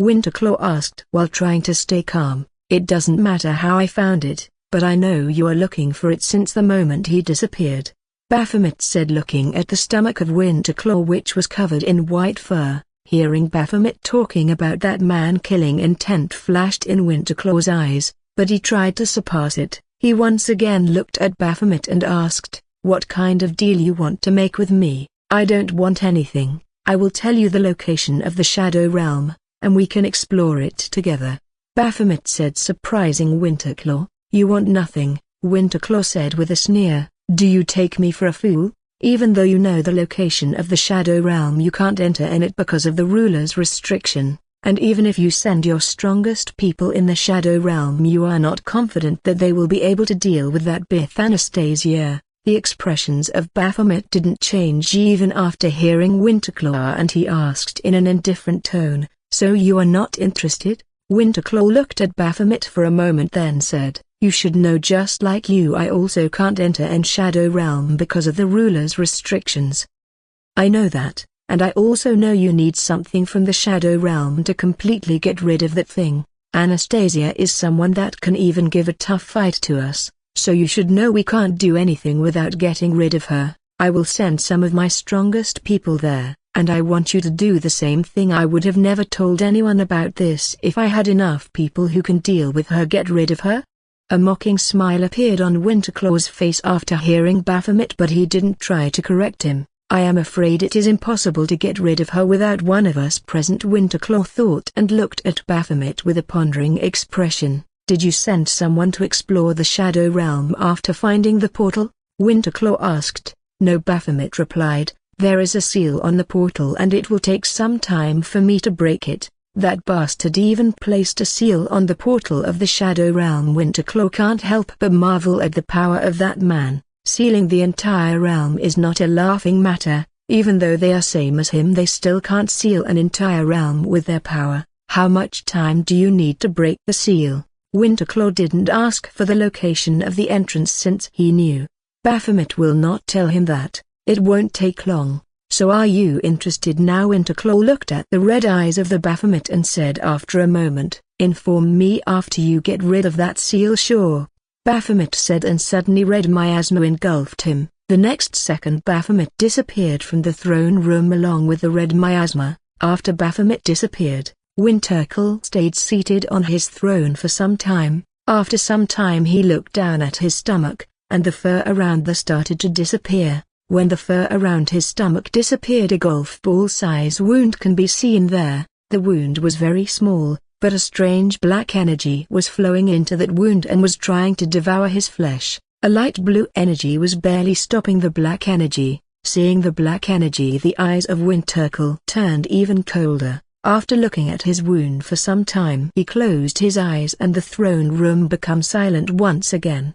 Evan left the city plaza after selling the body of the ice troll. Because its blood is one of the main ingredients in making healing potions, Evan got 100,000 credits just for the body. He could have gotten much more if not for the fact that he had blown away its head, along with the ice troll's body. He also sold the body of the C-rank wolf that he killed in the wilderness last time. That C-rank body of the wolf was sold for 15,000 credits. Even though it was even less than the body of the black ogre that he sold at 30,000 credits, he was satisfied, because unlike the body of the black ogre, the body of the wolf was quite damaged, and its body is less useful than the black ogre. After coming out from the plaza, Evan saw a burger shop and decided to buy one for himself. The name of the burger shop was Extraordinary Burgers. Evan bought one crispy chicken burger with extraordinary spicy cheese sauce and went back to the academy. After coming back to the academy, Evan directly went towards the training area of the academy.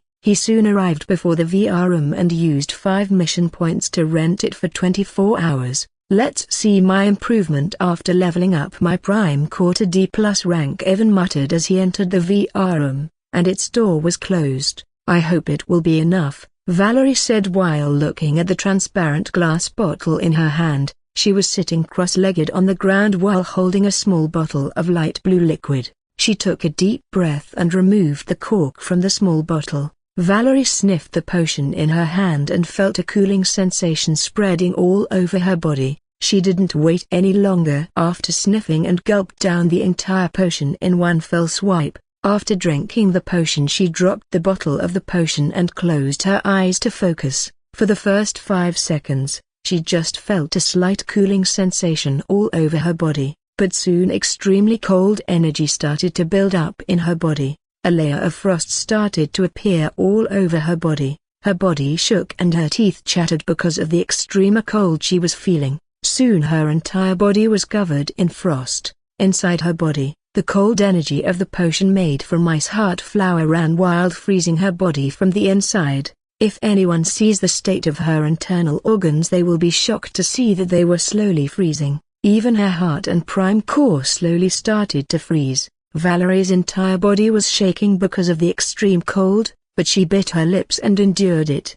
After 1 minute, suddenly her body finally started to absorb the cold energy. Her internal organs, which were nearly frozen, suddenly started to absorb the cold energy around them. The frost layer around them started to disappear and she felt cool feeling all over her body. But unlike before when she found it hard to endure the cold feeling, this time it was very relaxing. Even her prime core was absorbing the cold energy. Suddenly the layer of frost that was covering her body started to disappear, her light blue hair started to turn white, and her eyes turned silver color. Her aura started to increase and her body stopped shaking. Her body was absorbing the cold energy greedily. After 5 more minutes, Valerie slowly opened her silver eyes, and a notification appeared before her. You have completely awakened your Ice Reaper physique. It is finally awakened, Valerie said, and her voice sounded colder than usual. She analyzed her prime core and noticed it also advanced to B rank. Soon her hair color returned to light blue color, and her eyes also turned normal. Just as she returned to normal, a sense of weakness engulfed her and she dropped to the ground unconscious. Who would have thought I will receive something like this from them? Leon said with a smile on his face. He was holding an orange color pill in his hand with a big crooked smile on his face. So this time many guilds will recruit students based on their practical exam results, and they want me to do my best and join the Silver Star Guild, Leon muttered while rubbing his chin. Looks like they really want me to join Silver Star Guild. That is why they sent this Blaze Essence pill to help me reach B rank before the exam, Leon said with a smirk on his face. He doesn't care why Dark Guild wants him to join Silver Star Guild. He is ready to do their bidding as long as he is receiving benefits from them. Soon he took off his clothes and was in his birthday suit. He sat down on the ground, crossed legs, and took the blaze essence pill. The pill melted in his mouth and turned into a large amount of energy that went toward his prime core. Unlike the energy of the cores, the energy of the pill was very gentle, and his core was able to absorb it easily. His prime core rushed towards B rank at rapid speed. A blissful smile was plastered on Leon's face as he felt his power increasing. His body was radiating extreme heat, and turned red because of the blaze essence pill. It did not take him long to absorb all the energy from the pill. In just 2 hours he absorbed all the energy from the pill, and his prime core successfully advanced to B rank. Actually, it was not just Valerie and Leon who advanced. There were many students who used all of their resources to increase their rank. All of them wanted to do their best in the exam, and get a chance to participate in the All-Hunter Academic Tournament. A car stopped in front of Astrate Academy, and a man who was wearing a black formal suit came out from it. The man had brown hair, black eyes, and a small scar on the right side of his face. After coming out of the car, the man looked at the academy with a nostalgic look, and went inside. The name of the man who just came out is Jeffrey, an A+ rank hunter and the guild master of the Crimson Blade, which is a gold rank guild. Today is the day of the practical exam of the Astrate Academy, so he came here to see if he can recruit a good hunter into his guild. "You are late, Jeffrey," Edward, one of the teachers of the Astrate Academy, said when Jeffrey stepped inside. "Are other people already here?" Jeffrey asked Edward while giving him a friendly hug. "Yeah, just you and the people of Silver Star Guild are not here," Edward replied, returning his hug. "There are still around 30 minutes before the exam began, so I don't think I am late," Jeffrey said after hearing Edward. "Since you want to recruit new hunters, shouldn't you come early and try to get more details about them?" Edward said while rolling his eyes.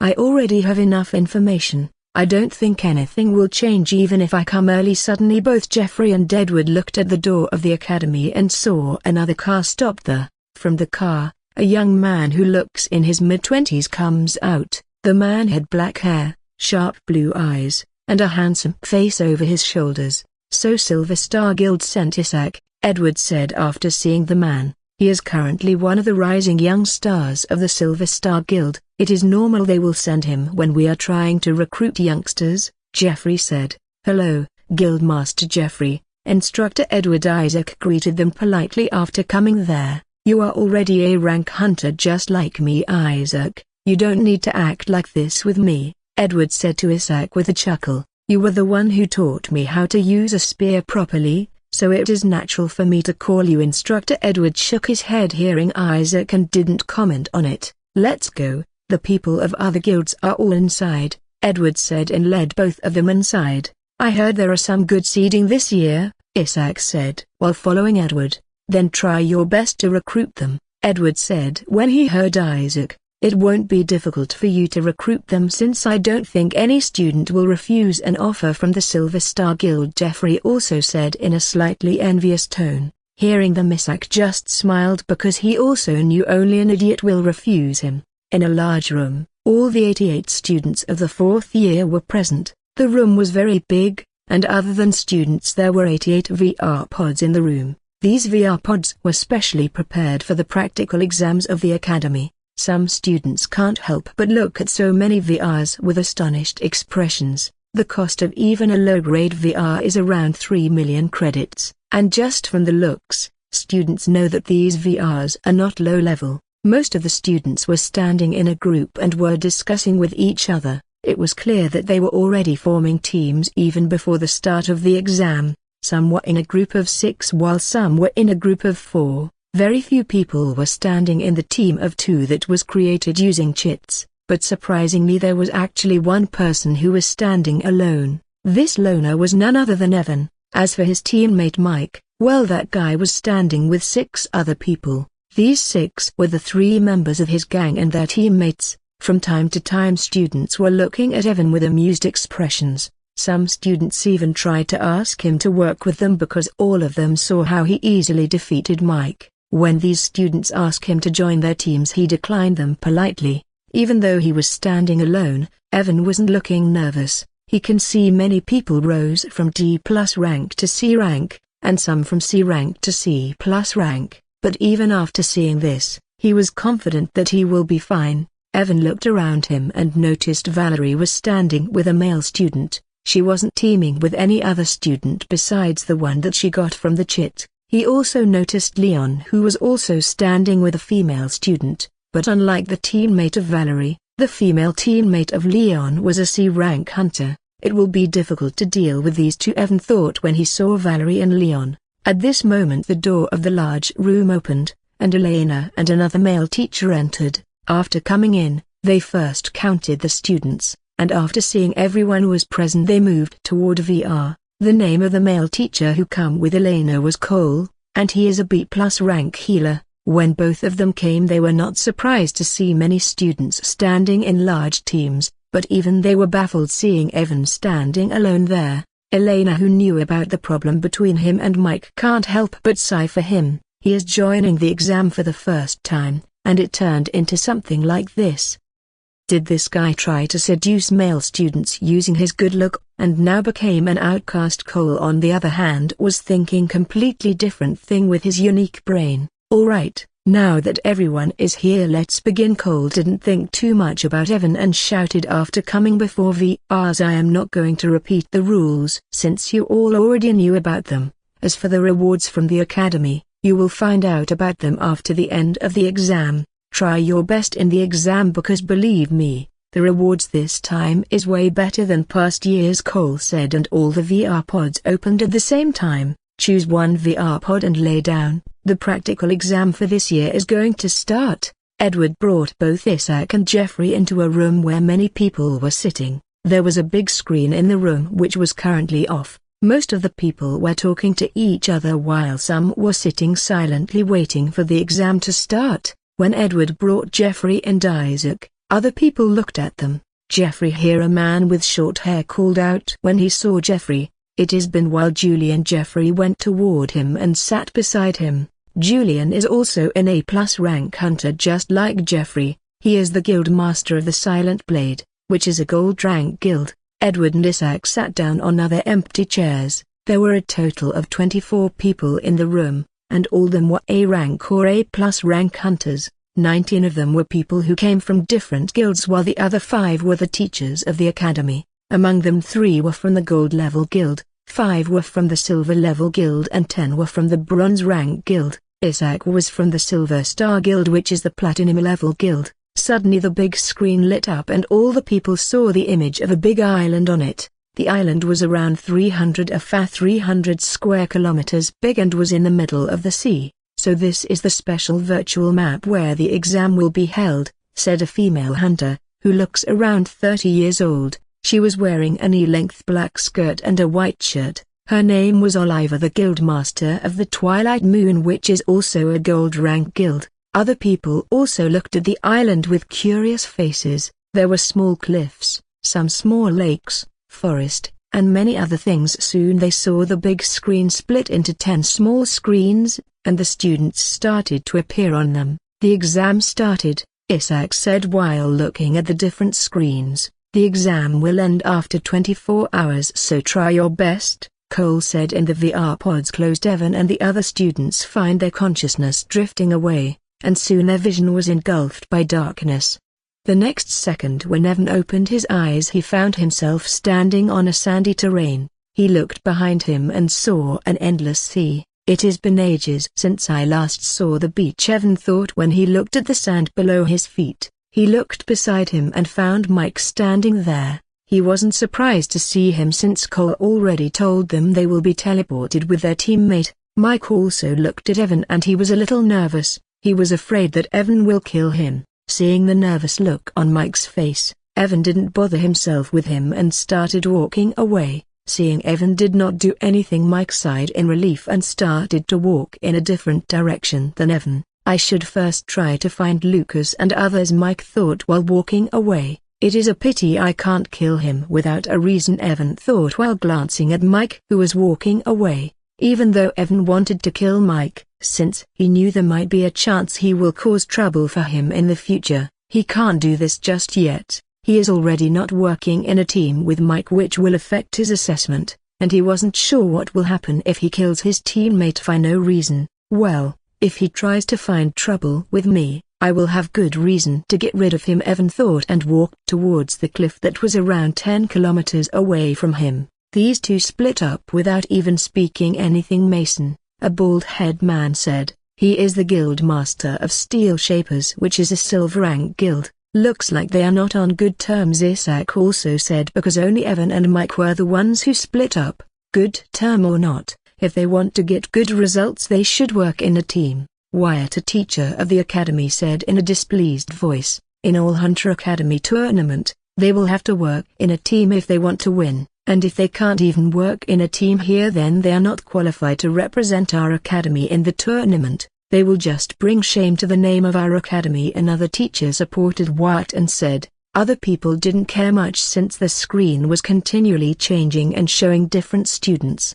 Besides, Evan and Mike both were D+ rank hunters. Altogether it is not bad. There are many other students who are higher rank than them." Suddenly one of the screens became a little bigger, and they saw one male and one female student, who were standing before a 3 meters tall tiger. They encountered a C-rank forest tiger so soon, a man said when he saw the screen, even though those students were standing before the C-rank forest tiger.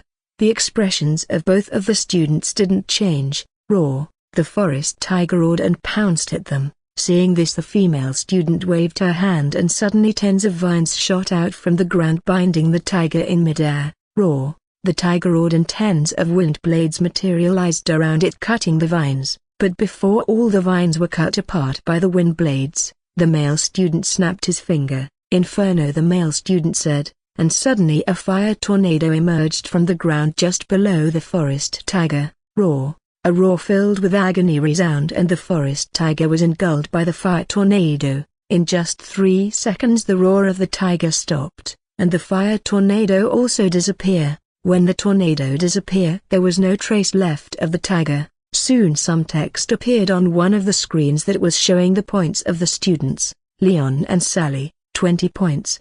After parting with Mike, Evan ran toward a cliff that was around 10 kilometers away from him. He wanted to take a good look around his surrounding using that cliff. While running he was fully focused because he knew the island is filled with monsters, and the deeper he goes the more dangerous it will become. "Oh, her luck is really good," suddenly Oliver said when Valerie appeared on the screen. On screen a C+ rank python was looking at Valerie with its deep yellow eyes, but what attracted their attention was the silver chest behind the python. Valerie was holding a simple-looking sword and was looking at the python calmly. Students can get swords or any kind of weapon they desire, but unlike artifacts, these weapons don't have any special effects that will enhance their power. The python was similar to the one-horned earth python Evan killed in the ruins, but its color was light red, and there was no horn on its head. Red smoke that was eroding the plants around it was coming out from its body from time to time.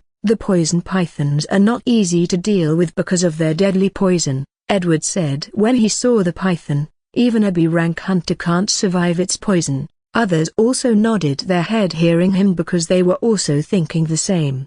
Hiss, the poison python hissed at Valerie when she moved towards it. Deep red poisonous smoke came out from its mouth and moved towards her. The ground started to corrode because of the poisonous smoke, but Valerie didn't stop moving. Frost aura, Valerie muttered, and a light blue aura erupted from her body covering 10 meters area around her. When the poison smoke came into contact with the light blue aura, it was instantly frozen solid, and stopped moving toward her. Suddenly tens of ice chains came out from the ground with lightning speed and wrapped themselves around the mouth of the python. Shhhhh. The sound of sizzling rang out as the ice chains that touched the body of the python started to corrode because of the smoke that was coming out from the body of the python. Because the mouth of the python was closed with ice chains, it wasn't able to spit out poison. Since it wasn't able to spit out the poison, Valerie easily arrived near it, because of the frost aura that was coming out from her body.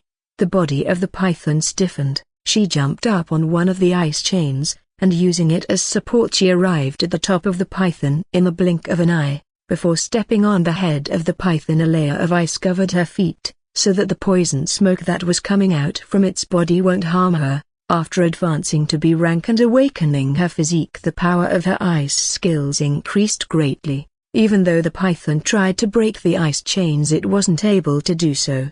After arriving at the top of its head, the frost aura around Valerie suddenly became even stronger and the python felt its whole body freezing. Because of the frost aura, the python stopped shaking its body for a moment, and Valerie didn't miss this chance. She instantly arrived at the edge of its head and plunged her sword into one of its eyes. Hiss! The python hissed in pain as a fountain of red blood came out. Suddenly the normal-looking iron sword turned deep blue as Valerie channeled her ice power through it. Because the sword was plunged into its eye, the entire head including the brain of the python was instantly frozen. Thud!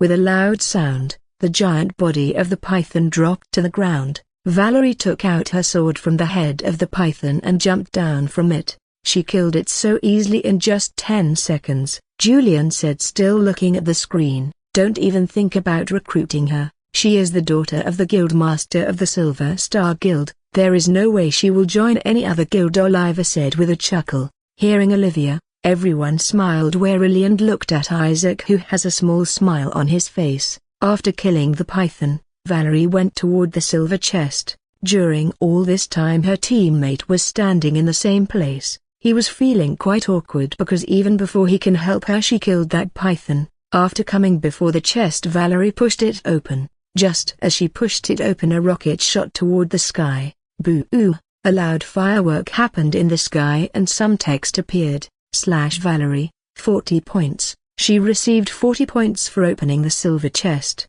Valerie and Finn, 90 points. Leon and Sally, 20 points because of the firework. Every student looked into the sky, and were quite envious to see Valerie get 40 points. But since the exam just began, they didn't go there to kill her. Most of the students were first thinking about searching for people they can team up with, so that they can kill the higher rank monsters or powerful students. With this, she has a good lead against other students, Edward said and looked at other screens. Suddenly another screen becomes a little bigger, indicating another student encountered a monster. When people looked at the screen, they saw a student running in a leisurely manner. Not so far away in the direction he was running there was a C-rank wild earth boar. "Isn't he the student who split off just as the exam started?" Edward said, seeing Evan. "He is just a D+ rank, and he is running toward wild earth boar like a fool. He will die even without knowing what killed him," White said in a displeased tone, seeing Evan running toward the boar in a leisurely manner.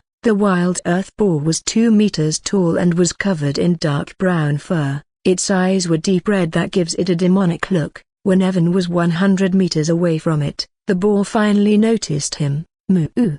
The boar made a strange sound from its mouth, and charged toward Evan like a truck. "Such a stupid student," Wyatt said while shaking his head. The people of the guilds were also shaking their heads. "I don't understand how can someone like him became a D+." The words Wyatt was saying struck in his throat and his eyes opened wide. Even the people of the guilds and other teachers were looking at the screen with dazed looks on their faces. On screen, when that boar was just 20 meters away from Evan, it suddenly collapsed to the ground.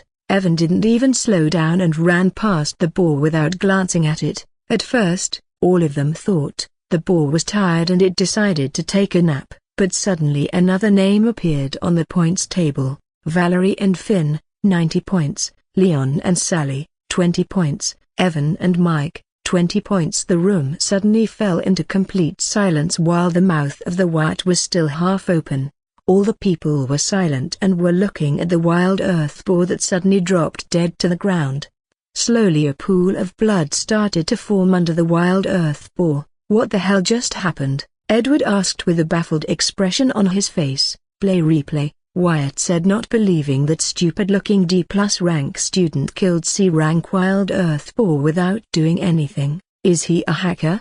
Wyatt thought, wondering whether Evan hacked the VR somehow. Soon they saw the replay where Evan was running with a carefree expression, and the wild earth boar was charging toward him. Their entire focus was placed on the boar so that they can see what happened. Suddenly they saw just when the boar was 20 meters away from Evan, its shadow flickered a little and a black bullet shot out from it. piercing all the way through its heart. The black bullet was just 3 centimeters big and was very fast. The boar wasn't even able to react before it died. "What kind of skill is this?" Julian asked while looking at the bullet closely. "To be able to kill a C-rank monster this easily while only being D+ rank is very impressive," Jeffrey said while looking at Evan, who was still running towards the cliff just like before. After Evan advanced to D+ rank, the power and the speed of his dimensional shadow bullet also increased. When he was D rank, he wasn't able to kill C-rank monsters like this, but after he reached a D+ rank, his speed of conjuring the bullet and its power increased greatly. Soon the screen started to show other students since more and more students started to encounter monsters, but there were some people of the guild who were looking at their phones. A few days ago, they all received information about the students who are taking part in the practical exam. Most of them only looked at the details of the students who reached the C rank or D+ rank. Since Evan was a D rank hunter at that time, not many people paid attention to his profile. When these people of the guild saw Evan's information, most of them were taken aback. Has a special physique called Shadow Physique that awakened not long ago. Was an F-rank hunter not long ago. When Jeffrey read Evan's information, he was completely stunned. He was just F-rank hunter that wasn't even able to increase his rank because of the problem with his physique. But after awakening his physique, he advanced to D+ rank so soon, and he can even kill C-rank monsters so easily. I never heard anything about this physique called Shadow Physique, but looking at his improvement in such a short period of time, it should be quite good, Jeffrey thought, and looked at the screen with a pondering expression. Other than Jeffrey, many other people were also stunned after seeing his information. Evan wasn't aware of any of this, nor did he care. He was not interested in joining any of the guilds in the first place. After 3 minutes he arrived at the bottom of the cliff. "It is higher than I thought," Evan muttered when he arrived at the bottom of the cliff. The cliff was around 100 meters high. Climbing 100 meters with his current strength is not difficult for him, and he can easily climb on it in a few minutes. But why should I waste a few minutes when he can climb to the top of it in a few seconds, Evan thought, and suddenly 2 ice chains came out from the ground. Both of the ice chains went 20 meters high and wrapped around a rock that was coming out from the surface of the cliff. Evan grabbed the ice chains and using them like ropes he quickly climbed up 20 meters high. After arriving 20 meters high, he stopped using the ice chains skill and both of the ice chains disappeared. After the ice chains disappeared, he once again activated the skill, and 2 more ice chains came out from the surface of the mountain going 20 meters upwards once again. Just like this, Evan used ice chains skill 5 times and arrived at the top of the cliff in just a few seconds. After arriving at the top of the cliff, Evan was finally able to see at the far distance. Behind the cliff was an open area with a grassy plain filled with different kinds of trees. He saw many monsters roaming in the grassy plain. After the grassy plain, there was a small area filled with thick trees that looks like a forest. He even saw a small lake between the grassy plain and the forest. There were many monsters in the grassy plain that he was able to see. "It is a pity I don't have any skill that enhances my eyesight and allows me to look at a far distance, or I would have killed all the monsters from here," Evan muttered in a regretful voice. Even though he can see the monsters, they were still very far away from him, and he wasn't confident enough to kill them using his dimensional shadow bullet without a skill that can enhance his eyesight. Shriek. Suddenly Evan heard a loud bird shriek and quickly looked up. When he looked up, he saw a giant falcon diving towards him with its mouth wide open, seemingly wanting to gobble him down. "Just a D+ rank falcon," Evan muttered and looked at the diving falcon without any change in his expression. Just when the falcon was 10 meters away from him, ice chains came out from the ground and went toward the falcon like snakes. "Shirk!" The falcon shrieked and tried to dodge the ice chains, but they were too fast for it to dodge. Like snakes, the ice chains wrapped themselves around the falcon and stopped it in midair. Evan pointed his finger at the falcon and a small bullet formed at the tip of his finger. Swish! The bullet formed and shot toward the falcon in just 1 second. Because the falcon was bound by ice chains, it wasn't able to move, and the shadow bullet killed it in one fell swipe. After killing the falcon, Evan didn't stop at the cliff and looked at the grassy plain. There are many monsters there. I should go there, Evan thought, and decided to go into the grassy plain. Evan came to the edge of the cliff and started to go down. He once again used ice chains just like before to come down. Boom! While climbing down, Evan suddenly heard the sound of fireworks, and looked up to his right side. Far in the distance sky, some words appeared in the sky. Amy, 36 points. Another person opened a silver chest, Evan thought, looking at the firework. It was very far away from his location, otherwise he might have considered going there. He shook his head and continued to go down using ice chains. When he used the ice chains for the third time and was halfway through the cliff, Evan stopped and looked at the left side of the cliff carefully. Is that a cave? Evan narrowed his eyes when he saw a cave-type structure not so far away. He was still around 50 meters away from the ground. I might also get a chest inside that cave. Evan's eyes lit up, and he used ice chains to wrap around a stone near the cave entrance. Using ice chains, he arrived at the edge of the cave entrance and went in. The cave was not big, and just after entering, he saw a chest there, but when he saw the color of the chest he was disappointed. A bronze color chest. Evan muttered and went towards it without much enthusiasm. A bronze chest can give only 1 to 10 points, so he didn't care much about it. He kicked open the chest and a number appeared above it. 1 point. Evan, his eyes twitched seeing the point number he got from the chest, and he turned around without saying anything. He doesn't want to comment anything on it. He used ice chains and came down from the cliff. After coming down, he looked at the grassy plain in front of him, and dashed forward. 3 hours later, Evan was standing in front of a bronze chest. Behind him, the body of a D+ rank horse-type monster was laying motionless. Evan was looking at the chest without any expression on his face. Evan kicked open the chest and a number appeared above it. 1 point. Seeing 1 point, his expression remained the same, and he turned around to leave. This was the third bronze chest that he opened after coming into the grassy plain, and each time the result was the same. He glanced at the ranking of the students and can't help but get a headache. 1. Valerie and Finn, 572. Leon and Sally, 536. 3. Amy and Gloria, 478. 4. Kevin and Owen, 470. 8. Evan and Mike, 389. Even though we are working alone, that bastard just collected 30 points till now. Evan cursed Mike seeing his points. After coming into the grassy plain, he didn't encounter any C rank or above level monster. He is just encountering D and D+ rank monsters, and on top of that the bronze chest he found only gave him 1 point each. Is my luck stat really a scam?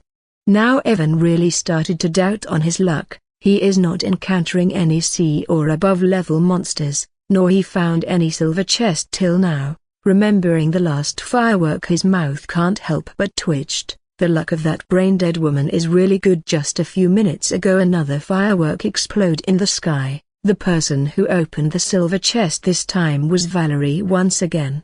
That woman got 49 points after opening the chest. The maximum points you can get is 50 points. But she still got 49.7. Muttered in a depressed voice, am I getting the leftover point? Evan can't help but think. Suddenly Evan stopped when he saw a large tree some distance away from him. Of course, he did not stop because of the tree. He stopped because instead of fruit there was actually a chest that was hanging on the tree. A silver chest, Evan said in an excited voice and rushed towards the tree. Roar. When he was just 50 meters away from the chest, Evan heard a violent roar. He stopped and looked at the branch not so far away from the hanging silver chest. On the thick tree branch, a 3 meters tall ape, that was covered in purple fur, was looking at him with its deep yellow eyes. C+ rank. Evan was even happier seeing a C+ rank monster.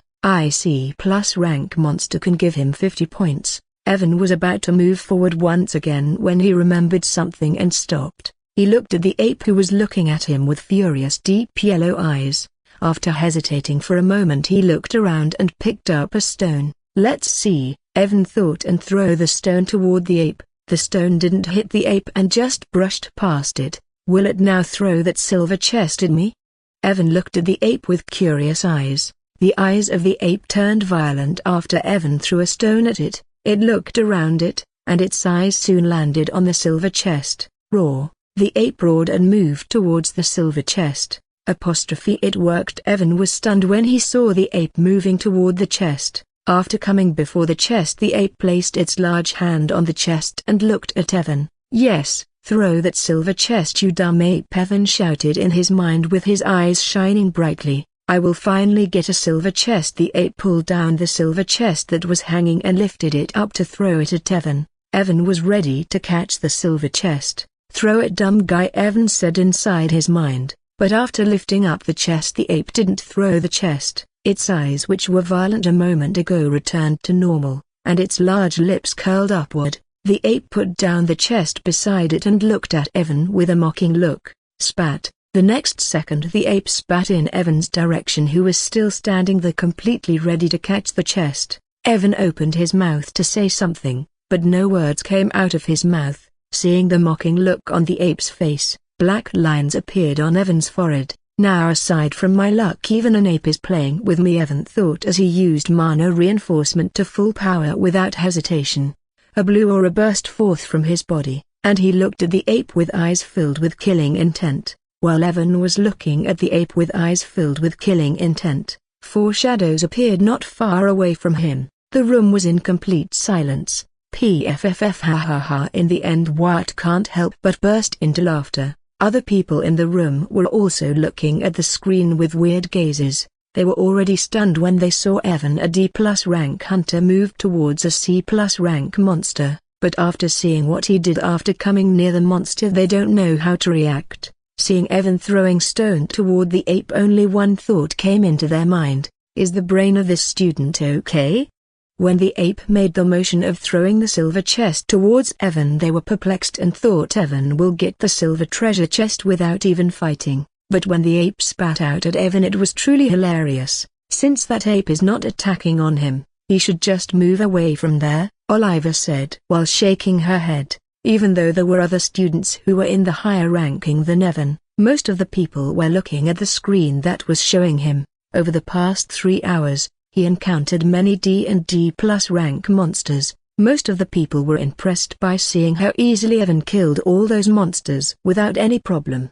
Even they found it funny that each time he opened a chest he got only 1 point. This stupid guy is going to fight against that ape, Wyatt exclaimed when he saw a light blue aura burst forth from Evan's body. Other people were also stunned seeing this. Even though they saw him killing the wild earth boar earlier, the ape is a C+ rank monster and is way more powerful than the wild earth boar. Moreover, Evan was just a D+ rank and was alone there without any teammates. Ha! Look, there are 4 students who are going in the direction of the ape, suddenly Jeffrey said when he noticed 4 students who were going towards the direction of the ape. Let's go. That monster roar earlier was definitely from a C+ rank monster, Ben said while running forward. He was a C rank hunter before the exam, but after using all of his resources he advanced to C+ rank. 2 male and 1 female student were following closely behind him. Among these 3, both males were C rank while the female student was D+ rank. When Evan used mana reinforcement, his aura instantly skyrocketed. Before he advanced to the D+ rank, he was already able to reach the C+ rank in VR after using mana reinforcement to 100%, but after advancing to D+ rank when he used mana reinforcement, his power was even higher than a normal C+ rank hunter. Boom! The ground beneath Evan's feet shattered as a small pit formed there, and Evan shot forward like a bullet. When he found the ape was within 20 meters of range, he activated Dimensional Shadow Bullet and stopped using mana reinforcement. Suddenly the ape who was standing at the tree branch felt a lethal threat, and without hesitation, it jumped down from the tree. Swish! A deep black bullet shot out from below it and brushed past its purple fur. The silver chest that was on the branch was also thrown away when the ape jumped down from the tree. Just as the ape jumped down, and was still in midair, 2 ice chains shot out from the ground and went toward it like snakes. Roar! Seeing the ice chains coming towards it, the ape roared furiously, and a golden aura covered its body. Still in midair, the ape grabbed both of the ice chains with its giant hands, and crushed them with ease. Boo-oo! With a loud booming sound, the ape landed on the ground, but just as it landed it saw Evan appearing before it. Evan was still feeling furious because of being played by this ape. After coming before the ape without waiting, Evan threw a fist right at the face of the ape. The ape who just landed was stunned when it saw a fist coming towards it right after it landed. At the last moment, the ape crossed its arms before its face in order to protect itself. Boo-oo! Without reservation, Evan's full power punch, which was now stronger than a normal C+ rank hunter, landed right at the crossed hands of the ape. Crack, roar. The sound of bone cracking rang out, followed by a pain-filled roar as the giant body of the ape was blasted backward. But Evan's eyes were still cold and followed the ape closely. While the ape was still flying backward, suddenly two ice chains appeared in its way, and lashed at it like whips. Both ice chains struck at the head of the ape like whip, halting its movement. The body of the ape dropped to the ground, and it whined in pain. Boo-oo! Evan, who arrived near the ape, pressed his feet on the ground, and jumped up 5 meters in the air above the ape. The ape, who was in pain, saw cold eyes of Evan while laying down. Seeing Evan stomping down on it, a fearful expression appeared on its face, and a golden aura tried to cover its entire body. But even before its body was covered in golden aura, Evan came crashing down on it from the sky. Crunch! Evan stomped directly at the stomach of the ape. Cough! A pain-filled expression appeared on the ape's face, and it coughed out blood with its internal organs mixed in it. But even after that, Evan did not stop. Light blue aura gathered around his fist and punched directly at the face of the ape. Boo-oo! His fist landed directly at the face of the ape, and the ground around them sank a little. Boo-oo! Boo-oo! Boo-oo! Boo-oo! Crack! Where is your smug face now? Why are you not laughing anymore? The sound of continuous attack, bone cracking, and curses rang out as Evan vented out all of his anger of not getting points from the chest on the ape. You fucker, why you are not showing that cocky look now? Everyone was looking at the screen with their jaw wide open. The scene was just too cruel. Are we dreaming? Everyone was thinking the same thing. Seeing a D+ rank hunter brutally beating down a C+ rank monster made them doubt their eyes. Even though they saw many hunters killing high-level monsters than them, they never saw a D+ rank hunter killing a C+ rank hunter this easily. What the hell is wrong with this fellow? Wyatt, who was laughing a moment ago after seeing Evan get played by an ape, was looking at the screen with a dumbfounded expression. No one answered him because everyone was also stunned seeing this. Plus 50 points. After looking at the message in front of him, Evan finally stopped beating down the ape. Seeing the completely disfigured face of the ape, Evan didn't even blink and stood up. He was really pissed off after not getting points from the bronze chest, and being played by the ape made him really furious. After standing up, Evan glanced around him to look for the silver chest. When he looked in the direction where the silver chest was blasted away earlier, he was stunned for a moment. He saw one man holding the silver chest in his hands while 3 other people standing behind him. All of them were looking at him warily, but they were not afraid. Seeing his silver chest in the man's hand, Evan's eyes narrowed. 1 C+ rank, 2 C ranks, and 1 D+ rank. Evan thought after seeing the people, I think you will not give me the chest if I ask you in a civilized manner, Evan said while walking toward them. Seeing Evan coming towards them, the 3 people who were standing behind the man were ready to attack, but Ben, the C+ rank hunter who was holding the chest, lifted his hand and signaled them to stop. Since you killed that ape by yourself, you must be quite powerful, but I don't think you will be able to beat all of us alone. This is still just the start of the exam, and I think none of us want to exhaust too much of our power this early or get injured.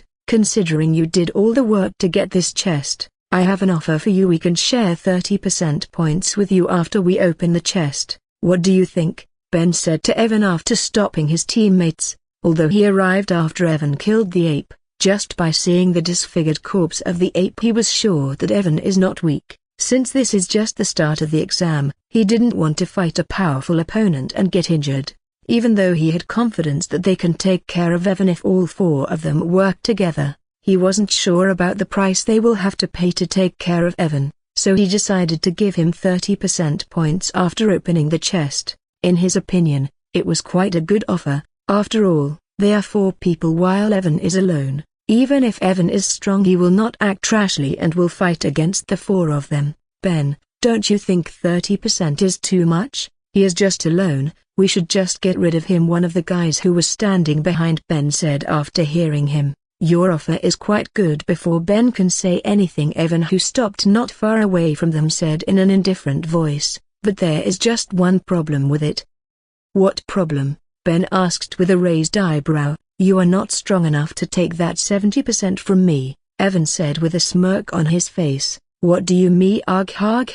Ben was taken aback when he heard Evan and wanted to ask what he mean, but he suddenly stopped when he heard 2 voices filled with agony while the third one was a little strange. He looked behind him and saw both of the men were on their knees while holding their crotch area. Their faces were filled with agony, and their eyes were showing utter despair, while the female was laying on the ground with a strange expression on her face. Her eyes rolled inside her head while her tongue hanging out. There was a smile on her face that it was showing pain and blissful expressions at the same time. Seeing the scene before him, Ben suddenly felt a chill run down his spine and took a step back. What in fuck happened to them? Ben thought while trying to stay calm. Evan was looking at the 3 people without saying anything. He was actually stunned as well. He didn't feel anything for the male students, but he was feeling a little guilty seeing the female student. Earlier he used Dimensional Shadow Bullet on those 3 students. He used their shadow as a medium and attacked on them. Because of the shadow bullets, the balls of both of the male students exploded, while the female student felt something else. He actually completely forgot about the female student when he used his skill. He was already in bad mood after the incident with the ape, and seeing even his chest was taken away, he completely lost his temper. Seeing their condition, Evan once again used Dimensional Shadow Bullet's skill. Although they were trying to rob him, he still decided to free them from their agony. Once again 3 bullets shot out from their shadows, but this time they went straight for their chest since they were on their knees. Soon the 3 bodies of the students turned into white light particles and disappeared from there. All 3 of them were eliminated from the exam. Ben was looking at Evan with frightful eyes. There was only one thought running inside his mind: he is a devil.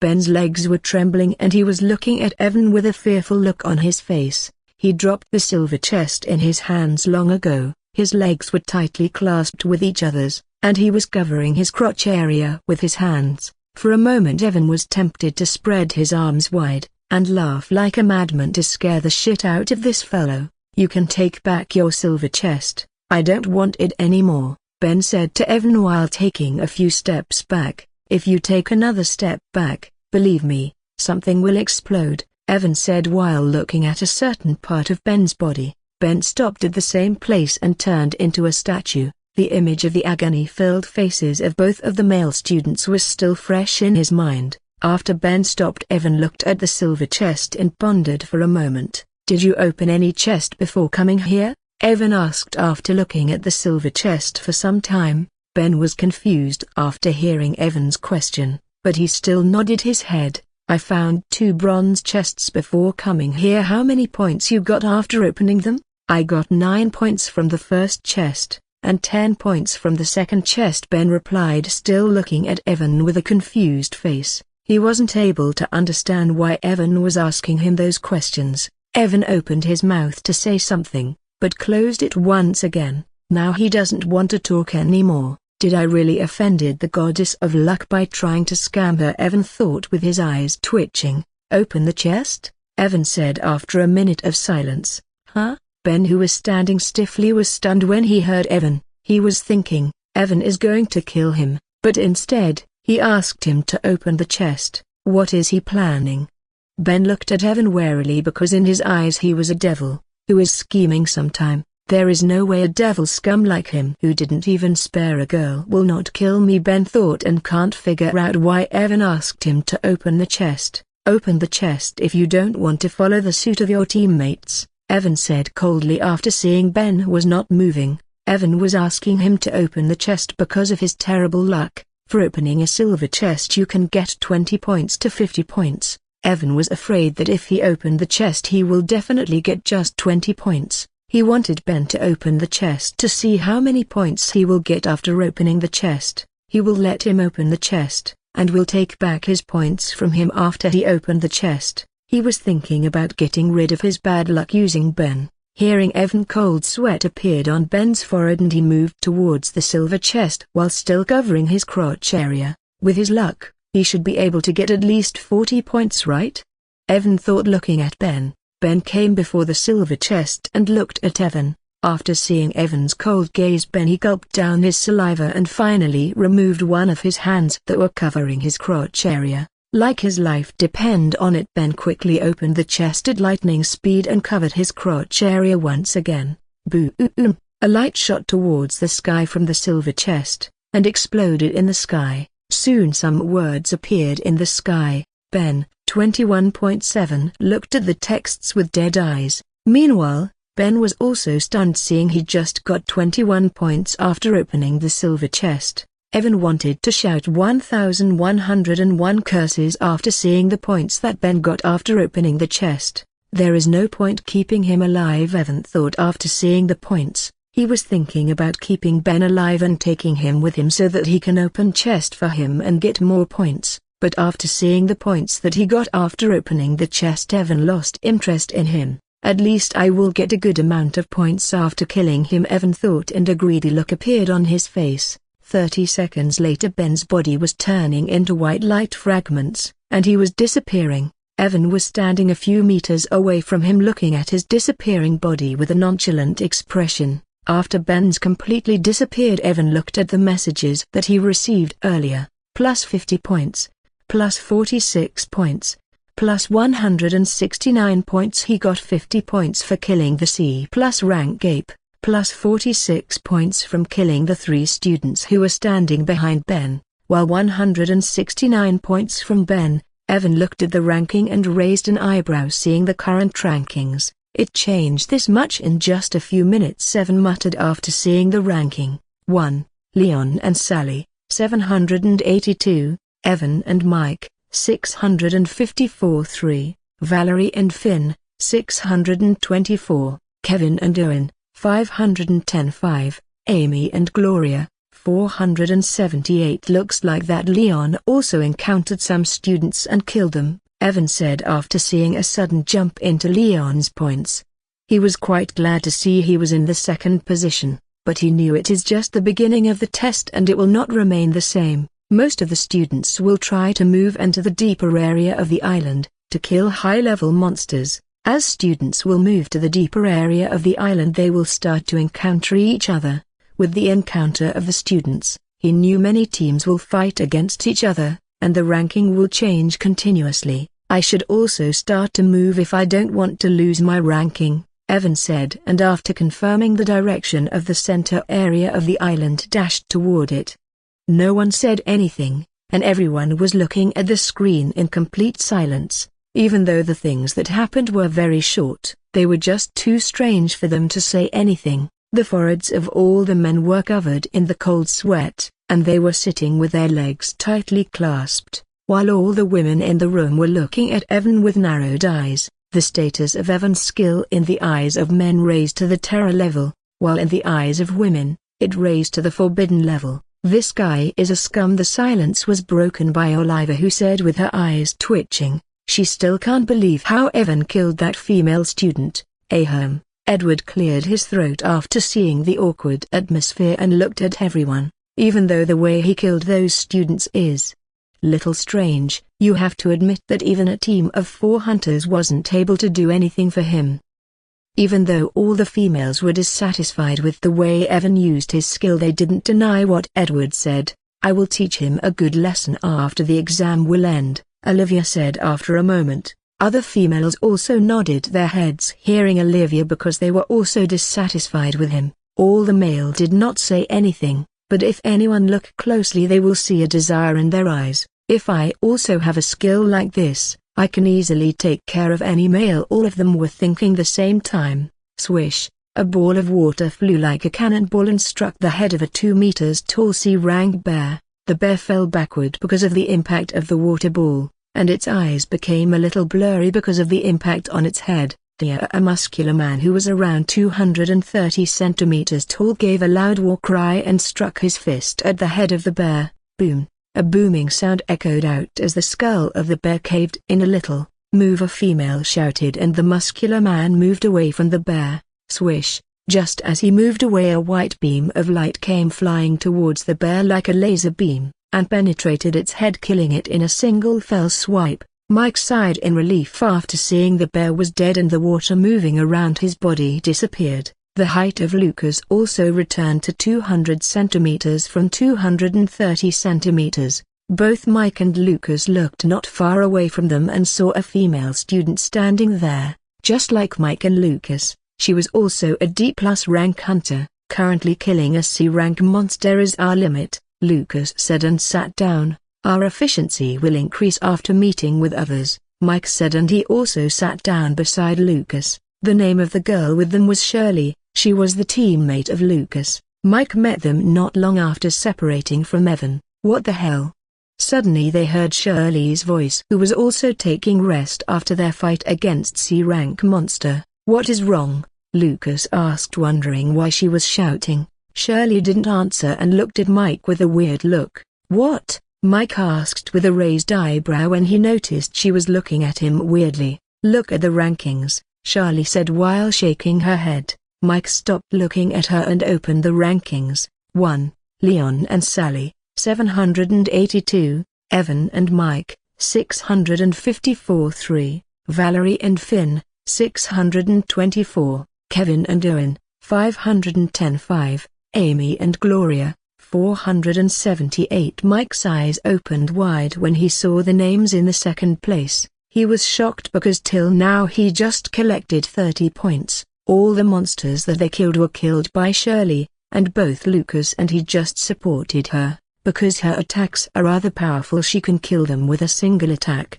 If they distract the monster for her, they decided to divide the points equally later, so Mike didn't bother to get his share till now. But now that he is seeing his team has 654 points, he is in absolute shock. Just how can he collect 624 points by himself? Mike shouted inside his mind and clenched his fist tightly. The total points of all three of them combined is around 280. He doesn't want to believe that Evan, who used to be a useless fellow, collected more points than three of them combined.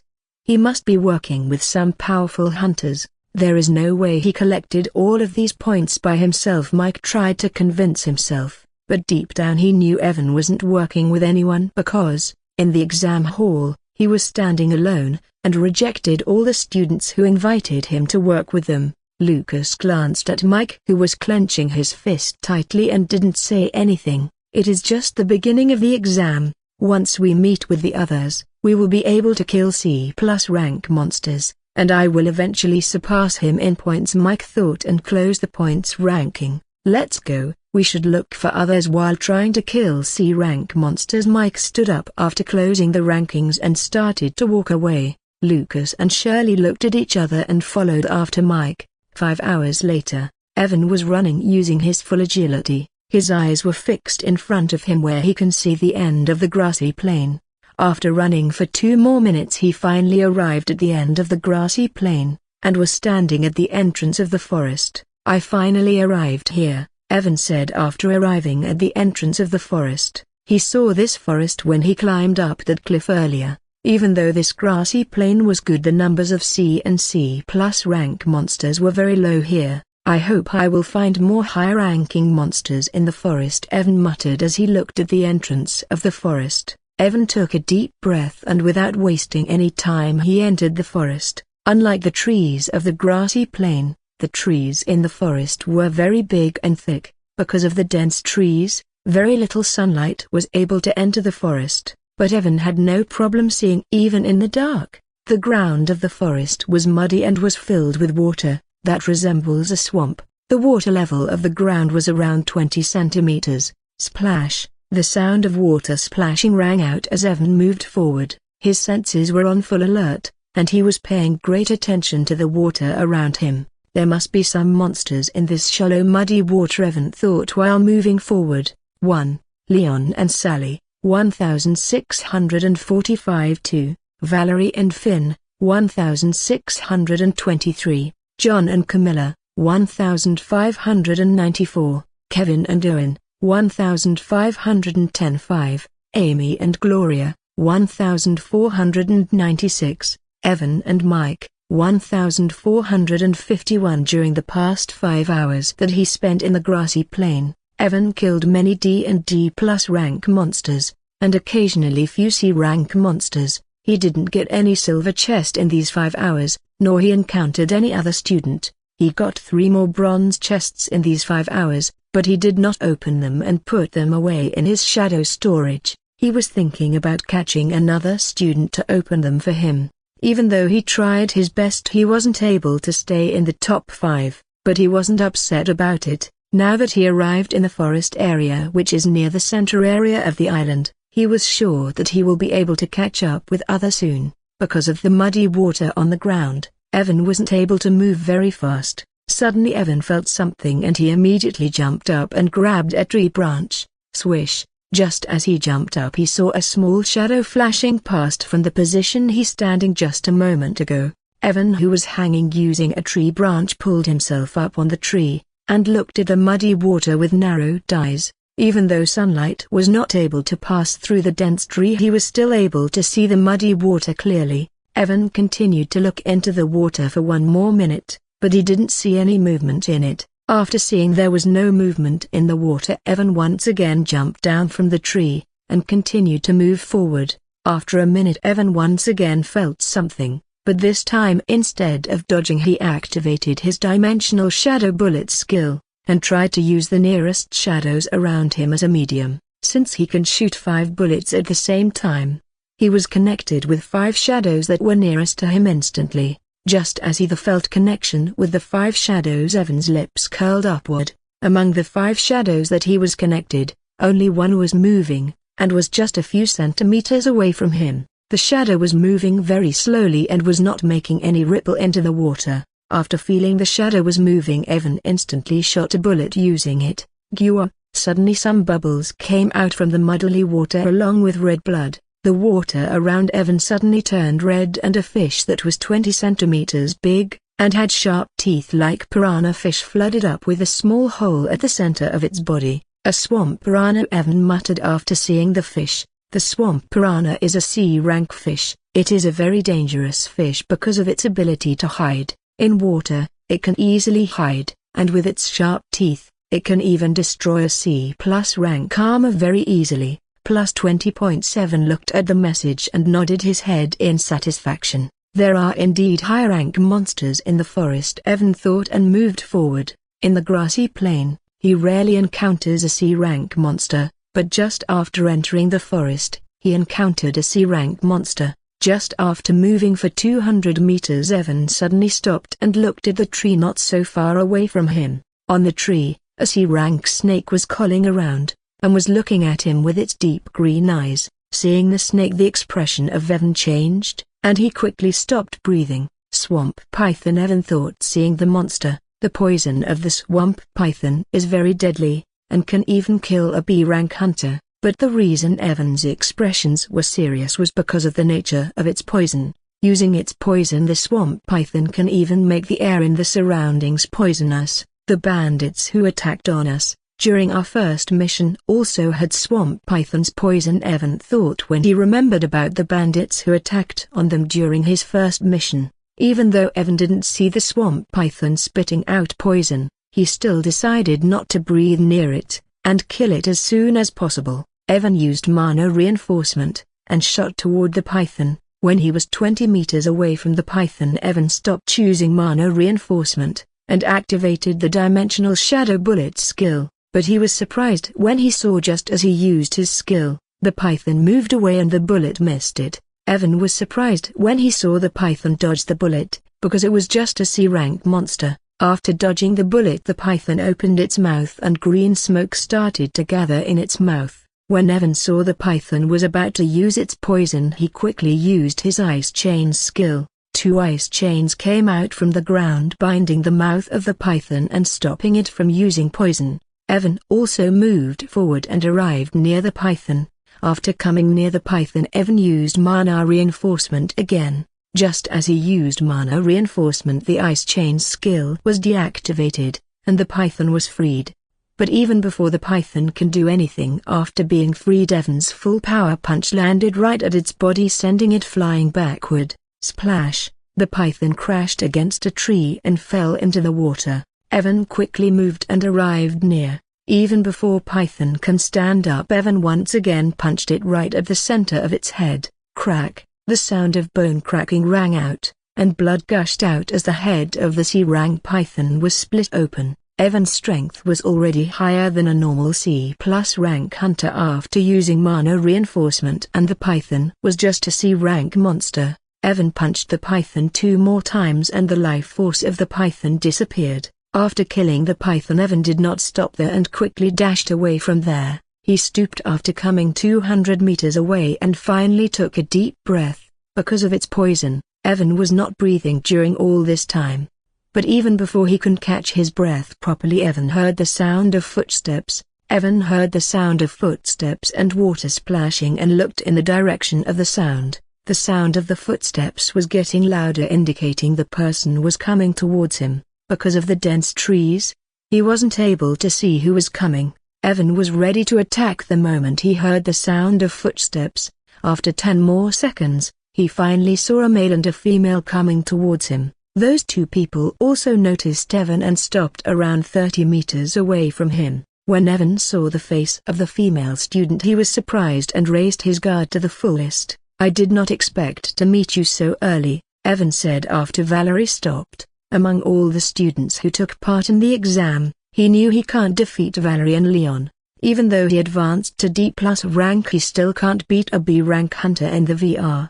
But even though Evan wasn't confident in beating her, he had enough confidence in running away. Seeing Evan, Valerie was also surprised. She heard the sound of fighting earlier and decided to take a look. "So you are not working with your teammate?" Valerie asked with an amused look on her face, even though she knew who his teammate is. "Do you want to fight?" Evan asked, ignoring her question. According to him, there is no reason for Valerie to not fight against him, and try to take his points. Because of ranking, she must know he has many points, and she will get a very big lead if she can kill him. Hearing Evan, Valerie looked at his calm expressions and thought for a moment. "Are you stupid?"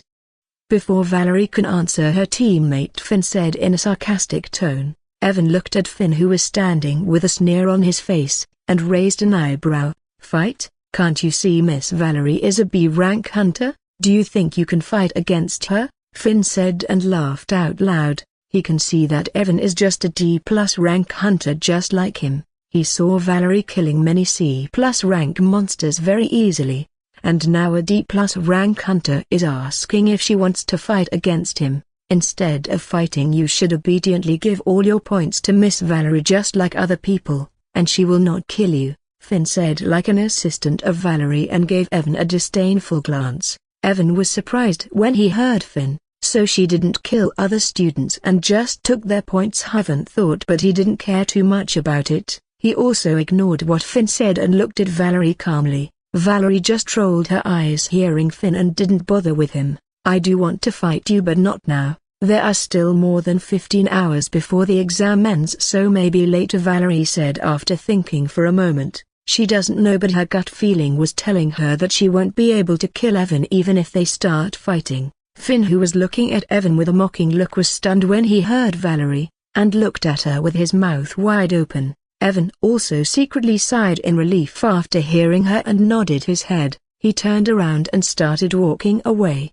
"Miss Valerie, are you sure?" Finn asked when he saw Evan walking away. "If you want, you can fight against him," Valerie said in a flat tone and ignored Finn. Hearing Valerie, Finn closed his mouth and didn't say anything. He looked at Evan, who was walking away, and in the end didn't do anything. Suddenly they saw Evan stop walking away, and looked back at them. After looking at them, Evan thought for a moment and went back toward them. Valerie raised an eyebrow seeing Evan coming back. "You need something?" Valerie asked when Evan stopped some distance away. "Yes," Evan said and took out 2 bronze chests from his shadow storage. "Open these chests for me. You can keep 30% for yourself after opening them." Evan said after taking out 2 bronze chests. Valerie was taken aback when she heard Evan and looked at him strangely. Evan wasn't bothered by her look and waited calmly. 50%, Valerie said after a moment. Although she wasn't sure why he wanted her to open the chest,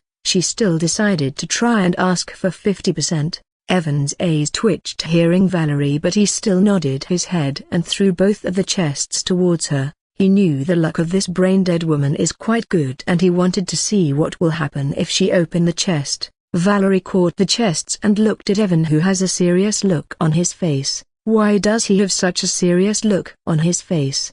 Valerie thought with a puzzled expression on her face. She opened one of the chests and a number appeared above it. 10.7's jaw almost dropped to the ground seeing 10 points. Valerie didn't look surprised seeing number 10, and opened the second chest. 8 points this.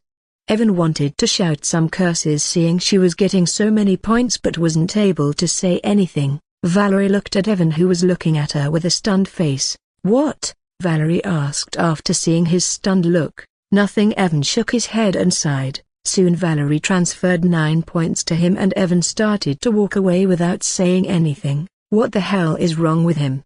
Valerie thought, looking at Evan, who was walking away. After walking away from Valerie and Finn, when Evan looked back, when he confirmed no one was following him, he took out the last bronze chest from his shadow storage. "I think it was just a coincidence I got 1.3 times. Let's see how much I will get this time," Evan muttered to himself and opened the chest. He seriously looked at the chest, and soon some text appeared above it. 1.-Evan, splash. The sound of water splashing rang out as a small boar was running at a very fast speed in the muddy water. The boar was just 1 meter big. It was covered in dark brown fur, and 230 centimeters long tusks were coming out from its mouth. 4 people were chasing after the boar, who was running nimbly even though the swamp was filled with dense trees. Moo!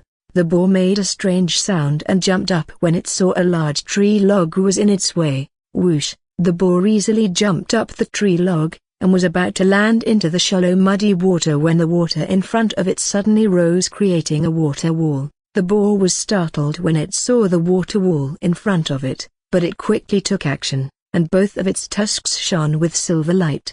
Boom! The tusks of the boar clashed against the water wall and it was destroyed in an instant. Splash! The boar landed in the water, but its movements were halted for a moment because of the clash against the water wall. Suddenly the boar felt its body becoming heavier, like the gravity around it increased by 3 folds. The body of the boar sank into the water because of the sudden change in gravity, and its movements were completely halted for a moment. Just as the boar wasn't able to move because of the sudden change in gravity, a sharp green dagger light flashed before its neck and red blood gushed out. The boar growled in pain as a large wound that was flashing with green smoke appeared around its neck. A male student who was holding a dagger suddenly appeared near the boar. The dagger was covered in dark green smoke that was giving an eerie feeling. Water prison. 3 more students quickly arrived near the boar and one of them shouted. 2 of the newly arrived students were male while the last one was female. The muddy water below the boar's feet suddenly rose, and created a small water cage around the boar. The eyes of the boar turned blood red seeing the 3 people, and a red aura emerged from its body. Its tusks also shone with blood red color that was giving an oppressive aura. "Light empowerment," the female student said, and a white light landed on the water prison that was covering the boar. Just as the white light landed on the water prison, it shone brightly, and was soon covered in a golden aura. The boar growled loudly and hit the water prison with its large tusks. Boom! The water prison shook furiously, and the golden aura around it became dim, but there was no visible damage on the water prison. "My poison should start work after 10 more seconds," Kevin, the person who was holding the dagger, said. "This bastard was like a slippery eel, but we finally caught it," Owen said while sighing in relief. "With Camilla's light empowerment, this cage should be able to hold it for 10 seconds. Once the poison starts to take effect it won't be able to run," John said, maintaining the water prison. These 4 were the teams who are currently number 3 and number 4. John and Camilla are number 3, while Kevin and Owen are number 4. They meet in the swamp a few hours ago, and decided to work together so they can kill B-rank monsters later. Among 4 of them, Camilla and Kevin are C+ rank while the other 2 are C rank.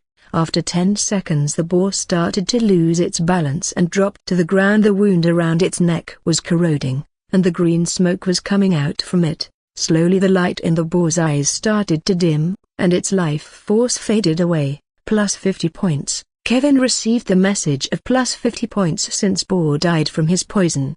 All 4 of them already decided to equally share the points, so no one was bothered by it.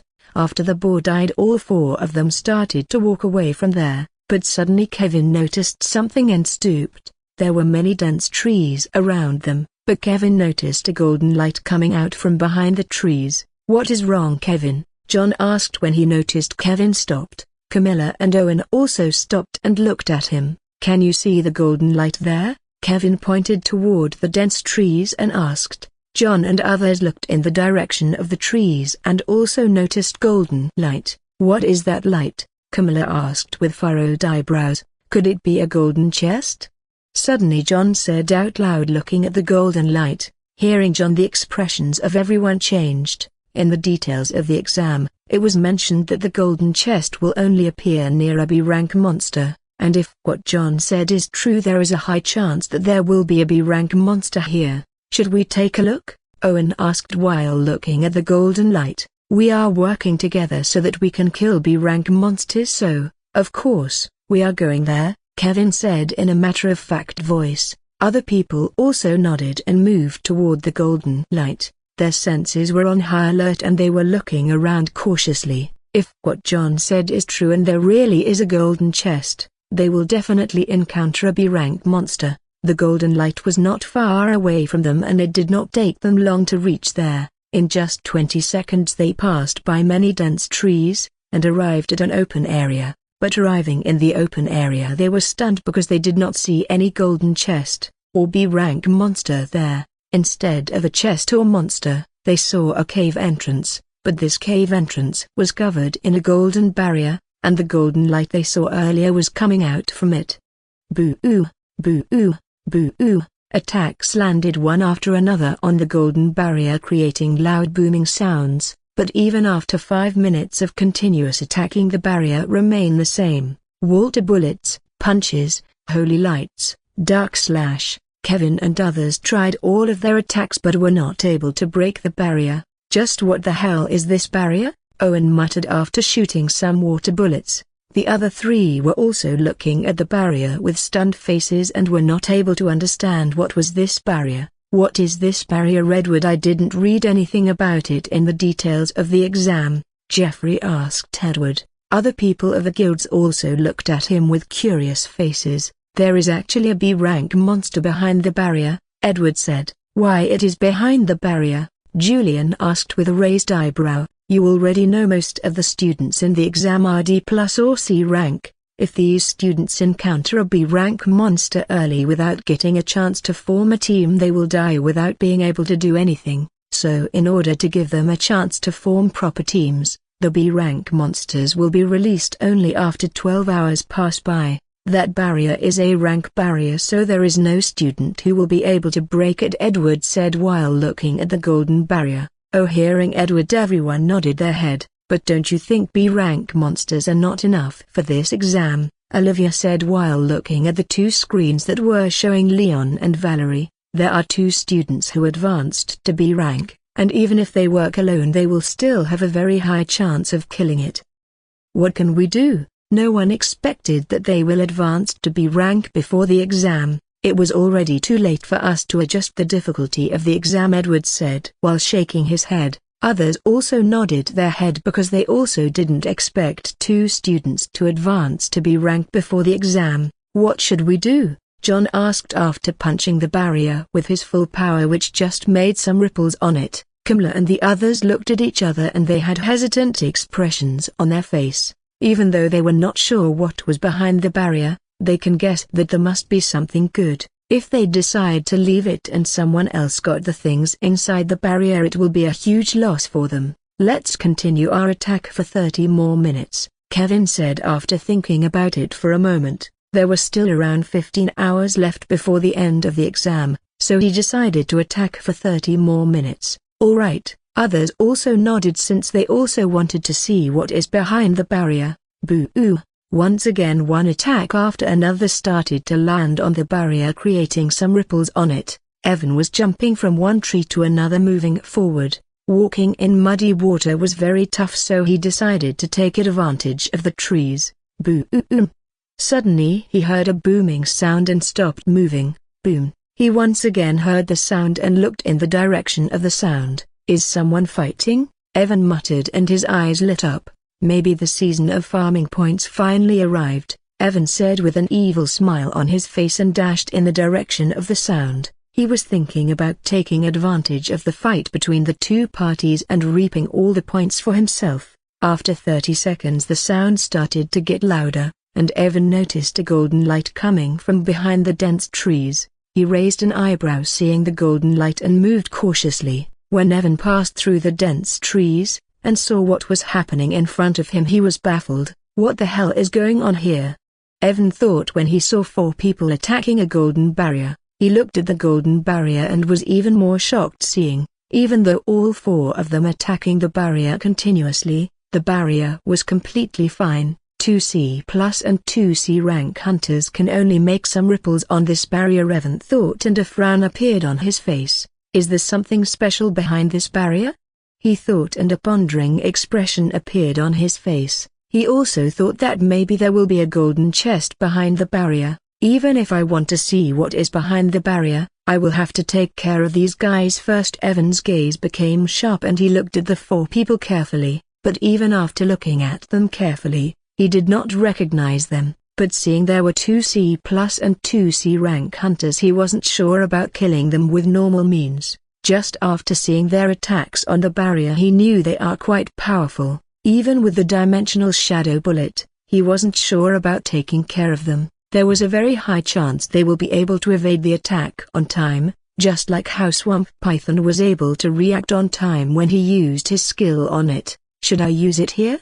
Evan arched his eyebrow and looked at the golden barrier. Well, let's do it, Evan thought, and a smirk appeared on his face. The people in the room were also looking at Evan curiously, even though they were quite sure Evan will not try to do anything stupid since there were 4 hunters. They still can't help but look at him with some curiosity. In their eyes, the brain of Evan works differently, and for some reason, they had a feeling that he will try to do something, and the next second their thoughts were proven right, when Evan moved toward the 4 hunters. But suddenly the eyes of all the people in the room opened wide when they saw what happened next. After looking at the 4 people in front of him for some time, Evan decided to take action. He opened the weapon section in the VR setting and chose a sword. Everyone can choose one weapon of their preference during the exam. Evan didn't choose any weapon till now because it was unnecessary to him. A simple-looking iron sword with a sharp edge appeared in his hand.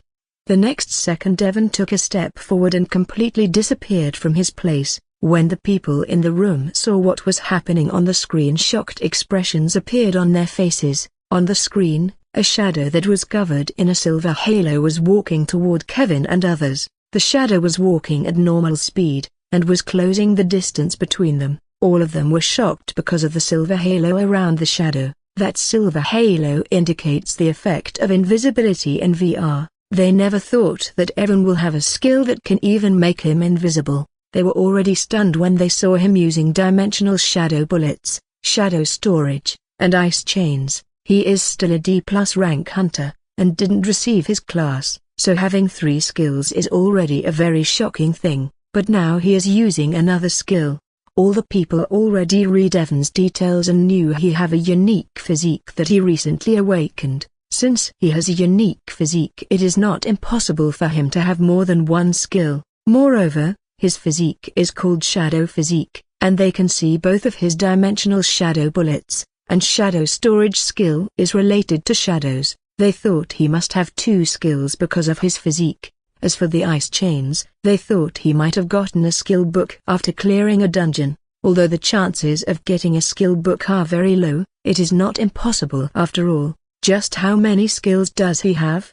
Everyone can't help but think at the same time. Even though he is using a skill to make him invisible, he is still a D+ rank hunter. Do you think he will be able to kill C+ rank hunters using this skill? Jeffrey asked Julian while looking at the silver shadow that was about to reach Kevin and others. Honestly, I don't know. This guy is too strange, but since he is taking the risk he must be confident in his skill, Julian said while shaking his head. Evan's entire focus was placed on Kevin and Camilla, who were C+ rank hunter. He wasn't worried about being discovered because he already tested the effect of his skill in VR a few days ago. If he attacks at the right moment he can easily kill a C+ rank hunter. He even tried the skill against a B rank hunter, and was very satisfied with the result. As long as he is around 20 meters away from a B rank hunter, and uses his Shadow Walk skill, even a B rank hunter won't be able to detect him. The only thing that is not good about his Shadow Walk skill is that it consumes too much mana,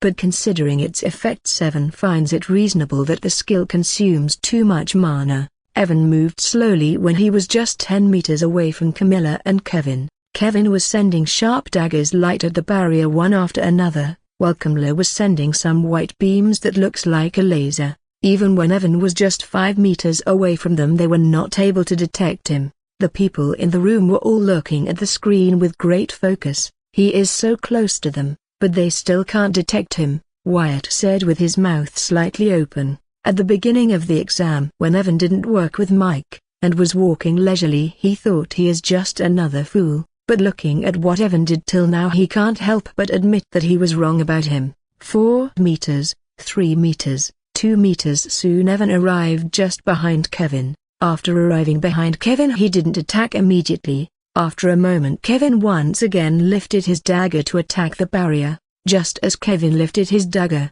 Evan's eyes turned sharp and he stopped using Shadow Walk skill. When he stopped using the Shadow Walk skill his body returned to normal from his shadow form, and he appeared behind Kevin slashing his sword right at his neck. Kevin, who lifted his dagger, just felt a sharp light passing before his vision turned dark. While slashing the sword at Kevin, a shadow bullet already formed at his finger, that he shot at Camilla, who was just standing 2 meters away from him. When Evan stooped using Shadow Walk and slashed at Kevin, Camilla instantly felt his presence and looked in his direction, but just as she turned her head to look in his direction, a black bullet struck her at the center of her forehead, piercing all the way through her brain.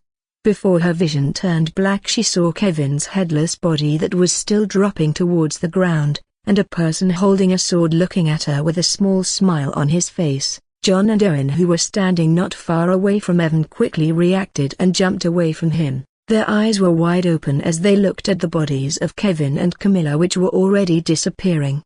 They looked at Evan and gulped down their saliva. They didn't even realize how Evan appeared there and killed Kevin and Camilla. After seeing the dead Camilla and Kevin, only one thought came into their mind: run. Both of them turned around to run away, but just as they turned around Evan used mana reinforcement, and instantly appeared behind them. John and Owen were just C-rank hunters, and with mana reinforcement, Evan was already more powerful than normal C+ rank hunters. On top of that, Owen and John were scared because of his sudden appearance. Evan appeared behind John and slashed at him using his sword. John, who turned his back on Evan, wasn't able to react on time, and died just like Kevin. After killing John, dealing with Owen was even easier and he eliminated him easily. Evan watched as their bodies also disappeared. He looked at the message that he received after killing them, and his jaw almost dropped to the ground. Plus 1,590 points. Plus 1,560.7. Looked at the two messages with a shocked look on his face. He rubbed his eyes and looked at the messages again to make sure he wasn't hallucinating, but nothing changed. Holy shit, Evan exclaimed out loud and felt his heartbeat accelerate. He quickly opened the ranking and looked at it. 1. Evan and Mike, 4,652. Leon and Sally, 1,695. 3. Valerie and Finn, 1,649. 4. Amy and Gloria, 1,545. James and Alice, 1,336. When Evan looked at the rankings, he can't help but suck a breath of cold air. He saw the rankings not long ago, so he immediately understood who were the 4 people he just killed. They were the team who were at number 3 and number 4. Evan muttered while keeping his eyes on the rankings,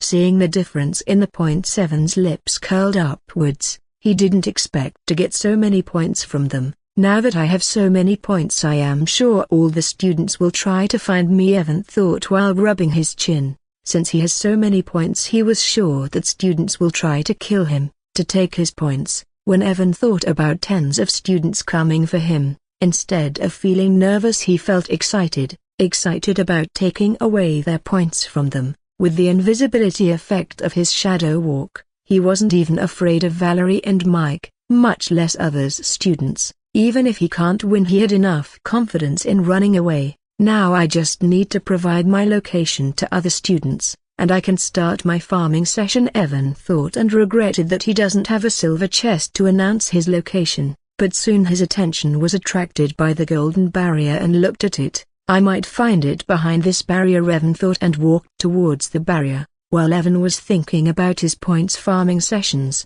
other students were looking at the rankings with disbelief written all over their faces. 1. Evan and Mike, 4,652. Leon and Sally, 1,695. Leon was looking at the ranking with his eyes wide open. He was at number 1 just a few seconds ago, while Evan was not even top 5, but in just a few seconds he created a gap of around 3,000 points between them. What sorcery is this? Leon muttered in a dazed voice. He killed Kevin, Owen, Camilla, and John at the same time. Sally, his teammate, said in a shocked voice. She knew all 4 of them. She knew Camilla and Kevin are C+ rank hunters, while John and Owen are C rank hunters. If all 4 of them work together, they can even give a tough fight to Leon, who is a B rank hunter, but Evan, who is not even a C rank hunter, killed all of them. He must be working with someone, Sally quickly thought, because she can't believe Evan can kill them alone. Leon also realized the name of Camilla and others disappeared from the rankings. Is he working with Valerie? Leon thought and furrowed his eyebrows. After a moment of consideration, he stood up and took a deep breath. I just hope he opens a silver chest and reveals his location, Leon thought, and started to walk away. But he did not have much hope that Evan will reveal his location after gathering so many points. He knew very well that the moment he revealed his location, he will get targeted by all the students. 1. Evan and Mike, 4,652. Leon and Sally, 1,695. 3. Valerie and Finn, 1,649. Valerie was also looking at the ranking with baffled expressions. She met Evan just half an hour ago, and now he killed Kevin and others. She knew very well that even she has to be very careful while facing all 4 of them alone, and she is a B rank hunter, but Evan, who is just a D+ rank hunter, killed all 4 of them. Finn was also looking at the rankings with his jaw wide open. He remembered how he was mocking Evan earlier, and can't help but shuddered. All the other students were also shocked after seeing the big change in the rankings, and all of them were thinking about how to find Evan. Even the people from the guilds and the teachers of the academy were shocked after seeing what happened. It was a perfect assassination. They never thought that Evan will kill all 4 of them so easily. This Jeremy was lost for words, and wasn't able to say anything. Seeing 4 students who were in the top 5 being killed so easily left them speechless. Even though he is just D+ rank, that invisibility skill is very powerful, William said after calming down. Others also nodded their heads hearing William. Can he assassinate a B rank hunter using that skill? Isaac muttered while looking at the screen. When others heard, they didn't know what to say. Even though they wanted to say no, they were not able to say that, because Evan was just too abnormal for them. He will not able to break that barrier, right? Jeffrey asked in a doubtful voice. That barrier is an A rank barrier. There is no way he can break it. Even though he is powerful, he is still far from being able to break that barrier, Wyatt said in a confident-filled voice. Other people also nodded their heads. They also saw, even though Evan is strong, he is far from being able to break the barrier. What is he doing now? Oliver said when she saw Evan rubbing his hand against the barrier. All of them also looked at him with confused expressions. They became even more confused when they saw Evan sitting down near the barrier without doing anything. "Why is he sitting there?" William said with a raised eyebrow. Soon 15 minutes passed by and Evan was still sitting there. Just when the people in the room thought about looking at other students, Evan finally stood up and once again went toward the barrier. Evan came before the barrier and looked at it carefully. He didn't waste his mana by attacking the barrier, because he already saw even Kevin and others were not able to do anything to this barrier. After looking at the barrier for some time, Evan sat down near it to recover the mana that he used earlier while using his Shadow Walk skill. Even though he still had more than 70% of his mana remaining, he first decided to recover it before going through the barrier. He wasn't worried about the barrier because of his Shadow Walk skill.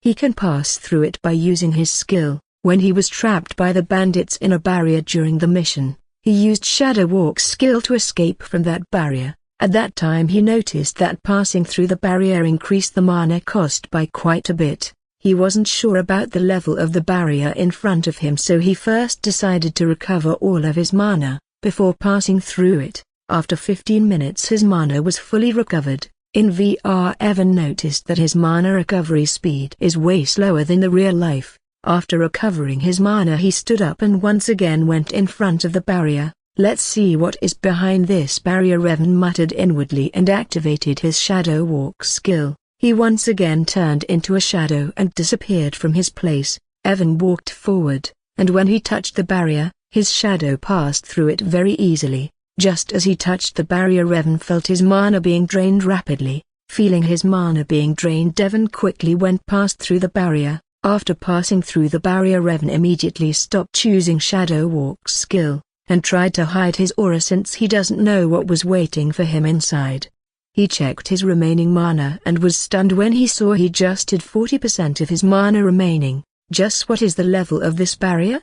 Evan thought with a shocked expression, seeing his 60% of mana disappeared, but he quickly stopped thinking about this and looked around him. After looking around him, Evan saw rough walls of the cave covered in green moss from some areas. The ground was moist but not muddy like the forest. The cave was quite big and was going deeper. After seeing there was no one, Evan carefully started to walk deeper into the cave. He was walking very slowly without making any sound and was on full alert. Since there is such a strong barrier, there might be a B-rank monster here, Evan thought while walking carefully. In the room, people were looking at Evan with their mouths wide open. "How is this possible?" Wyatt said with a look of disbelief on his face. His cheeks were turning red because of shame. Just a moment ago he declared in a confident-filled voice that Evan won't be able to pass through the barrier, but now he passed through it so easily. Other people didn't pay attention to Wyatt because they were too busy processing the thing that just happened.